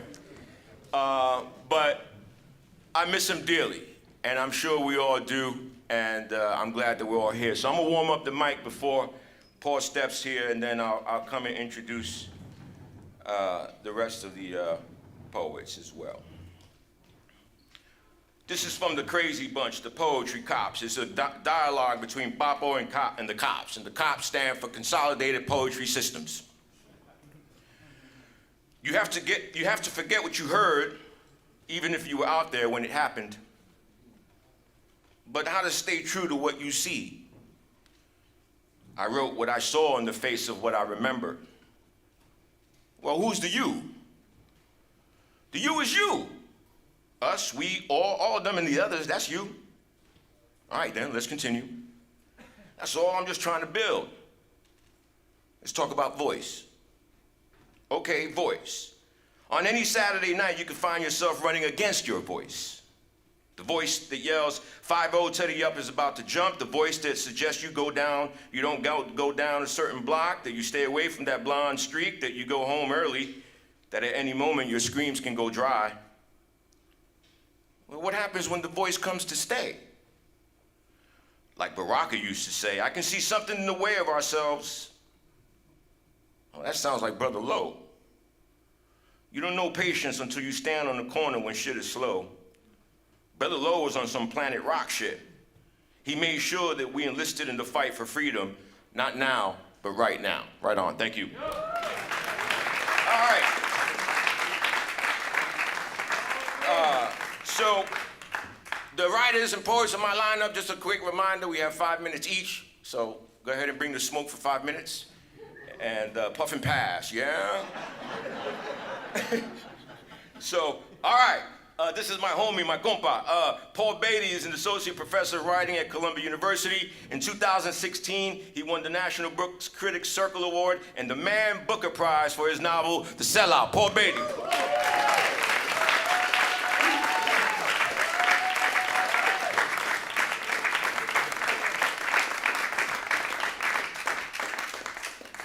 Hey everyone. Peace to Steve. This is like probably one of the last poems I've written. It's very, very old. It's called For a Copy of This Transcript. The Charlie Rose Show, July 19th, 1994. Tonight's topic, the comet that's colliding into Jupiter. Comet Shoemaker-Levy 9, a science geek gravy train of 3-mile-wide frozen mass of gas cannonballing into Jupiter's atmosphere, causing neat 600 million megaton explosions and sending fiery plumes 10 times the size of the Earth spiraling into space. It's an event that experts say occurs once in 100 million years. The experts never saw Maurice Clark, a baby fat black meteor cannonball into the deep end of Rancho Park Municipal Pool. The thunderclap could be heard for miles, the resulting tsunami soaking towels and causing hordes of black kids to run for the hills, the lifeguard to blow his whistle and yell, "No running, no running." Tonight's experts, as opposed to last night's experts, or yesterday's experts, or Ash Wednesday's experts, are 2 astrophysicists and a fiction writer. Everyone is all excited, holding up blurry photographs of the impact taken from the Hubble Space Telescope, and saying corny things like, if there were signs on Jupiter, they'd read, "Caution, solar system under construction." I'm paying special attention to the celestial roundtable because one of the astrophysicists is black, another phenomenon that happens once every 100 million years. His name is Dr. Neil Tyson, no relation to Mike Tyson, though Iron Mike is a cosmologist of sorts, testing the boundaries of the universe in his own two-fisted way. You can tell Dr. Tyson is smart as fuck, too busy contemplating the nature of the universe to comb that parallelogram of an afro to shave those crazy shaft sideburns. Speak up, nigga, my mother screams at the TV. That's the only lie in here. My mom didn't really say that. I don't know why I'm confessing this now, but the rest of it's true. Dr. Tyson is quiet at first, not deferring to the white boys. He's just camera shy. Mr. Levy, the bearded co-discoverer of the comet, is on the video feed, and Dr. Tyson is patronizing him by calling him an amateur astronomer, despite Mr. Levy's having written 2 books and discovering umpteen comets from his back porch. But Levy isn't a professional astronomer with a no-cut contract from some university like nigga Doc Tyson, who's talking at the speed of light now, interrupting his colleagues, poo-pooing the fiction writer's outer space romanticizations. Despite the nerdy big orange crescent moon on his tie, I'm impressed by this nigga astrophysicist, using words like parsec and spectroscopy. You know, somewhere an old black mama is smiling her ass off, and his high school science teacher is telling the spouse, I knew that nigga amounted to something. When I entered college, I wanted to be an astronomer. I looked at the graduation requirements. Calculus 1, 2, and 3, Quantum Mechanics 1 and 2. And when the counselor asked what field I wished to major in, I said psychology. Imagine me on the Charlie Rose show, too lazy to take calculus. That might be me wearing an ugly orange tie, though I don't think I'd be as professional as Dr. Neil Tyson. I'd be up there talking about how Jupiter used to be my favorite planet. But now I'm into Uranus, because if I were Superman, that's where I'd have my fortress of solitude.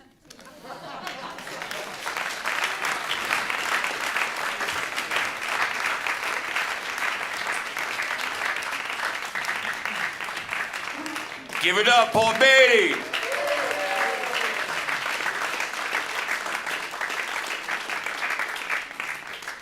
Gabrielle Dawn in the house is a multidisciplinary artist who works in a variety of mediums, a filmmaker, artist, photographer, musician, and writer. Give it up for Gabrielle Dawn.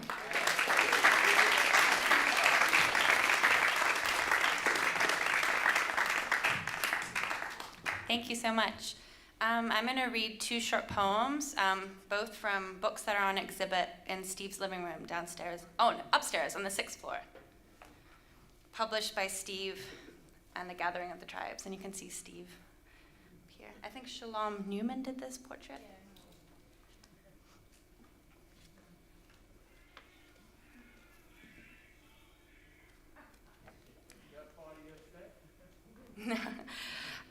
This poem's called cathexis, which is a word I became obsessed with when I learned it. It means an unhealthy attachment to a person, idea, or thing, which I suffer from frequently. Cathexis. I mourn for my mother like Demeter created seasons with grief. A daughter makes Hades fill the role. He will never be as gentle, though just as harsh. A lullaby in a lap. Relationships have stages. Spring will come again. Autumn mellows fiery summer sun.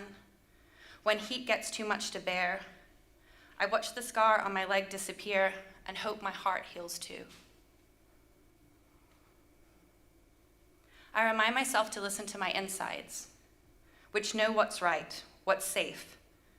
An instinct that, when ignored, bites bitter like a scorpion of unlistened to advice. You will never understand all I understand of you. A husband who died in the underworld, I know him too. The idea becomes a map I try to follow, and I try not to follow. Every line of stitches I knit, I unravel. When did skin to skin become so dangerous? A bed without fresh sheets and space between us. Too many blankets, but not enough love.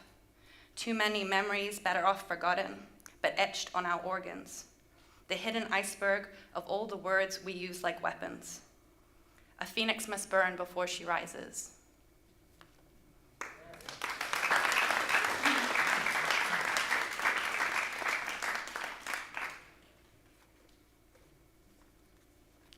Just another short poem from my book, Living Without Skin, that Steve published just before he passed away.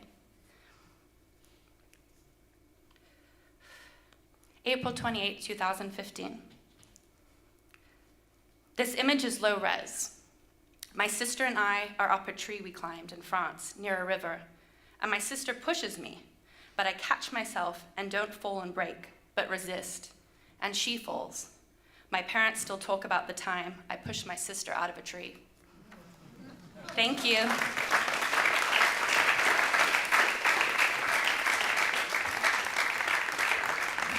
Give it up, Gabrielle Dawn.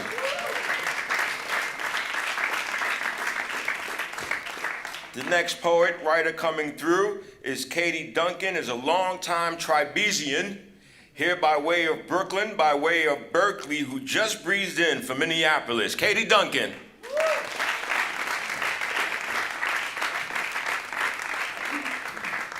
Thank you, super glad to be here. I'm going to do some poems that are kind of a quick tour through my relationship with Steve. First one, summer of 1998. I was here for the summer. Little did I know I'd be back for 17 more years. Nuyorican. They popping pills into my head, making me wish that I were dead. Clean, white, armored suits cracked in half by my own knowledge of what's behind those topal smiles, and the lunacy runs for miles in every crevice of their brains because their spark pretend no pain. You and me were nothing bores to be eliminated by a whisper through the lips of sinister Mr. Prez. I know you better than what your apathy couldn't muster to acknowledge. Me in this hole where you spit if you care. And doctor, I see through you to the door you don't dare open for the empty room inside. You know it's there. Pile your shit, pile it all upon me to make your digits swell like bloated bodies. You exploit me and you do it so well. So well that no one could tell that behind your sugar-sweet smile, the teeth they all are rotten from the stench of sin that permeates your soul and creeps behind your honey-money glazed, taut-drawn skin. Tell me, doctor, you know me so well. Tell me, Prez, you know my situation. Is it hatred that causes your satanistic practices of will and kill and tear them all apart? Kill her faster, the corpse will contribute to a faster growing research. And all our heartbeats, all are pounding for just a little bit more money. And we're pushing ourselves along to pretend that you're not gone, for we really love you so. We'll give you a sympathetic O to cure your pains and kill your woe. Kill her faster or it'll grow into a flower if we lend her power. And maybe they'll be good, and maybe we'll be exposed. Wouldn't want anyone to know about that empty room inside your brain where you concoct empty words to inflate your pride. Gives you reason to flash those eyes. As you squeeze the ego in your hand, it mushes out and falls into my lap. Makes me think I am the wimp. Makes me believe that I can read some sense behind your silly words.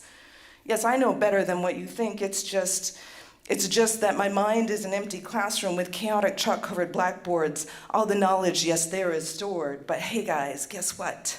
Guess what? It's recess.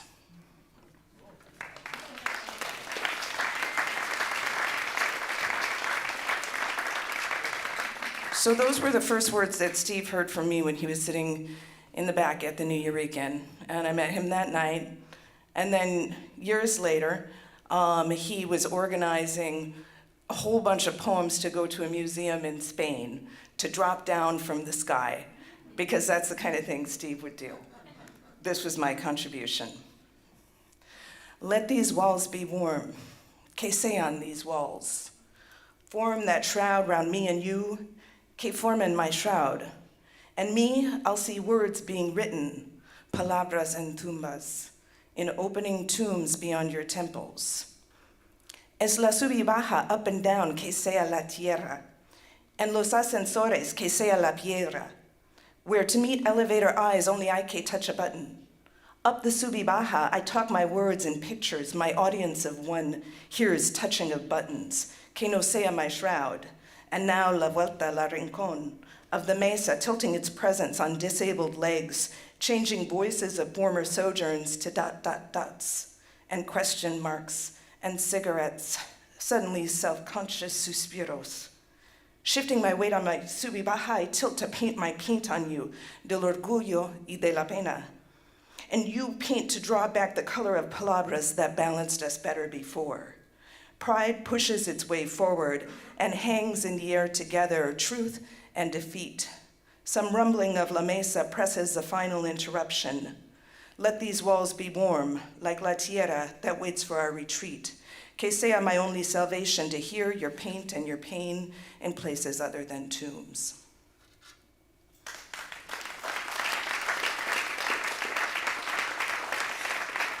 I have two short ones that Steve enjoyed, so I'm gonna read them to you soon. Losing love was hard to me, so I grew hard to love, and now I do not love so hard. A tea? Perchance we shall happen to meet in the moon soon, or sooner. You're soon, you are soon, you are so on, you are soon. I am sun and song and silly.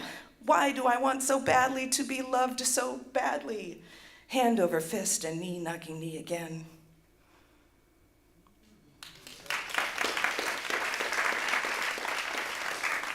Under the half moon. I met you under the half moon. You presented your grin on the half shell. Thought half in anticipation, did you have to be so guarded? Because damn if I wouldn't like to eat some thoughts swirling there.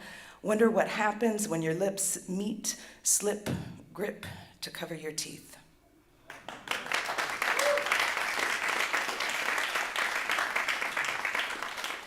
This last one was written after Steve left us.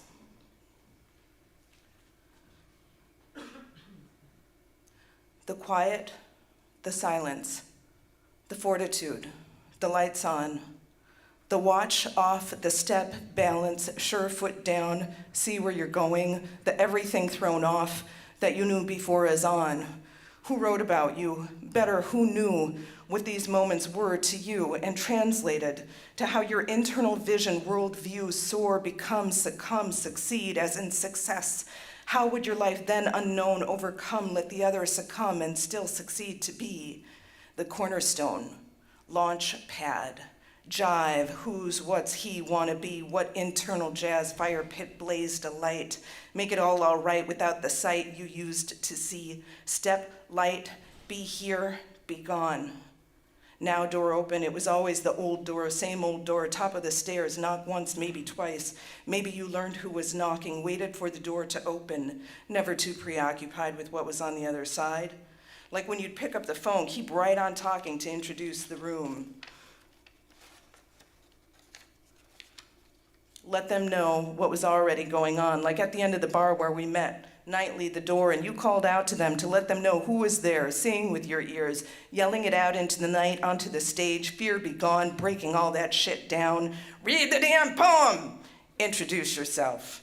One side of the door is not so different and not just the same. You knew every name. I never asked you about the virgin in the hollow on the way up in the stairwell down. You were at the top, you were at the bottom, on the couch waiting or in the newspaper on the wall. On your bathroom wall, a picture of a bathroom stall to feed a fucking tiptoe stand-up shuffle to be safe where you can't see.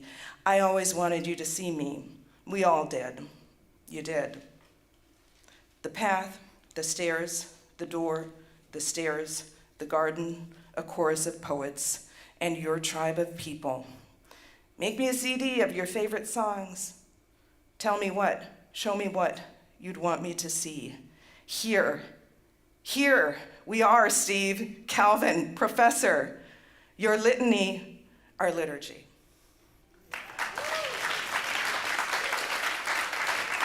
Thank you.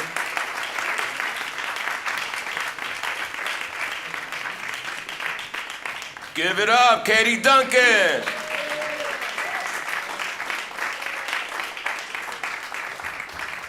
So in the true spirit of being a gathering of the tribes, you would have a reading set up, and poets would just drop by and get in on the lineup right away. And right now we have a poet coming up who I know when I started out as a poet reading a classic book called The Mayor of Harlem by David Henderson.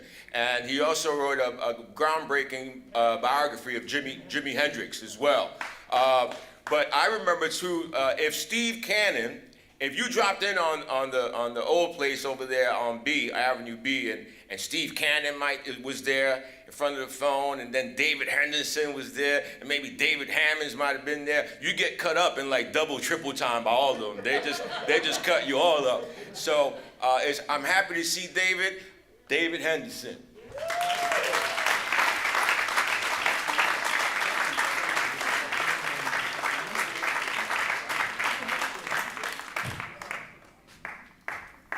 So Steve strikes again, but let's see, when Umbra started back in the early 60s, Steve was a member, but he never showed up because he was working his job then at making posters.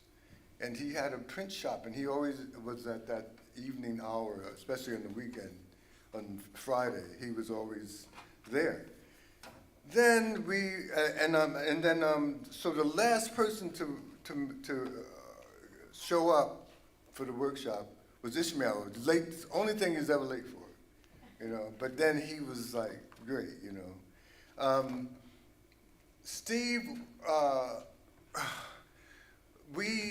Steve became our master of ceremonies, and one of the things we did in '66 at the East, what got to be called the Fillmore East, And then it was the something about the Lower East Side or something like that. On 6th Street and 2nd Avenue.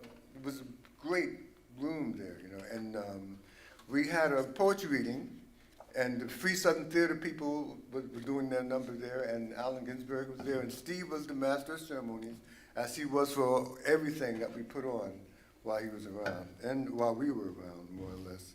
So anyway, Steve, I remember something fairly recently, which was when we had a meeting of the people who were on the board of the magazine and all the artistic things. And Steve said that he wanted to do it himself.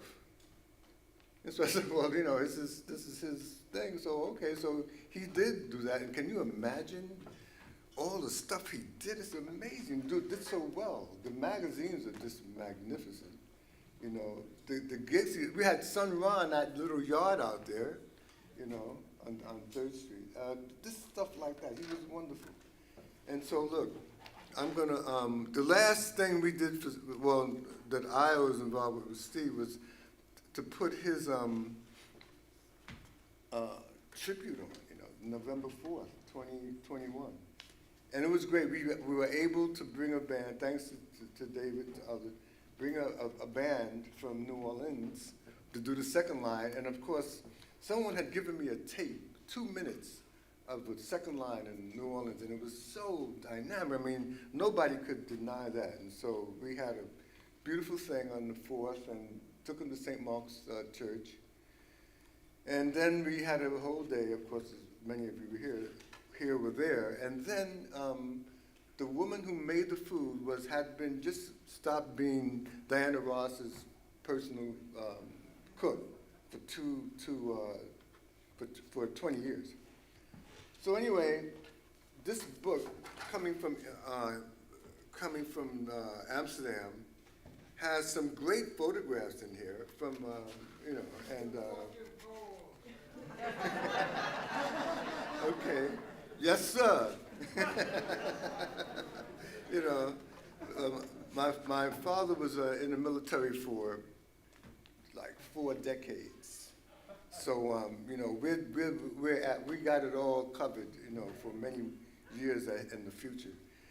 This is what I wrote while we were sending in the last stuff for Steve for the event. And I wrote it while we were sitting there waiting in 5 minutes. This is amazing. Called and they titled it "The New Old Rebirth, Second Liners, and the New York City Visioners," because the guys from downtown were coming to those guys from the traditional jazz of New Orleans, and as now at a turn of a century when Buddy Bolden led the party parades, playing them strutting tunes, and Pops took it forward from there through now when the jazz second liners of New Orleans, reborn within the New York City improvisers, could be an ancient ceremony certain to the passages within what deceased from the world into the next. This ancient ceremony, one world above another, one within an African-American community continuum from Congo Square to the Harlem Renaissance to Black Arts to hip-hop, not unlike bebop, within a continuum not necessarily of time, but definitely of necessity as directly linked to liberty.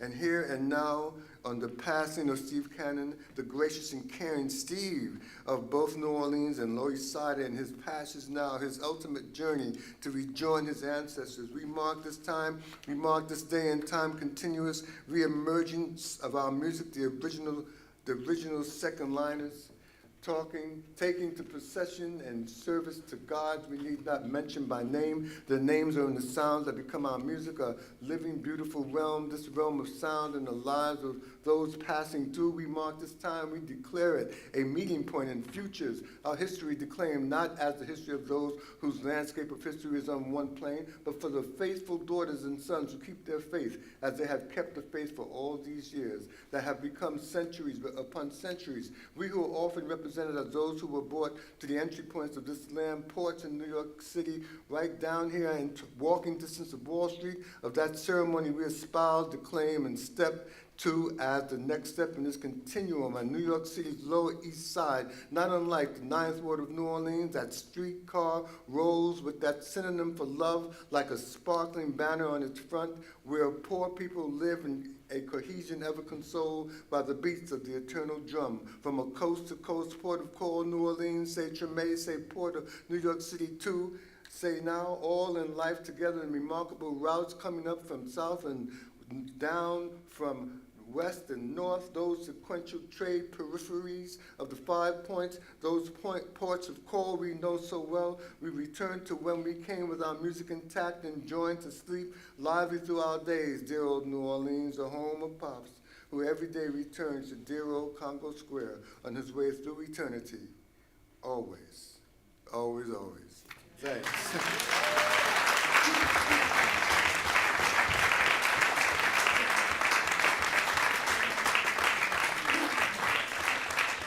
David Henderson. All right, my manita's up next. Tracie Morris.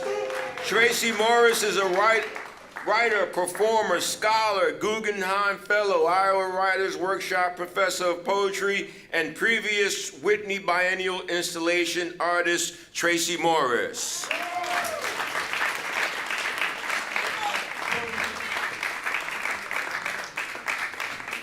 Hey, Steve. Hey, babe. Wow, this is really weird. I mean, like, first of all, Steve is here and he's not here. That's weird. But my goodness. Like, me and Willie was talking about retirement plans. So, like, this is the thing. I was like a little numbskull out of East New York, recently moved to Flatbush. I did not know how to hardly get on the Lower East Side from the train. And then I meet Steve Cannon and various sundry characters, and now, you know, Willie gives me this crazy intro. So I'm just, you know, Steve had a lot of children, is what I'm saying. He made a lot of us. So, you know, this is strange. Yeah. And I was thinking, like, what to read. And I want to just read two pieces. One is an improvised sound poem, and the other one isn't. The first section of a longer piece. And I was just thinking, well, you know, what happens when you don't gather the tribes? You know, what happens when they're not gathered? So these are more cautionary tales, I guess. This one is called a section from a long piece called 401 Requiem, and it's about when 2020 was the 401st anniversary of the introduction of the transatlantic slave trade to the United States. And yeah, I'll mention the other one before I improvise it. 401 Requiem. 2. Temporal extensions of a pine greets me, sees, expectant. I'm waiting for you to do something. Who waits on the side? Larger birds, gulls, feast, fight, spring from earth flailed wings. Below, sparrow and finch grow fat off my spread, little grains left by aguish doves, deserved largesse. Various avians fix pennons, peck to make others move, sparrows occlude, recede to the floor, eat under hangings, chirping towards each other in shadow of bigger feathered arms. I give them the little things to gobble, I don't waver. Even with them I overcook, make too much. The worst thing a black woman can do, not have enough food for whomever they might feed. I fit so this peaceful instant, it's verily wishing through a lover of sun, as though a latch on the other side is sprung. 401, the dehydrated people, the first few, asking for slake, shrivel, and askew-faced, look west. Squirrel fritters and climbs, stalking, when filling his cheeks burrows up and under this tree. Feet up to gravity, head to love's. No one will see him until after fall. His slender climb the chicken wire of my window, screens to feast, body arrowed, his teeth edged from shells. He and his well rest will want from hunger for months. My extended family, me, played cards last summer, board games, cheese slider potato salad plates, gulps and guffaws from the grass needles. We sensed a season changed in this humming day, a niece's messy afro puff and frown, some anchor on her like living. My ankles became full of welts, skin bubbles, round feet, engorged anklet, mosquitoes flit, still feed. So I wrote this sound poem. It was inspired by something that I hope we don't forget, which is the children who were encased in cages during, well, their torture in the last administration. But I also want to dedicate it to the children of Ukraine who were recently killed in a form of torture for the Ukraine people. So it's called Ice Children, but I'm also going to call it Slice Children for Slava Ukraini. Rock of my soul in the bosom of Abraham, rock of my soul in the bosom of Abraham, rock of my soul in the bosom of Abraham. Oh, rock of my soul, I say rock of my soul, oh yes, rock of my soul, oh brother, rock of my soul in the bosom of Abraham. Rock of my soul in the bosom, yeah. Rock of my soul in the bosom, rock of my soul in the bosom, rock of my soul, my brother, and the bosom, rock of my in the bosom, oh, rock of my in the rock of my in the rock of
Give it up, Tracie Morris!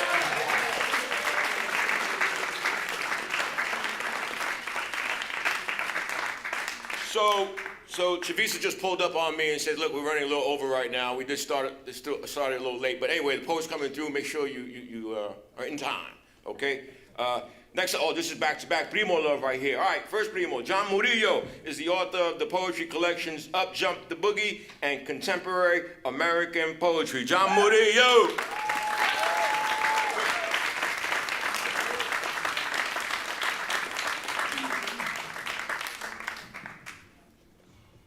It was all a dream. I used to read Agni magazine, Martina Spada, Comagnaca, Philip Levine. Gripped by dreams of growing to rock a rhyme, picked up steam when I seen where a nickel cost a dime. Spent my time weekdays and weekends, thinking of ways of freaking the New Yorker.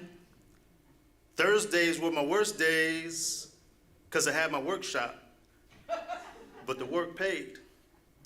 Now I seek the limelight, hope my rhymes might take me from born sinner to fancy award winner. From sardines for dinner straight to champagne toasts, gala seats, meet and greets all down the East Coast. Changed my ways, now it's all in reach, till I pin my nigger pain and they snatch my seat.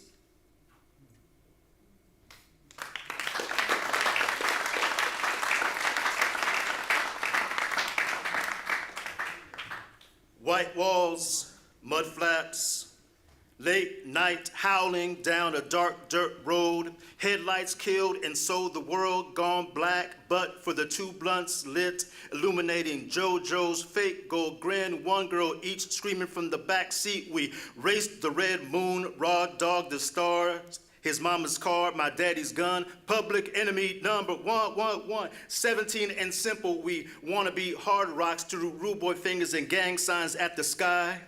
Blinded by the hot smoke rising like the sirens and the subwoofers. Blinded by the crotch funk rising from all our eager selves, we mashed in perfect murk a city block's length at least toward God, toward God, toward God knows what, when, or why. Neither JoJo nor I nor our 2 days screaming had a clue or even care what the black ahead held. Come road, come night, come blackness and the cold, come havoc, come mayhem, come down, God, and see us. Come bloodshot moon running alongside the ride as if to warn us away from, as if to run us straight into some jagged tooth and jackal-throated roadside ditch. When JoJo gunned the gas, we pushed into that night like a nest of sleeping jaybirds, shaken loose and plunging. Between our screams, a hush so heavy we could almost hear what was waiting in the dark.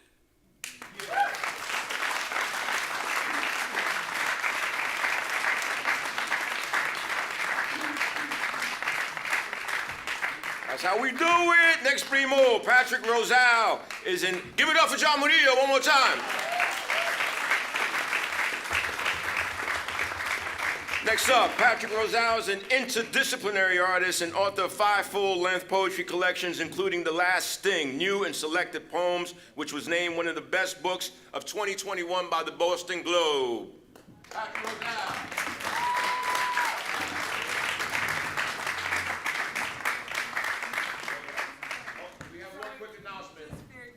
Sorry. If you want to take a seat, there are 5 over here, and if you have a chair that's near you and it's available, can you raise your hand? There's a lot of people want to come in. Thank you. Thank you so much.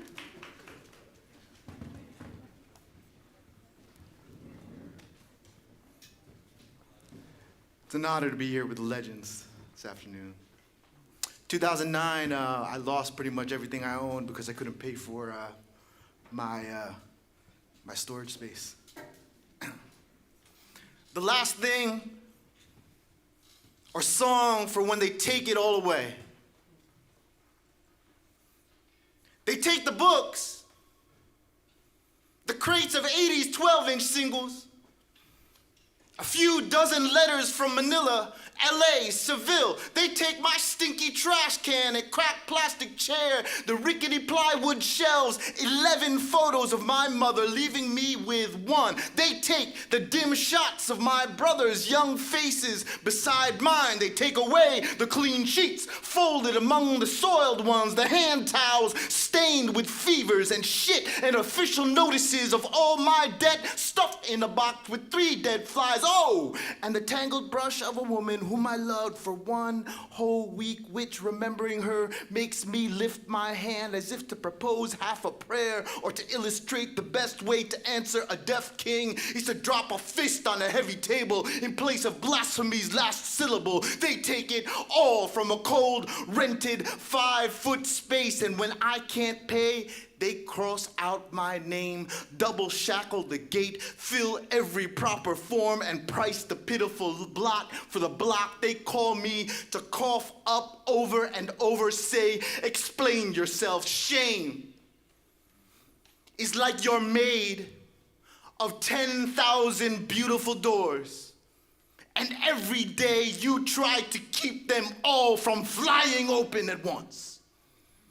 They reach inside and take the boxes of shoes and old shirts, the third hand scratched up oak desk. I heaved up 20 steps overlooking West Grand Ave with their battalion of metallic hands. They'll take away silence, they'll take away touch, they'll take music too, which is when I'll stand stand up alone and walk toward you and offer a few fingers for you to lead me to an empty floor and sway. They'll take the light, they'll confiscate my teeth and leave the knives with no handles. They take it all away. They take away weeping and take away laughter. Not last to go are the goats, as if I could forget the curses. And ha, they'll take my eyes and they won't even eat them. They've taken so much, I am standing now somewhere at the end of a road which leads to a beach beside a sea that a million ghosts keep crossing, leaving everything I once had, everything I've become, everything electric in a muscle to make one minuscule move again toward the beautiful. In that wacky wandering, in that bloody path, in that smoky inventory of a quarter century, in that ambling, in that sprint toward every gorgeous living thing, no matter how tortured or peaceful I am going. I am almost completely gone. I am stepping away. Watch me as I leave the forks. I leave the hammers. I leave the bones. I am left with love. I leave the boiled coins, the thin shells of swans. I am left with love. I leave the latches and bolts open. I am left again and again with love. I leave and I leave and I am left again and again, and I can't seem to shake it. The rage leaves me and leaves me again and again, and love is left. It is all that is ever left. And today, I am blessed. I am the last thing burning.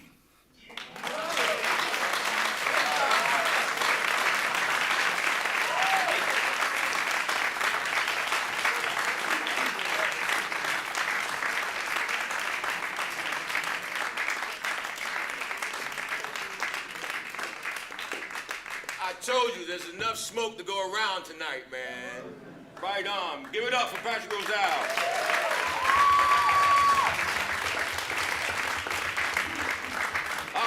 My homie next, Vincent Toro, is a professor of English at Rider University and is the author of two poetry books, Tertulia and Stereo Island Mosaic. Vincent Toro!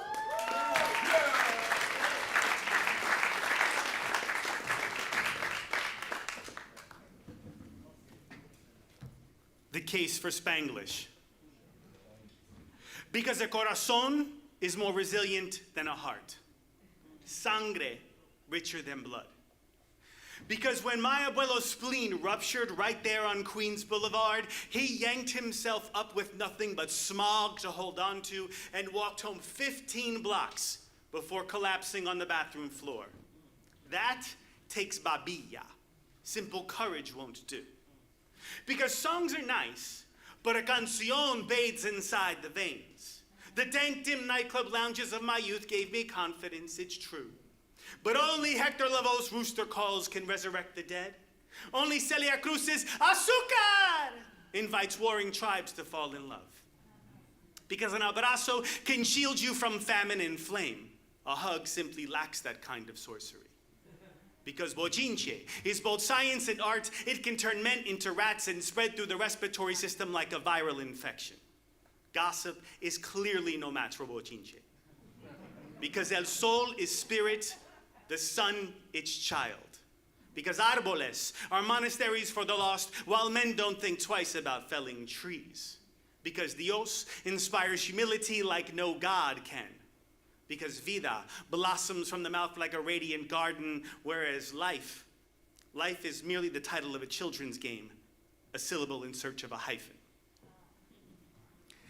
And I have one more. I'm going to end with you. Thanks. Hey, it's okay. You don't got to clap. We're like pressed for time. I just want to say this is an honor, and there's so many people in this room who were the spark plug for my work when I was a baby poet in the 90s in the Nuyorican. So this last piece I have is for all. Y'all know who you are because I've already told you how I feel about you. And I want to do something with an old school 90s Nuyorican tribes vibe. And before I wanted to be a poet, I wanted to be a comedian because the first Puerto Rican I ever saw on TV was Freddie Prinze. And so this is an ofrenda for Freddie Prinze.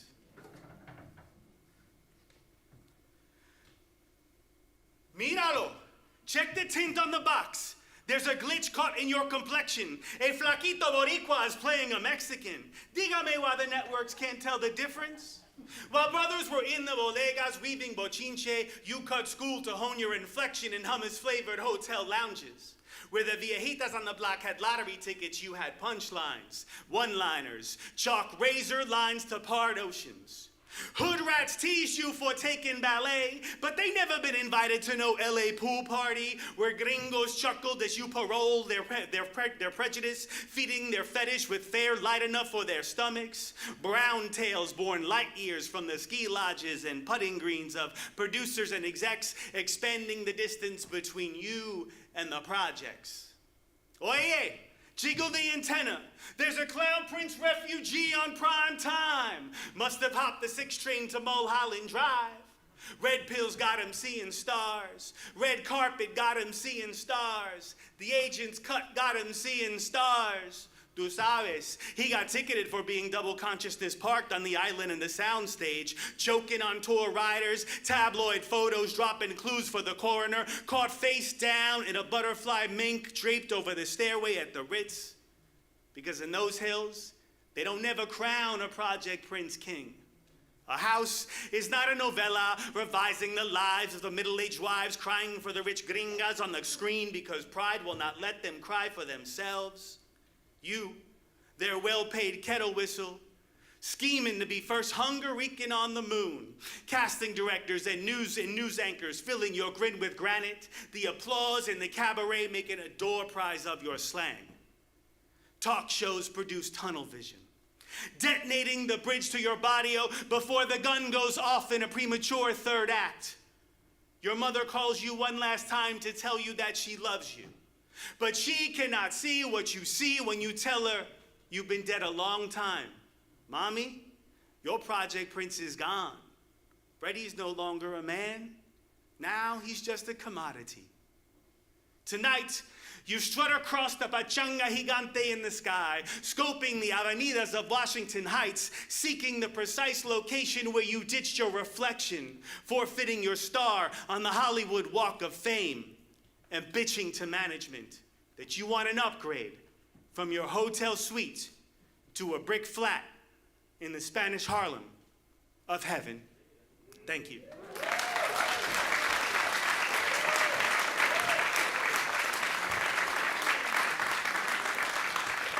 Visitoro! Give it up! All right, our last poet in this lineup is Yeah, The Truth. Right, coming up. The Truth is coming up, y'all.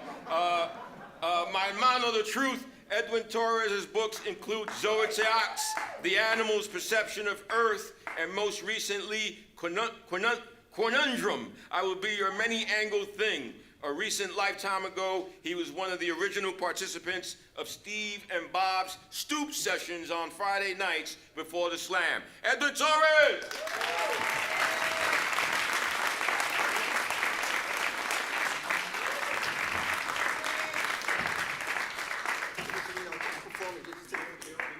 No, just a photo. Like, this is for real. That's it.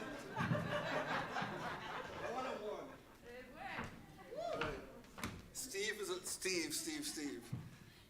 As Danny said, those doors were like a sale. Oh, those open doors in his room.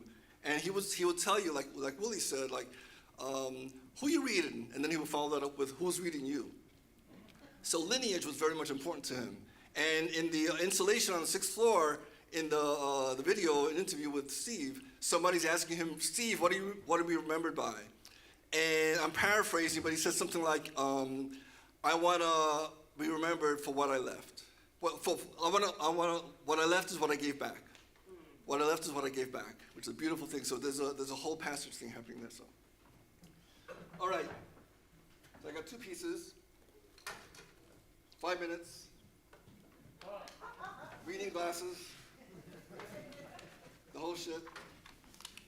All right. So this is from the new book.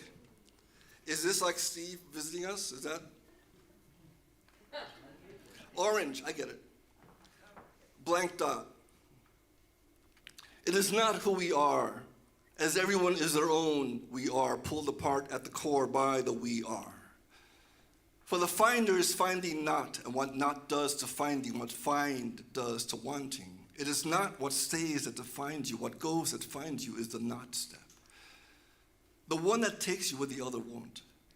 The one that won't is not the one you want the not the want. I came to a wall of water, eyed by explosion, caught by half night. I took in the full moon, less a man than me. Vision seek by quarter noon. I took in the higher ride, shut by door drawn free. I spoke in light-filled we, broader strokes than me. My lower tree climbing with me. Open a man to climb inside him.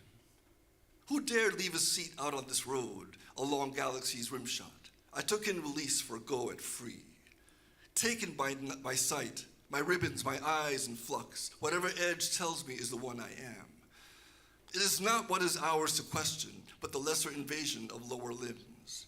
The heated states of hands, of feet, rota, rota, rota, round, round, round, in breath, stay in breath. Dot here, dot there, to again the again, and there the dot, and here caught one again to gain the here, to dot the there. And over one more, one other dot to gain again its dot, to own here, it to be, to open here, I walk between now and there. A call that arrows my hearing, that falls my hear. After my I, lose.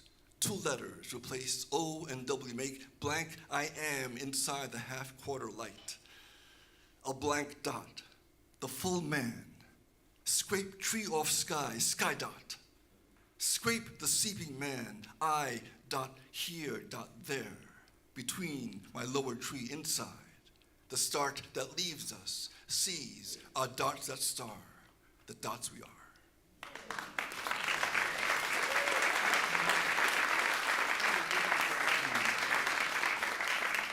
And this is about a recent movie musical. It's called My Accent, My Accent.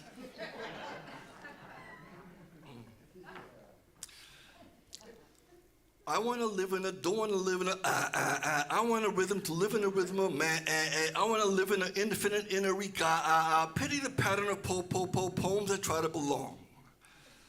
Can you seek or forsake a facade if you keep a compassionate palm? Could your infinite ever evolve if your liminal ever recall? My anthropology, your local. My lobotomy, your yo-yo. My epistemology, your my weaponology flow.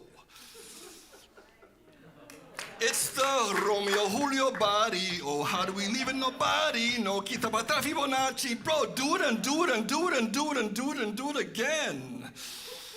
To the seeker deceiving a soul, can Eureka the Mecca for gold? For the keeper to serve the ethnic, seek it or leave it alone. Why vivify a revival? I tried a recital in high school. I played a malevolent bifool. I did it because of my name.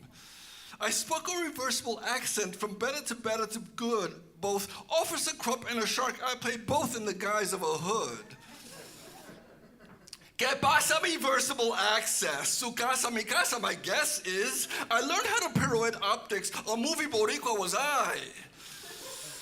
Ever reopen the re-oh, ever resever the me-oh, ever rebury a body-oh, ever the rebel the we. Toca mi lengua de boca, ca música boca patra, la, never la cucalara, cha, got it, we get it, let's go. I want to live in a, don't want to live in a, I want to level a lower rebellion, I want to live in a minimal inner I want to live in a liminal center. I want to live in a liminal center. I want to live in the limitless enter. I want to live in the limitless enter.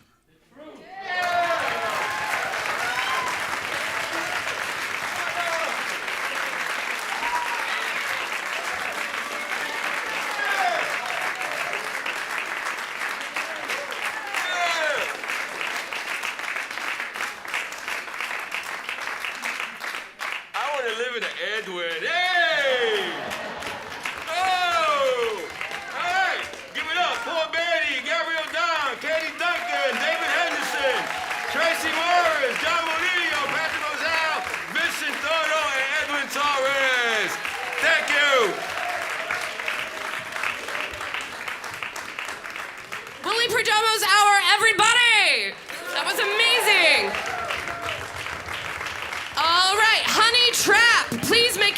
stage and start setting up now.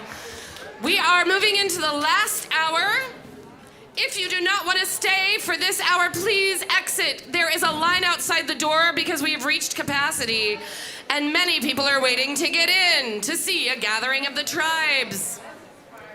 Honey Trap, please make your way to the stage and begin setting up. So if you are reading in Chavisa Woods' hour, that is me.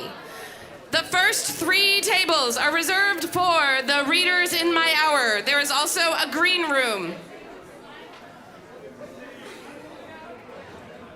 If you are reading in Chavisa Woods' hour, that's me, I'm right here. You might recognize me by my face. Just come and sit in the first 3 tables. Could someone bring me a bottle of water? Is this one louder? Oh, wow.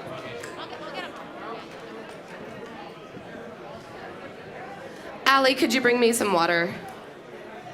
Yeah, or Effie, whatever. One of the E's. This event is partially sponsored by Poets and Writers. Thank you, Whitney Museum, for having us. Thank you, Poets and Writers, for sponsoring us.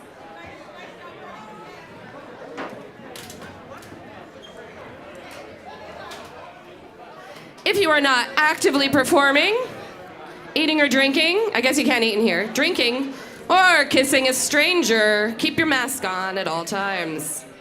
It's Whitney protocol.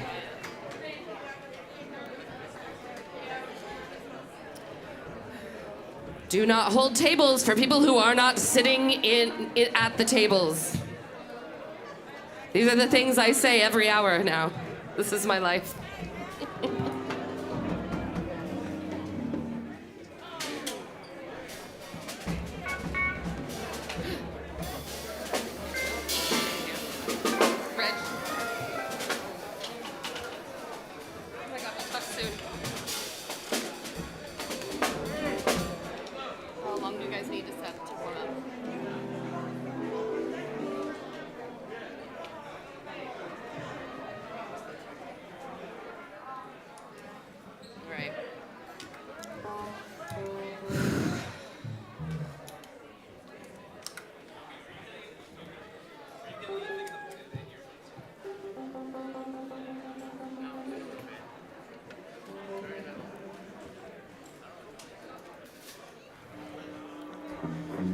All right, new people are coming in, people are going out.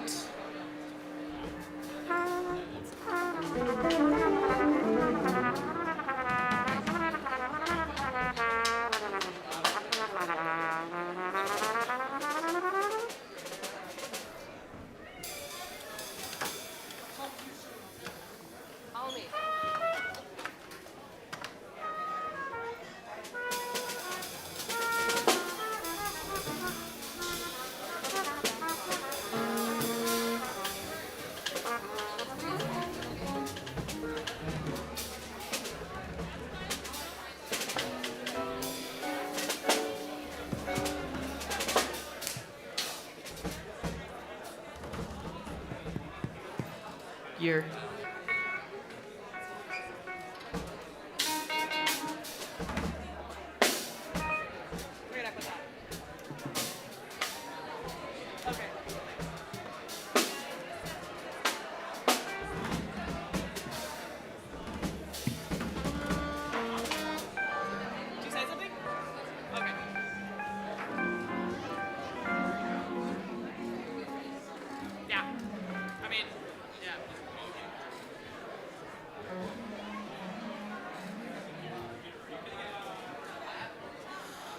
All right, everyone, please take your seats. This is an immersive sound performance in collaboration with Tribe Special Project Manager Tracie Dawn Williams and Peter Enriquez and his group Honey Trap, which he will be introducing. Oh, Peter Enriquez and his group Honey Trap, which he will be introducing. It also includes recordings of conversations with Steve Cannon. Everyone, please give a big round of applause to Honey Trap.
Yellow.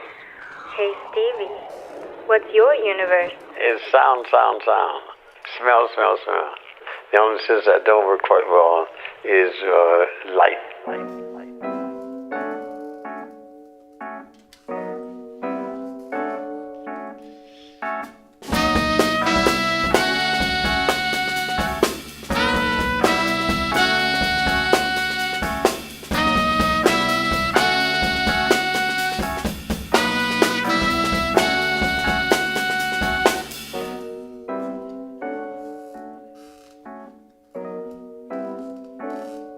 Something to do with eyes.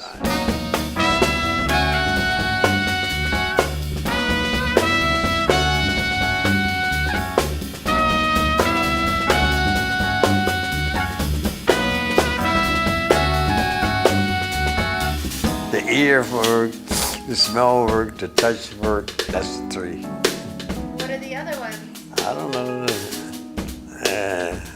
Intuition. Is intuition a sense? We can call it one. Only if I have your permission. You, of course, have my permission to call it intuition a sense.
I want to hear fun.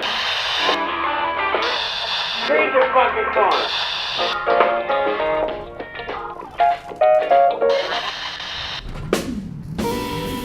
Hey, Tracie. What's up? On your left, you sit next to Miss Nervous Wreck. You know why, don't you? Why? Nervous wreck. I'm telling Tracie. Why you sit Miss next Nervous to you, Wreck? you're Nervous Wreck. Why? You know why? Well, I've had Tracie, you know why she's Nervous Wreck, don't you? Because she had bed bugs. Oh, yeah. Oh. What happened? Oh, God. I don't know She how I got panicked. them. She panicked. Well, I mean, you're just exaggerating for effect because, of course, I wasn't happy when I saw the bed bugs. I wasn't like, ooh, I'm going to stir fry them, because they're crunchy. You can put chocolate. You can put chocolate on top of them. Yeah, I could have made fondue. Right.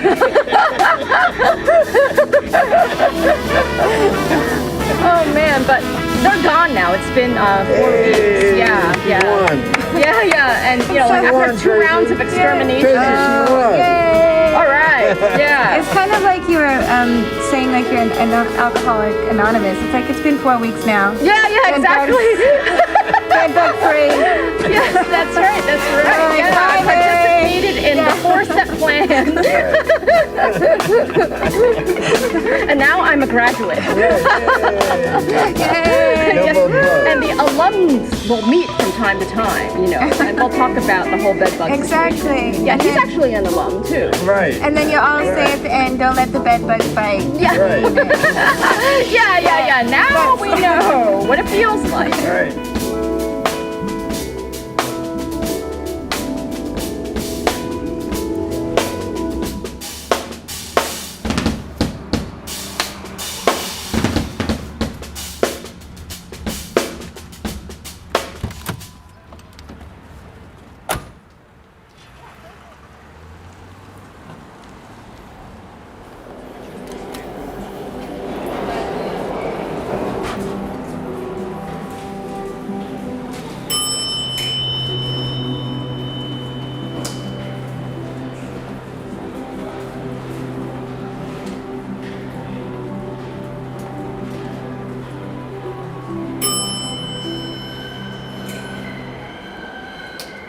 All right. Steve, do you want to go up there with me? You want to do it like you did the last I time? think you should come up. Okay. You I'll can sit my in ass his down. chair. Oh, shit. Here, put that here. Sit my butt down like we did the last time. Yeah, sure. Wait, where's the chair? Oops. Don't sit down yet. Tell me then. You're good. Sit down. Steve decided to write a little something about John, and since he's blind, he asked me to read it for him. What? I just follow his order. Yeah. You can sing too.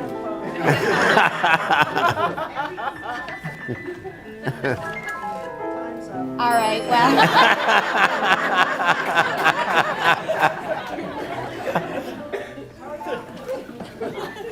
Steve tells me the first time he remembers meeting John was around Tompkins Square Park somewhere, and this must have been in the 80s, and it might have been at neither nor, but he doesn't remember exactly.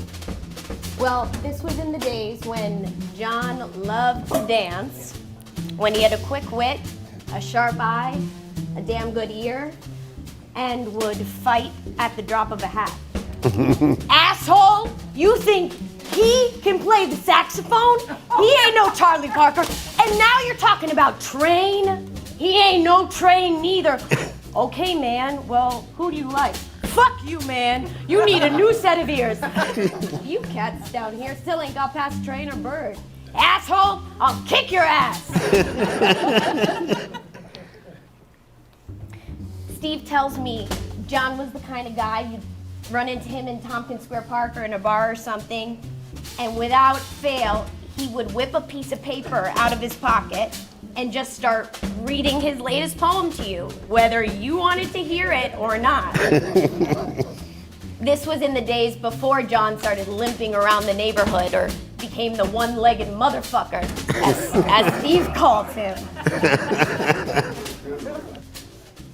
And a couple of years before Steve lost the building on East 3rd Street, John slowly climbed up to the second floor apartment, throws open the door, and announced to Steve that he had started sketching. Not that he had given up writing, but he was now devoted to this other form of art as well. So he does a portrait of Steve. And since John is constantly broke, Steve gave John $100 for the portrait. And when people would come by to see Steve at Tribe, Steve would point to John's portrait of him on the wall and say, "See that drawing of me on the wall by John?" "Yeah, what about it?" "Look at it." "Shit, Steve, that doesn't look like you. That looks like John."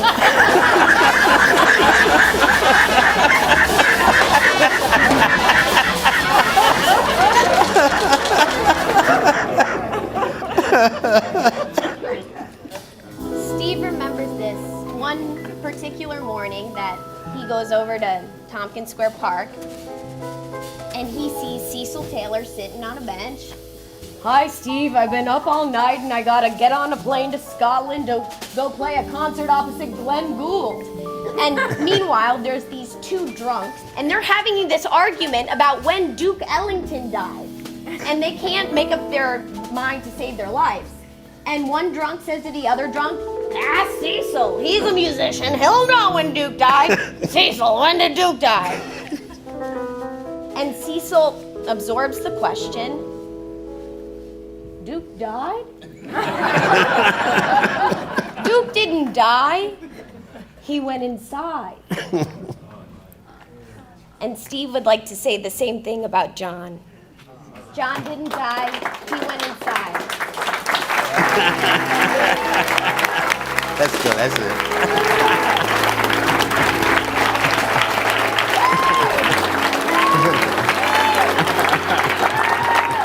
Sit my butt down. Okay, you can sit.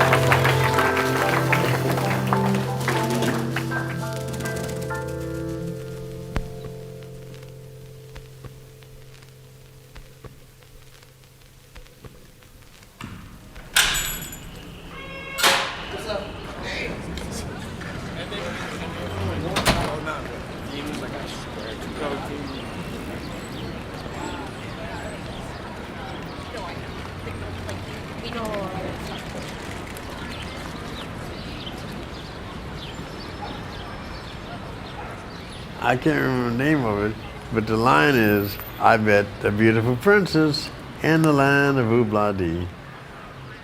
I asked the beautiful princess, won't you marry me? She said, oop, boop, ooh, ooh, shooby dooby, doop, blah, ooh, shooby dooby, blah, blah. And the name of the place was Oobla-Dee.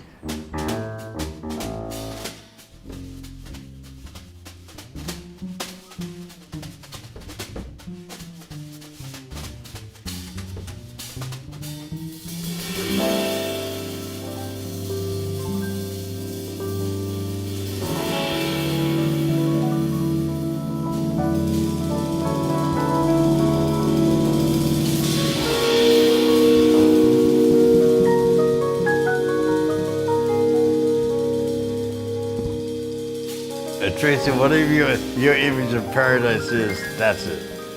And you create your own image of paradise. That's Oobla-Dee.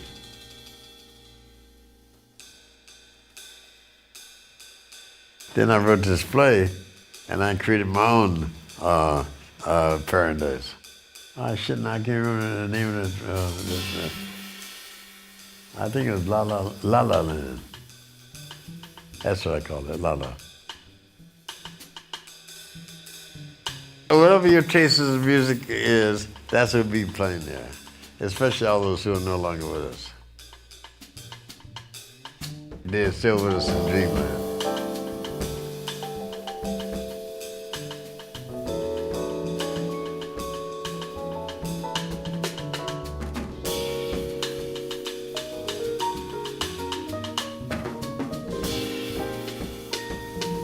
That's the same thing, whatever you decide it to be.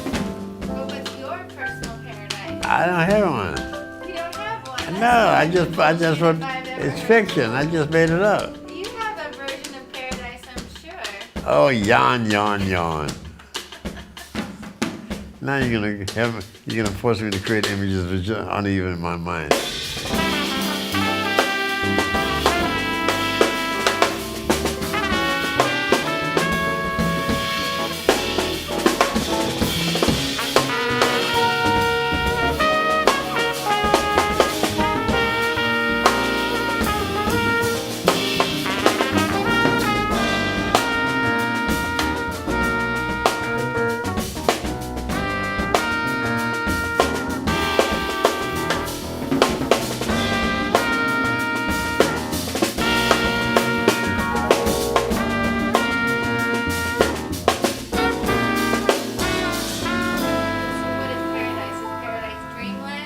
Yeah. Or is it heaven? All three.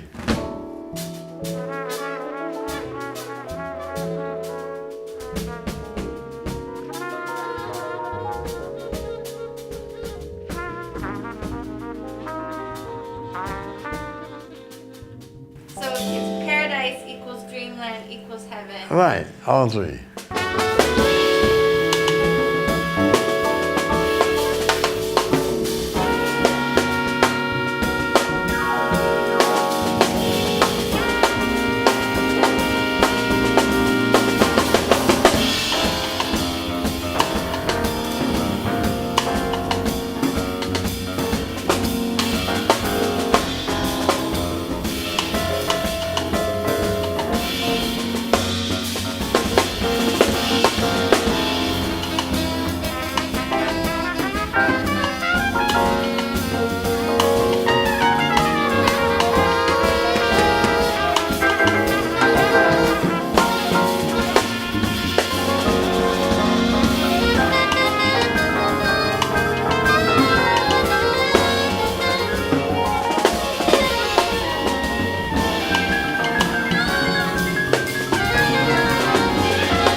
on, give me some more for the, oh man,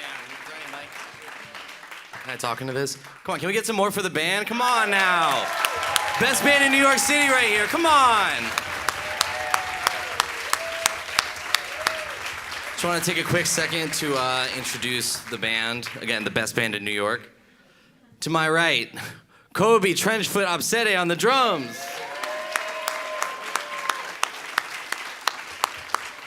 Holding down the low end, we have Trevor Brown.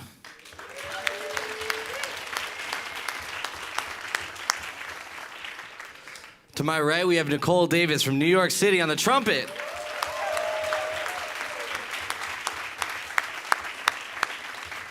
On alto saxophone, we have Syl Dubenyan from Buffalo, New York.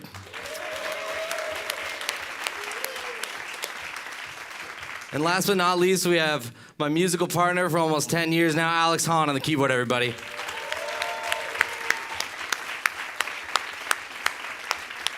Thank you all so much for being here. We really appreciate you taking a second to check out some music amid all the poetry.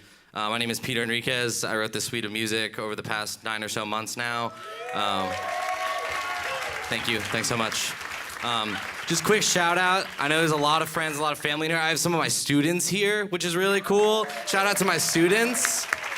Shout out to my parents. Shout out to all my homies. Shout out to a lot of the members of the Honey Trap community. Honey Trap is a musical collective that I put together over the course of the past several years with these people. And a lot of these people have come together at this event and otherwise to help kind of create this sort of vibe that we like to set up together. So again, thank you so much for having us and hope you guys have a great rest of your day.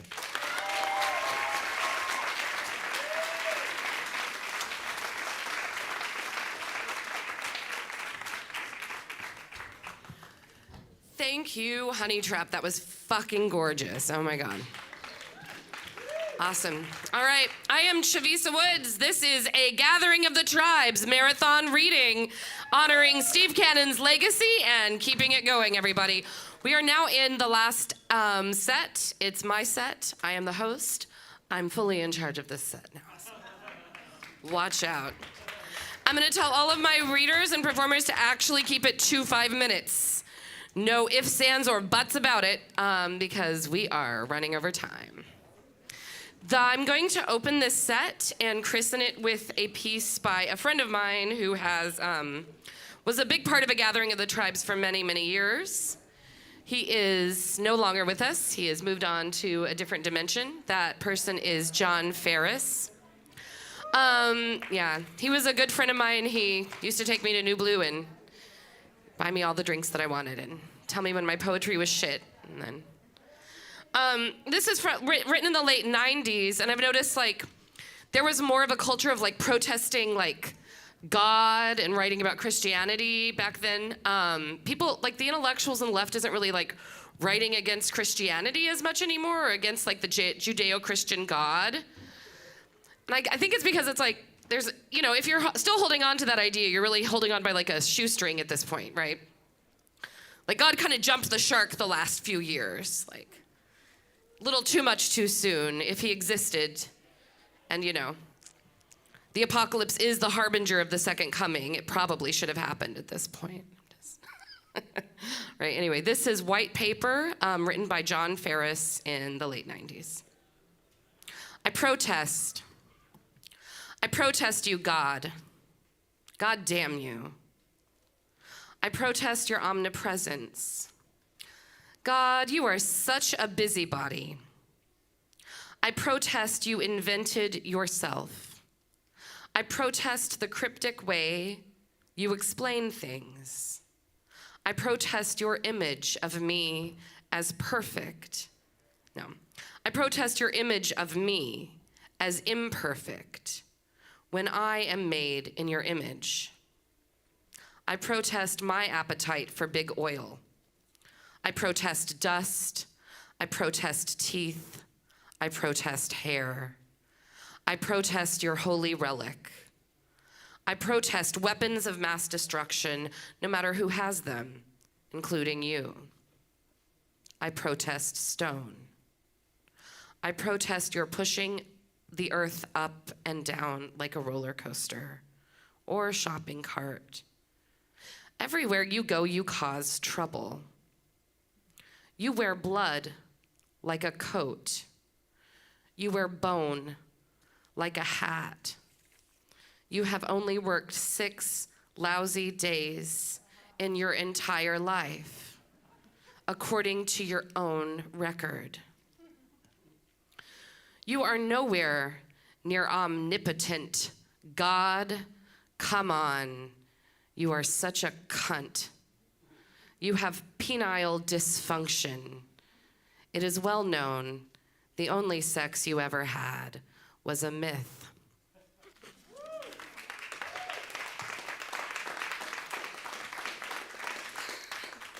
That was John Ferris, everybody. Please keep that applause going for Nina Angela Mercer. Cultural worker Nina Angela Mercer is published in Black Renaissance Noir, Continuum Journal, Breakbeat Poets, and A Gathering of the Tribes. Everybody give her a big round of applause. Here she comes.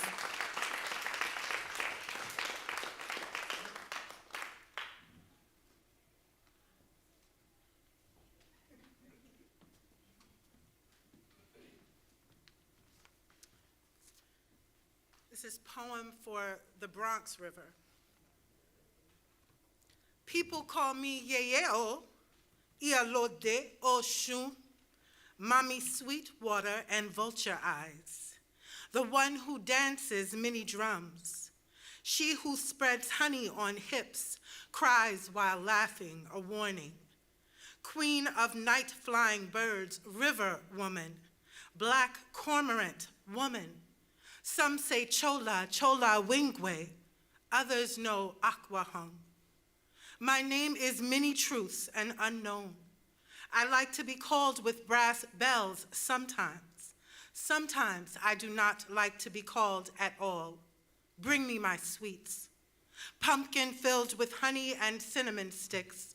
Watercress with 5 eggs lightly scrambled and baby shrimp. Champagne and sweet beer. I lounge atop Cool Rock after midnight, devour alewife, herring, bluefish, salmon, eel, and sweet oranges, juice dripping from my chin, a plump red hen, if I am very thirsty. I am deep amber and iridescent indigo light, shimmering inside a rippling current, pulling out to the sound. A shining black, sharp with night's mysteries, unforgiving under moonglow. Sometimes I dance while I eye my lover. My kisses swallow deep, a whisper just behind your left ear. I avenge the cruelties this world can levy upon the shoulders of mortals. I gather my skirt, hold my dagger between my teeth. I will reclaim a life for a life. I am sacred waters. People think I am what they need, all sweetness and good times, lovers carrying sunflowers, a sensual dance in the rain, bills paid, finally a baby in the belly, plenty mango and dark rum on a hot night, a straw hat covering sleepy eyes, long legs propped against a wood railing on the porch, dragonflies mating in June, monarch butterflies, gentle touch, tickling a wrist. But I am also what remains, ripe with life, decaying and thriving all at once. If I weren't myself, I would be still. I remember every prayer whispered here, every lover's kiss, every wanderer making a bed along my banks, washing here, every canoe carrying the laughter of children, every fisherwoman or man, every tree root and limb, every piece of trash, every body turned up at sunrise, every egret dipping beneath me, hunting fish. I will take my time and your tears, forever becoming, always arriving and returning, your heart song, every season is mine, a fullness and unsatiable. Thank you.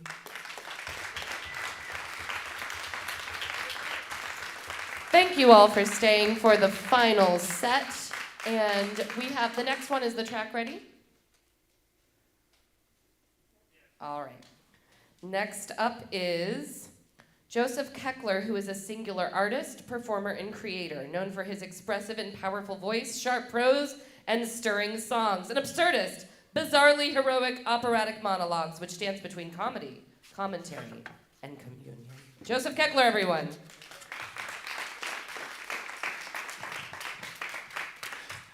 Hi, so the track will come in after this. This is an excerpt of a piece about my upstairs neighbors who always have a rotating cast of like a criminal subletter. It changes all the time.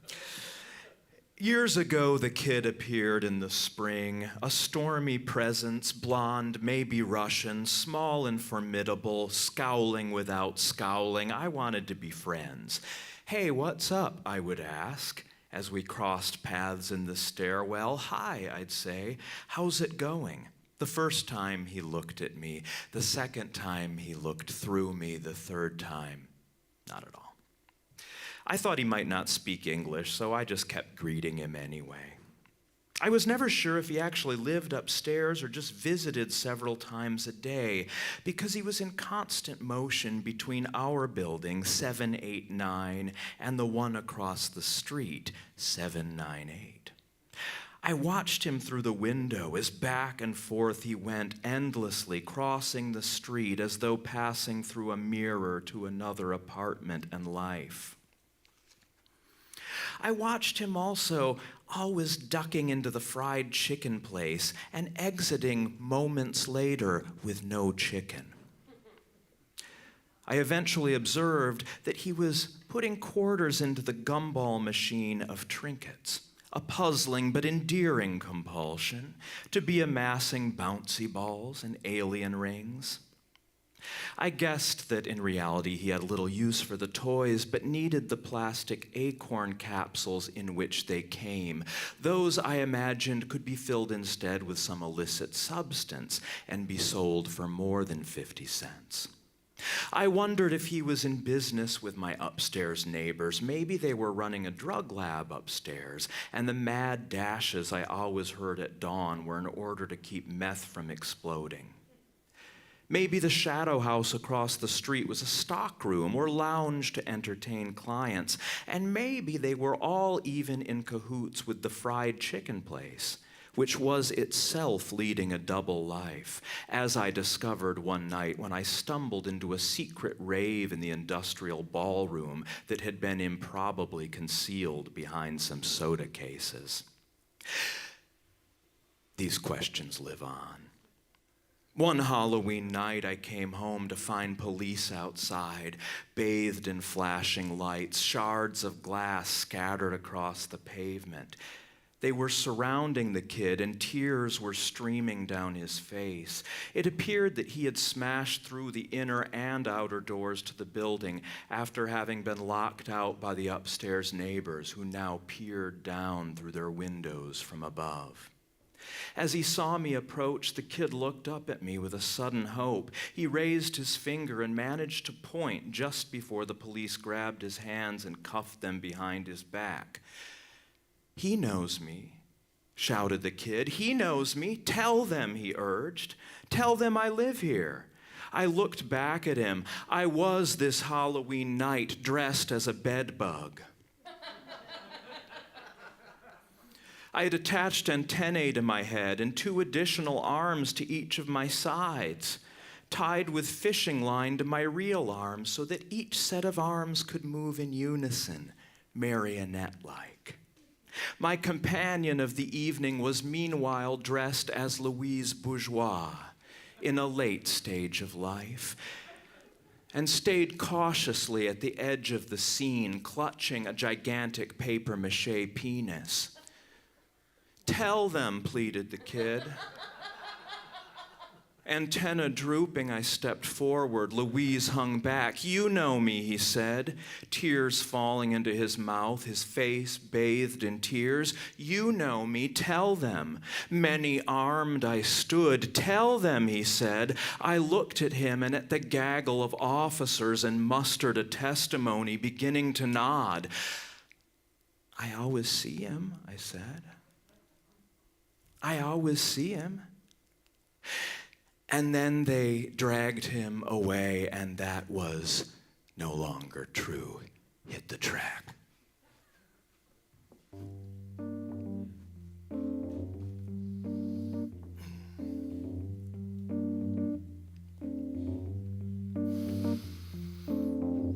I wore your face around the city.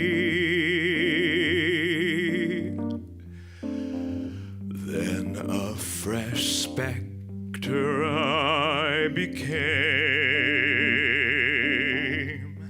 Well, years ago now, my voice left my body.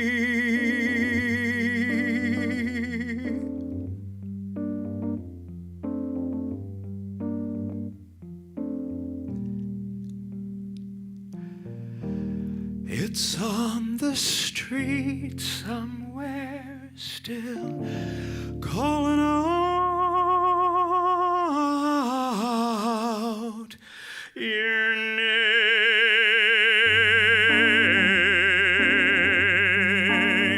your name, your name, your name.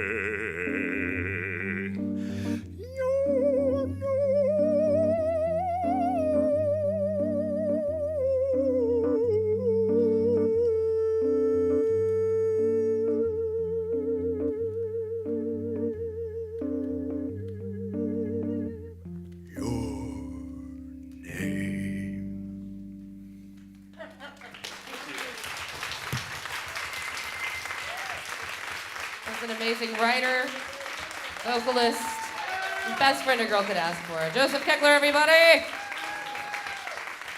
He's amazing. Let's keep that applause going for surprise guest.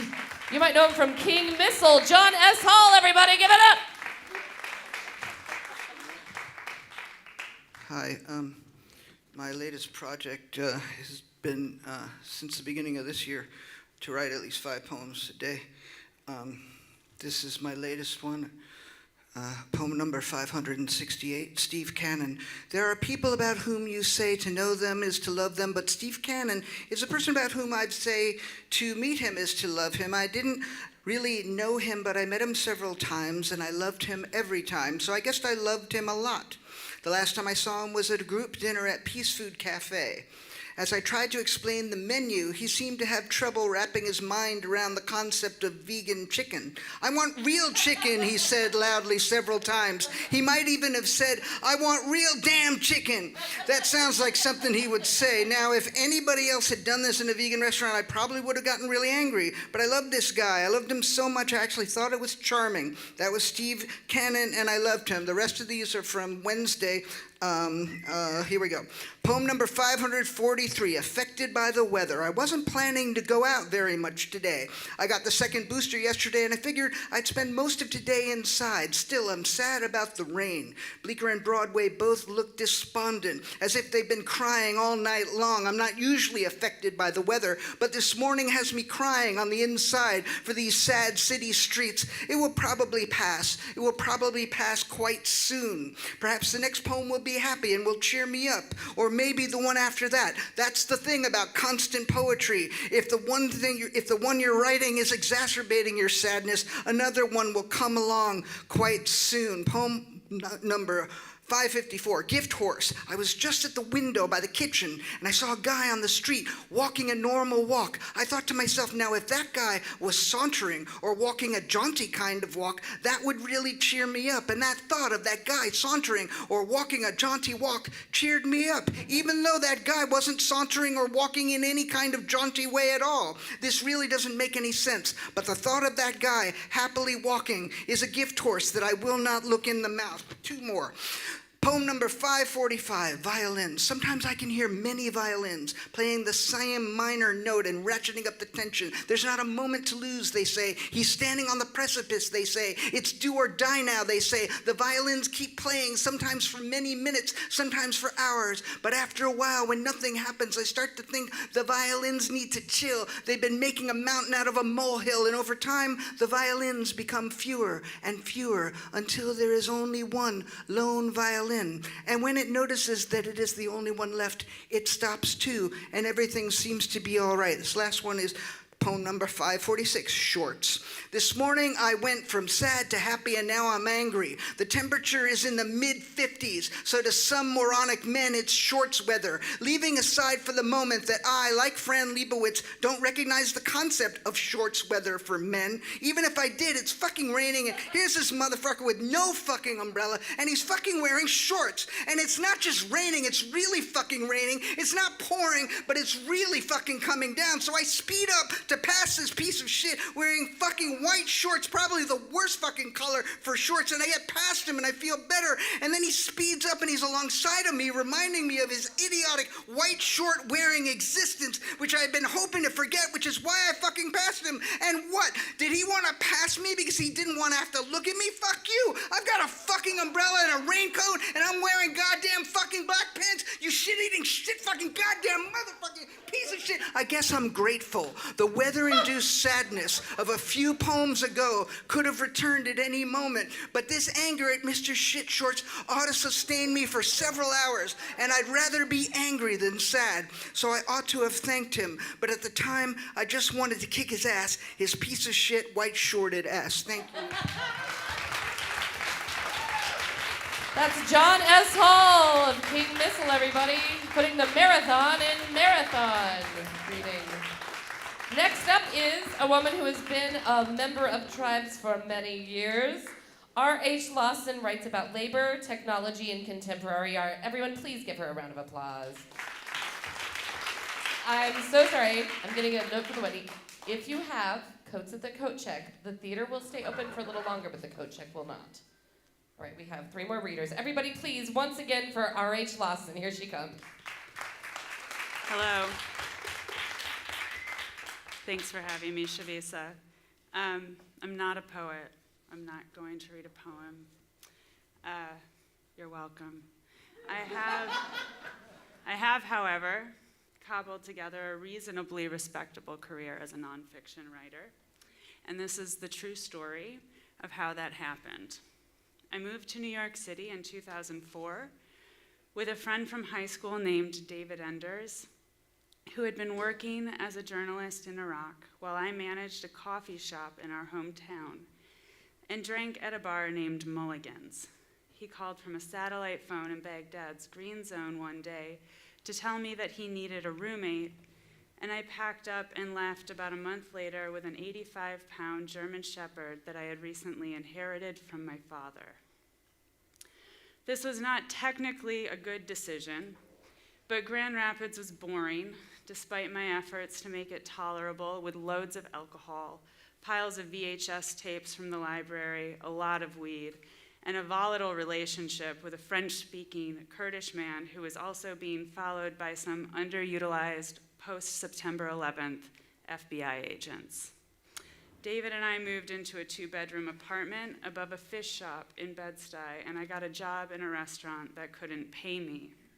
And then another job at another restaurant that wouldn't pay me. I got a job that started at 6 a.m., from which I was almost immediately fired. And then I got a job in the art department at the Strand that lasted a miraculous 6 months and paid $8.25 an hour before taxes and before my union dues. I quit that job with very little notice because someone offered to bring me to Chile for 10 days. I had writerly aspirations. I blogged intermittently, the early aughts. I looked for work under writing gigs on Craigslist. It was almost exclusively advertisements for sex work, which was, I learned, great for artists and writers because the hours are flexible and the pay is really good. I appeared on a softcore porn site. The pay, as it turns out, is not very good. I got a job at a new and expensive restaurant on the Lower East Side and learned very quickly that I am a terrible, terrible waitress. And so when a friend suggested that I upload my resume on to Craigslist, it made a certain type of sense. The resume generated a single email. Hello, I am blind and need someone to read to me. This job pays $10 an hour. Call me at 212-777-2038. Do not reply to this email. I will not be able to read it because I am blind. Steve Cannon. I went to the apartment on East 3rd Street expecting to read mail, maybe the newspaper. What I found was a charismatic man in sunglasses who wanted me to read novels and poetry in an apartment that doubled as an art gallery, salon, and small publisher. We had fun. We drank too much wine. We smoked endless cigarettes. On my way out at night, I would buy him a pack of Winstons, a buttered roll, and a coffee, black, 2 sugars, and I would place it in the microwave with the lid off. My friends had art shows there. I introduced some poets. I cleaned the kitchen. I got into fights with a rotating cast of difficult people. I changed his shirt. I brought him to the museum. I met the inimitable Chavisa Woods, and I wrote reviews for $100 a piece, paid in checks that frequently bounced. Because, as Steve liked to say, writers need to get fucking paid. Thank you. All right, Lawson, everybody. She just got her postdoc at Harvard. Steve would be proud. I had to say that. I'll never forever. All right, we have 2 more readers. I thank you so much for sitting and just taking time for the final readers. It's really beautiful. I know that sounded corny, but it actually is really beautiful. Okay.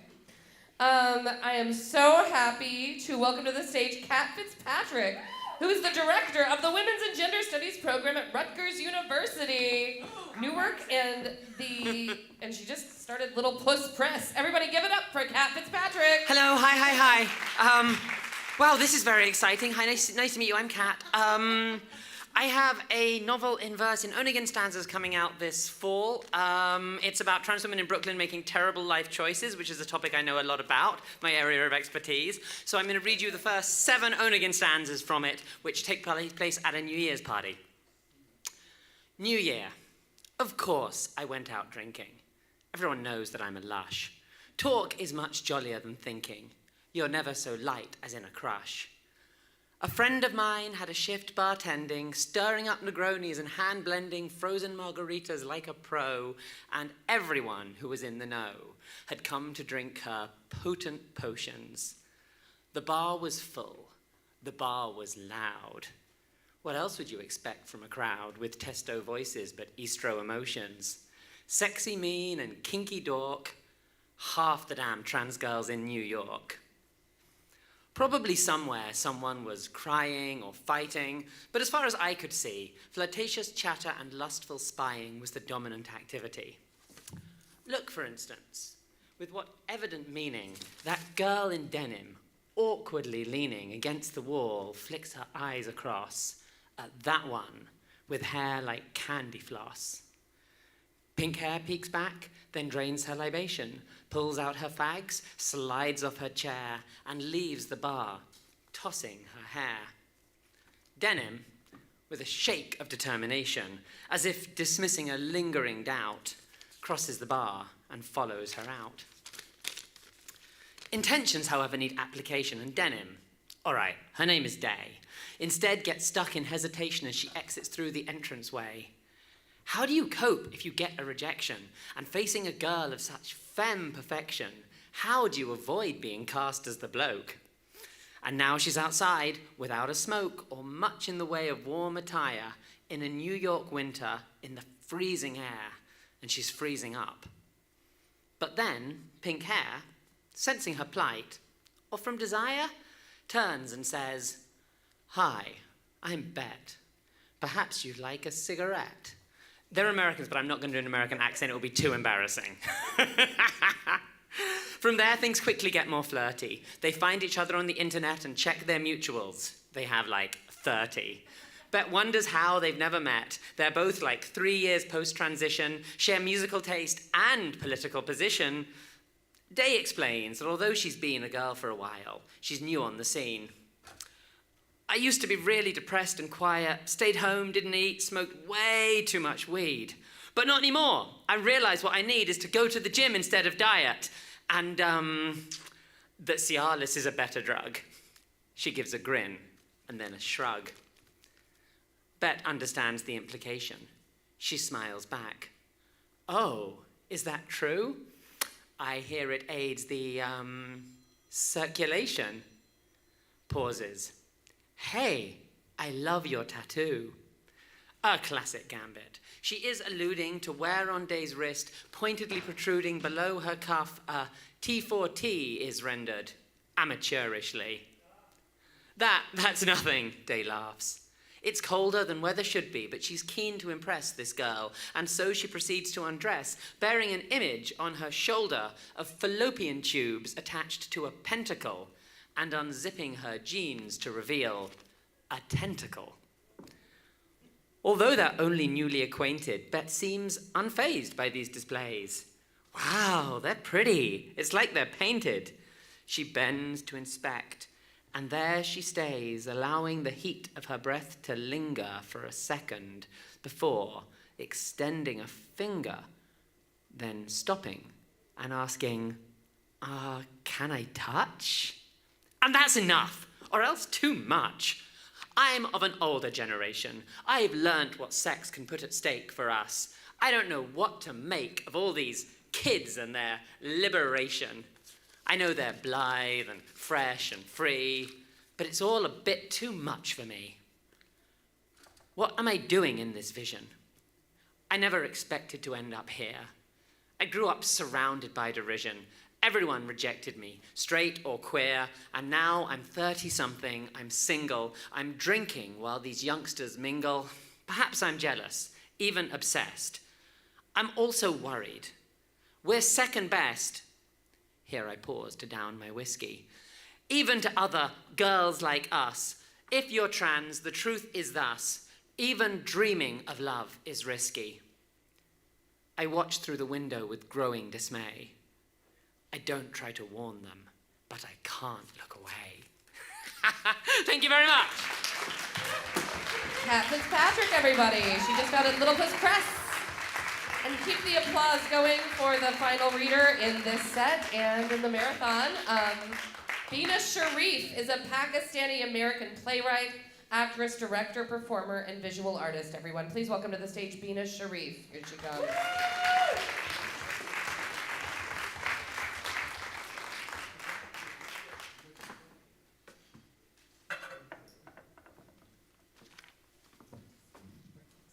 Thank you, Chavisa, for inviting me.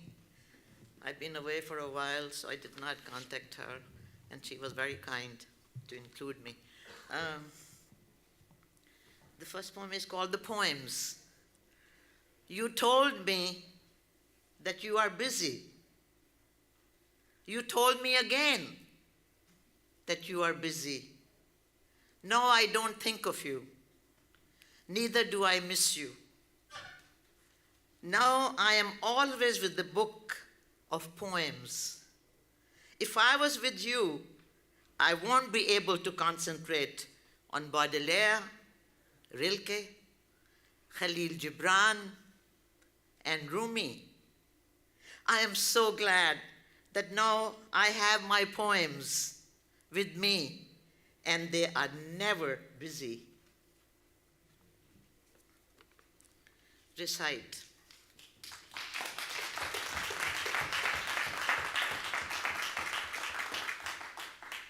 We will make thee recite, and thou shalt not forget the greatest poets and the greatest human beings.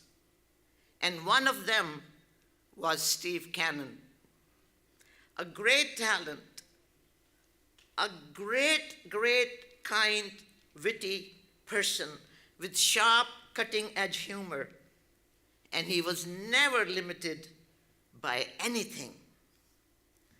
Like Victor Hugo said, the poet is only limited by his sin, and Steve Cannon was not a sinner.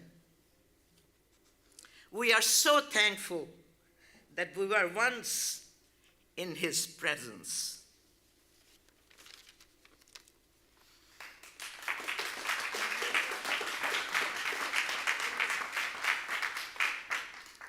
This is called In the Name of Love. In the name of love, you destroyed me. In the name of love, the damage was done. In the name of love, you hurt my eyes. I cried. In the name of love, my eyes lost the luster of a smile. Oh, in the name of love, my tears kept flowing. In the name of love, I left you. Oh, in the name of love, I never saw you again.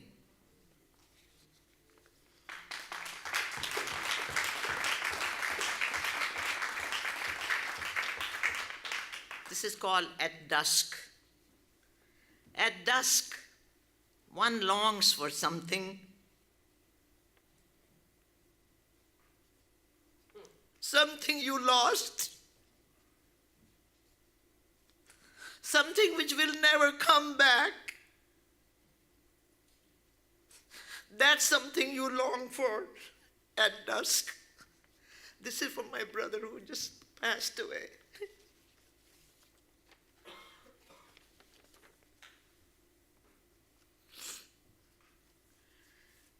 This one is called Mad. She doesn't remember me. She's mad.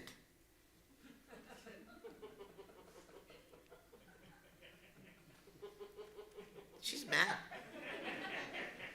She doesn't remember me. She's mad. I remember her. I am mad. This one is called She. She's beautifully dressed. Pink and silver, striped long dress, sleeveless, cool. She has a nice skin, olive brown. She has a little stylish tattoo on her bare back, dangling bracelets of gold and purple. I'm sure she can sing. Her songs must be like the singing birds. She is my love. Then I woke up. She was next to me, singing a melodious song. And then she was gone.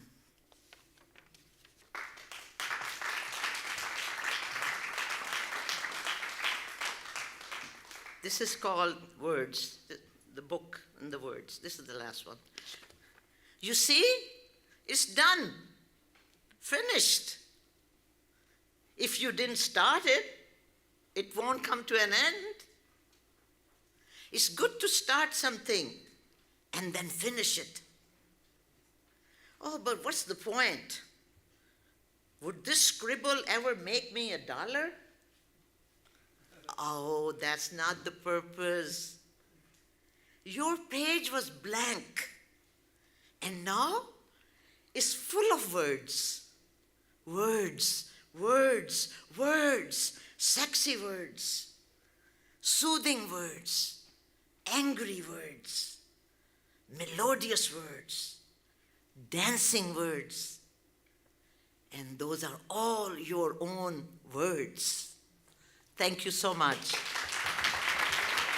Bina Sharif, everyone. Thank you, Bina.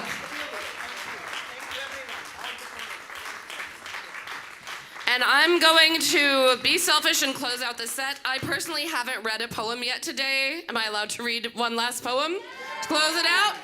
All right, thank you everyone for being here. Thank you, Whitney. Thank you, poets and writers. Thank you, A Gathering of the Tribes.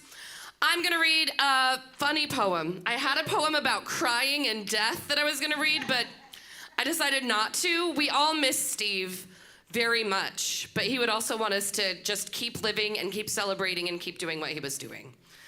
So here we go. These are, one time I decided to just sincerely write down my my actual wishes. This is called New Year's wishes. These are things that I actually wish were true, just sort of unselfconsciously.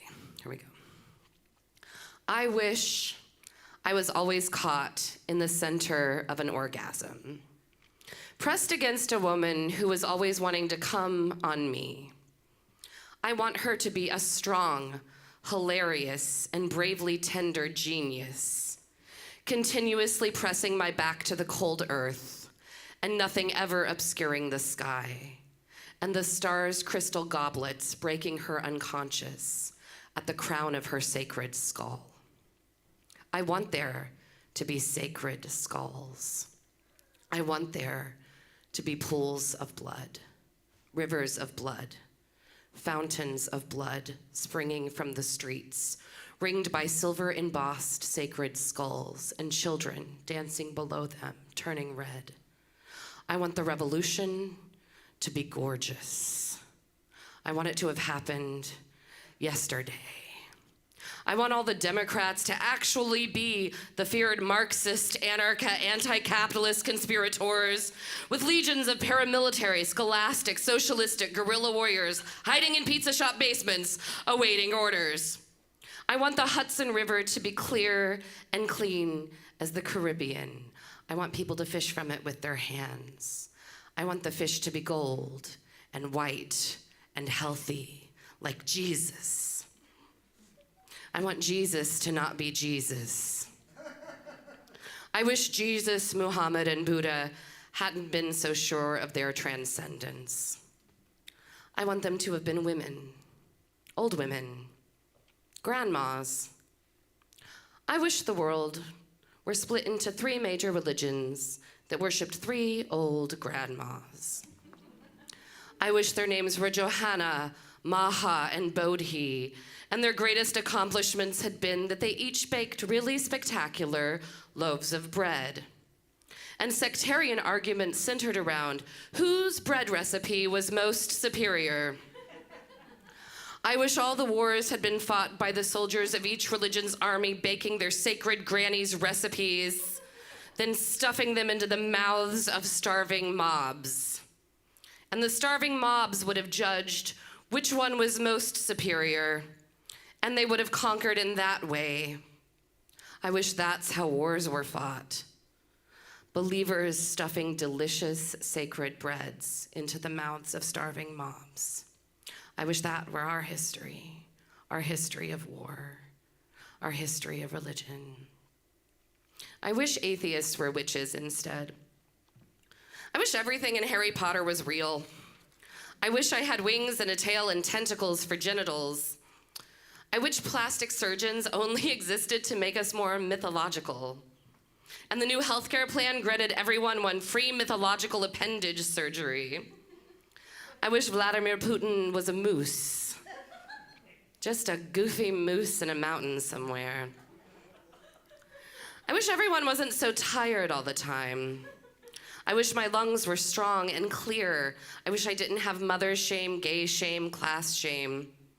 I wish for no more late-night void terror, for the void to disappear into the void.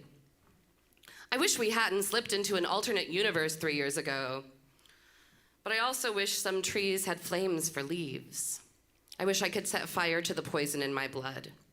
I wish my brothers were safe, well-fed, and free. I wish Milton Friedman had died as a child. I wish I had never known hunger, or that everyone had. I wish I wasn't terrified of you. I wish Valerie Solanas had shot Reagan instead. Not because he was a bad president, he wasn't yet, just because she hated his movies. I wish women greeted each other by grabbing each other's breasts, or maybe just smashing them together. Okay. Well, yeah, I do, so that's true. Okay. I wish there were oceans of honey, webbed ponds of teeth and fog, fountains of blood and bones. I wish beauty was redefined and we were always shining. I wish all my greatest loves were one polymorphous woman with 5 heads who always wanted to be coming on me. As I shouted the name of the old granny I was raised to worship, but no longer believed in. Johanna, oh Johanna. As the 5-headed, strong, hilarious, and bravely tender genius shakes me by the blood fountain, below the sky which is always clear, ink black above her, as she rocks me continuously in the center of an orgasm, and the stars like crystal goblets burst, breaking her unconscious over her quintuplet sacred crowns.